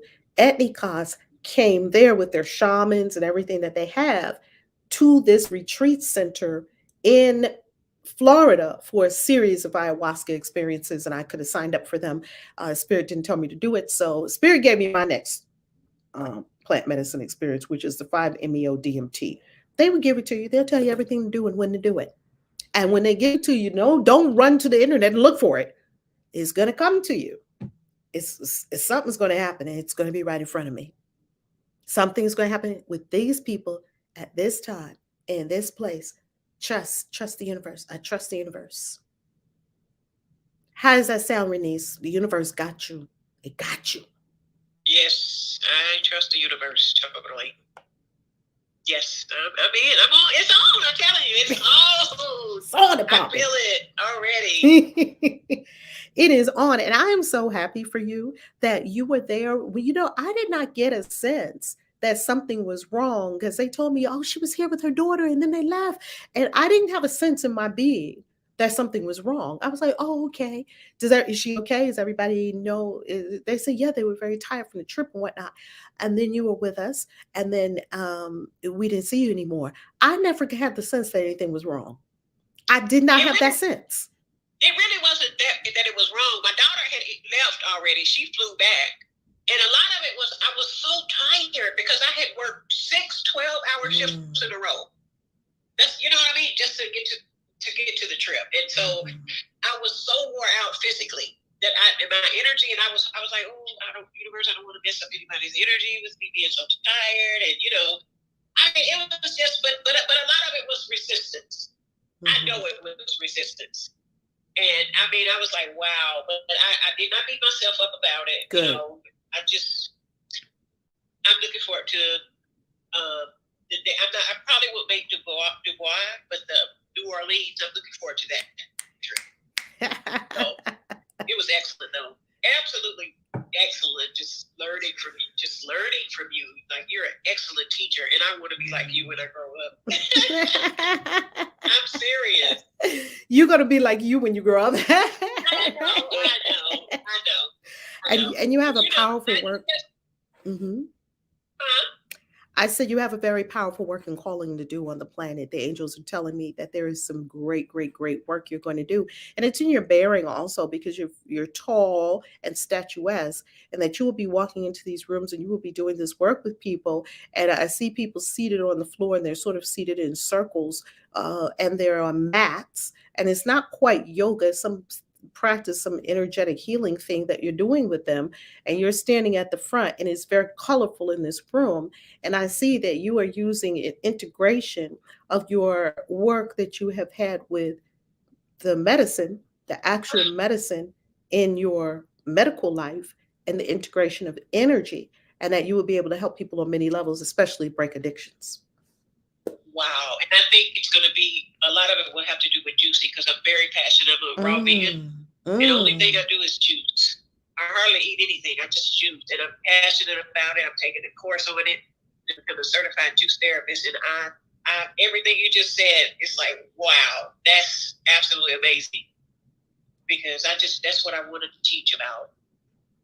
And do you have these visions of these retreats where people will be eating in this way, and they'll also be able to, or drinking, and they'll also be able to unpack and talk about what's going on with them, and then also that you'll do this energy integration with the medicine, since you've been a nurse?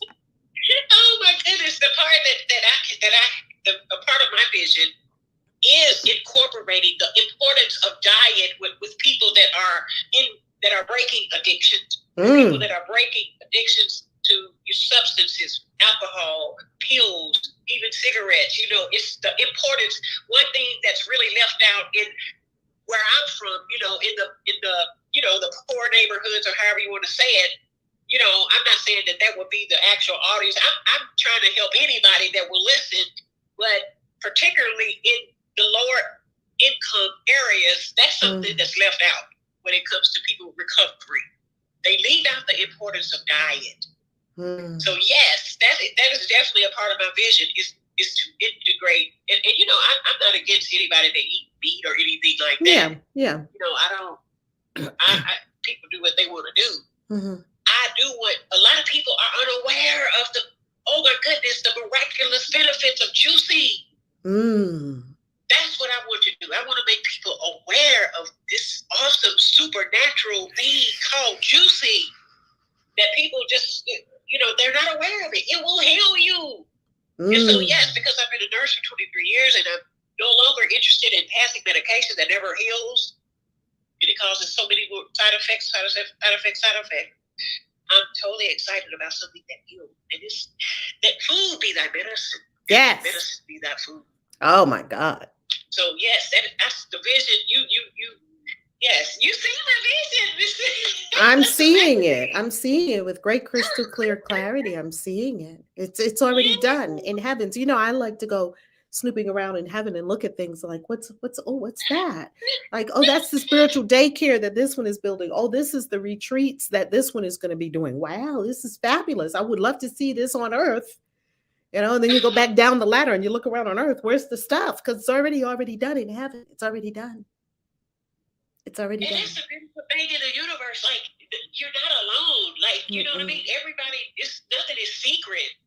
It's not, you know what I mean? It's not all that secret. Like, outside of the universe, like in the third dimension, world that I have grown up in, it's like you always try to keep everything secret. And I mean, especially growing up the way that I did as a Jehovah's Witness, so I love that part of the universe, just that things are open, that we are one.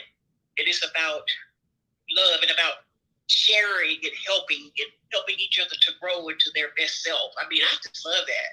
Yes. Yes.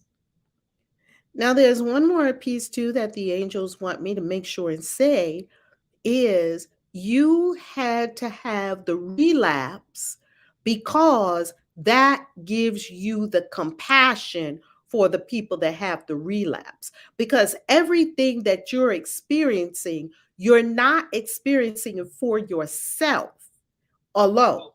You are experiencing it for all of the people who will come to you, and you can tell them what went on. Like none of us can tell them what to do about this, right? In this way, because we might not have had that experience. So people are coming to me that had the experience of Jehovah's Witness and that's like huge resonance, right? Or a Christian witch or this or that. There are many points of resonance. I can't help people with that because like you would help them with it because spirit has had you have these experiences. And there was a benefit to you using pills as a coping mechanism. Please do not see it as a judgment and I should have never done this. This is bad. No. This is critical part of your service to humanity, that you walked in it, that you came free of it, and then, oh, not done yet with these lessons in this love curriculum. Let me relapse back into it so I can see what that is like too. You will be the ultimate in compassion when people come to you, and when they relapse, you'll tell them, oh, I relapsed too. No big deal. And they'll be like, and they'll be so free. Wow. It wasn't bad. Spirit is using all of this.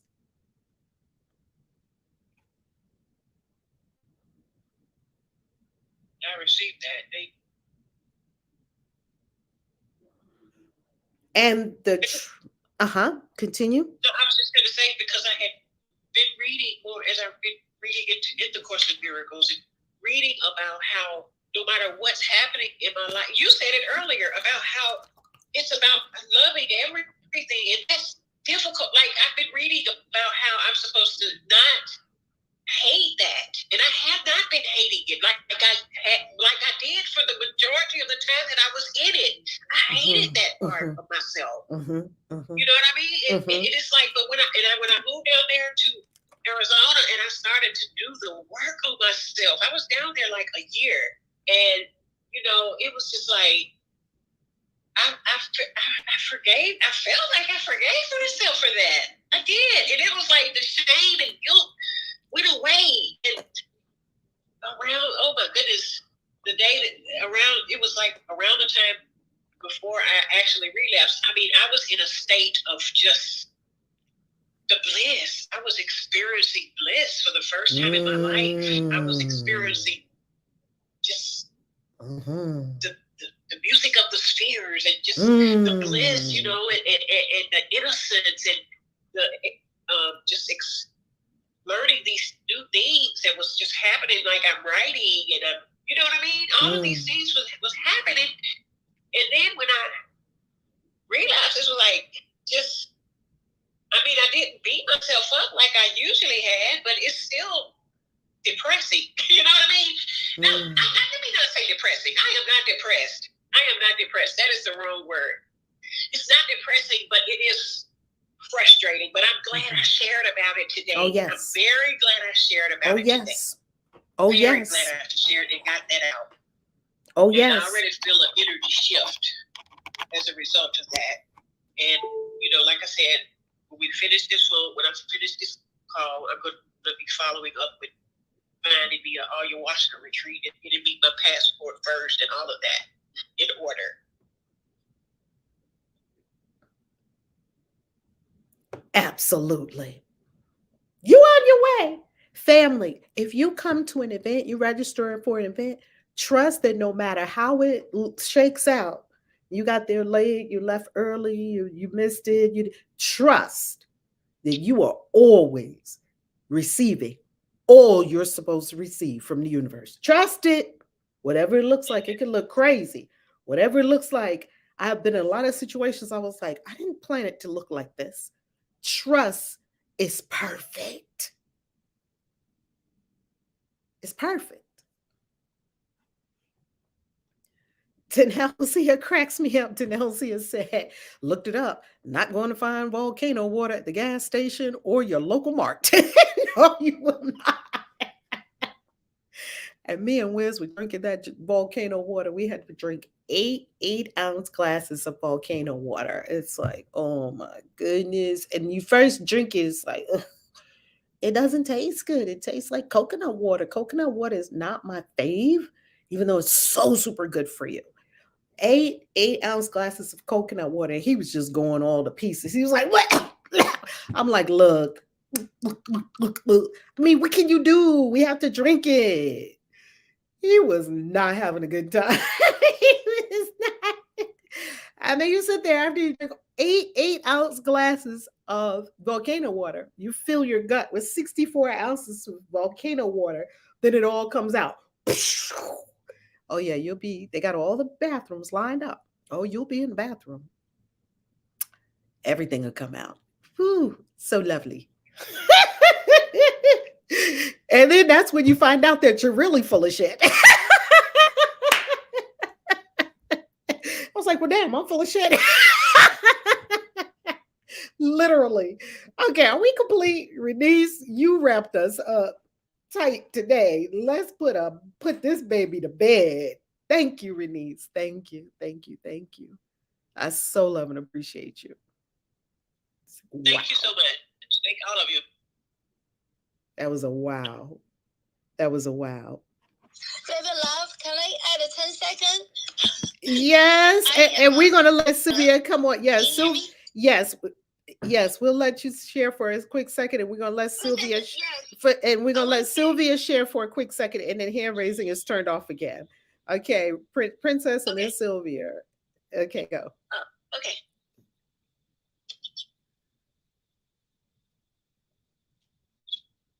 Oh, you said I can say something? Oh, I just yes, want to say yes. Thank you. Mm-hmm. I just say thank you, Renice. You made my day because you're so generous. Offer the ride, and I so connect with you. And later, I don't see you no more. And I have to. I say practice. Okay, practice within me, and I ho'oponopono and hold the intention. Is everything peace, divine order. Then look at what happened right now. I've been texting to your daughter, and at first didn't respond, so I keep a practice.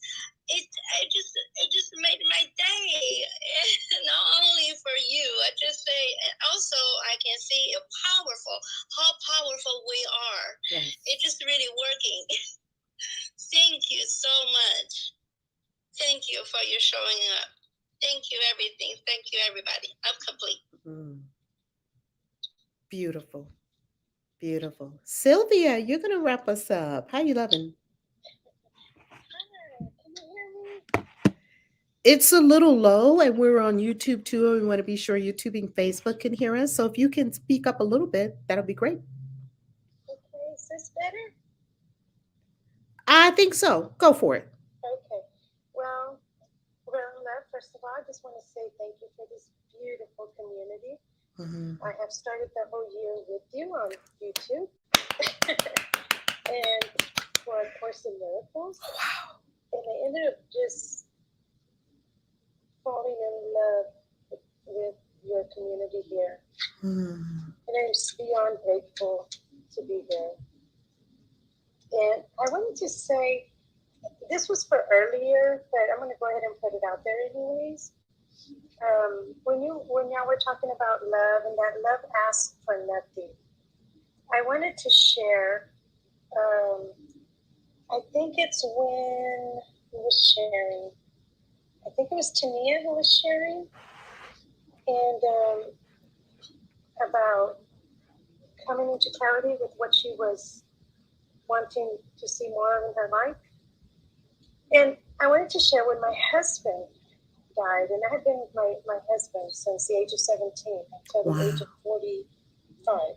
Wow. And when he chose to exit this physical world through a car accident on Mother's Day of 2018, I automatically knew that I needed to heal my heart because of the physical separation from no longer seeing his body every day and just being so used to being with him for 28 years. I just knew I was going to have to heal my heart. So I went on these workshops for a whole year. I traveled and I took flights everywhere, and I just traveled to this place. It was spiritual millionaire workshop, and I worked on my heart, and I just continued to work on my heart. And I was never like in a place of devastation because I already knew there was no death. I just knew I had to get used to the fact that his physical body was gone, but his soul was still, and is still all around. And I ended up meeting my second husband, which I never imagined I'd even remarry, in the fourth workshop, I believe. I met him in the third one, and in the fourth one, we ended up actually talking. And then he lived in Arizona and I lived in Texas, and we talked for a year. Long distance. And then he started visiting me every month. So we came to this understanding that he could visit me. And at the time I was not ready to move on into anything, to just heal my heart. He knew the circumstances. Well, I never searched, and I never needed anything that wasn't inside of me. And I'm happy to say that we just celebrated our second year married anniversary, which is really nice because after my first husband physically left this earth, I told myself, I am complete. If I never, whatever unfolds for me, whatever the flow is in life, I am complete. And I'm just happy to say that love asks for nothing. Love absolutely asks for nothing. And I am grateful for your community. I thank you so much. And yes, I am complete. Thank you. Whew. Wow. This has been an incredible morning. Sylvia, thank you so much for sharing it, and congratulations on your second anniversary. And you weren't looking. It happened magically. Yes. Mm. And he is amazing. He has treated me like a queen from day one. And I just want to share this out there. With my first husband, he had stopped buying me flowers because at a certain point in my life, I was like, okay, we're spending a lot of money on just flowers. And with my second husband, he has bought me a bouquet of roses or flowers, any kind of flowers, every 2 weeks since the moment that we have met. And I let him. And I was like, okay, I learned this from my other life. And now I am more than open to receiving abundantly in whichever way it comes in. Hello. And I enjoy my roses every 2 weeks. Wow. That is delicious. It's delicious. It's delicious. Congratulations, Sylvia, on focusing on your heart. Yes. Yes, ma'am. It's all about the heart. Ah, that is yummy. And we love that your husband is dancing in the other dimensions, happy that you're happy. Oh, yes, he is. And I won't go into that, but the first 17 and a half months he showed me his journey. We were in communication, and it was phenomenal what he showed me. Mm-hmm. It's like my mom. When my mom went on, oh my goodness, she talked to me more than we had talked in years because, of course, she was a Jehovah's Witness, right? And she and I didn't talk much about other things other than family matters, financial matters. You know, you could only talk to disfellowship Jehovah's Witnesses, even members of your family, about certain things. And she kept to the rules, and we had a beautiful experience just before she went on and left her body. And we made our peace with everything that had unfolded with the religion and all that. And I was so happy that I got to do that because it made the way clear that when she went on the other side, it was very clear she was right there, like right here. Yes. Yeah. Yeah. And my husband, when I went to my first workshop, he was bouncing off the walls in my pictures. And I got one specific picture where you can see his face energetically. Wow. Woo! And even his cap, where he always wore his cap backwards. And it was phenomenal. Wow. I'm just, magic just happens in my life. Miracles constantly, because I just live a very miraculous life. And I will be seeing you in Ascension tonight. For the first time. So I'm excited about that. Woohoo! I love it. I love it. Oh, Ascension's going to be off the wall tonight. Plus, I have some goodies to share with y'all from the Bitcoin conference. So, woo, yummy, yummy, yummy. Oh my goodness! Congratulations. Thank you. And I'm joined the Ascension because I want to start learning about what is it, Bitcoin and that kind of stuff. Yep.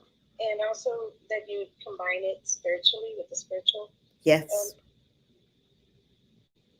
It's more like you combine the Bitcoin to the spiritual, but yeah. So I'm excited about that.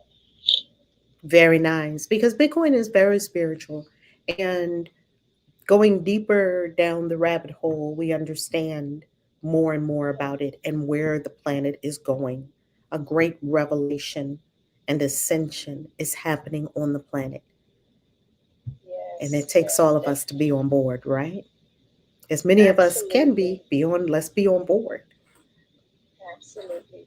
For peace. You are phenomenal. You are phenomenal. Oh, thank you so much for being here. I appreciate and honor your presence. Thank you. And now we can have our galactic signature, Harmony. All right.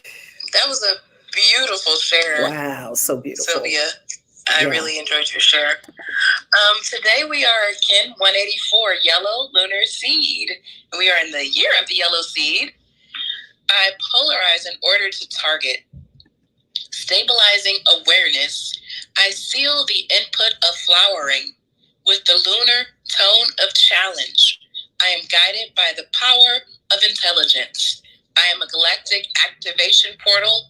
Enter me. I polarize in order to target. Stabilizing awareness, I seal the input of flowering with the lunar tone of challenge. I am guided by the power of intelligence. I am a galactic activation portal. Enter me. I polarize in order to target. Stabilizing awareness, I seal the input of flowering with the lunar tone of challenge. I am guided by the power of intelligence. I am a galactic activation portal. Enter me. Yellow Lunar Seed. Wow. Now that's incredible. That is incredible. All right, family, we are complete. Everyone on stage, can you send some love to the Love Tubers? Love you, Love Tubers. Have a beautiful day, Clubhousers. Oh, can you send some love to the Love Tubers? Send some love, everybody on Clubhouse. Send love to the Love Tubers and the Facebookers all over the world. We love you. Have a beautiful day. God bless.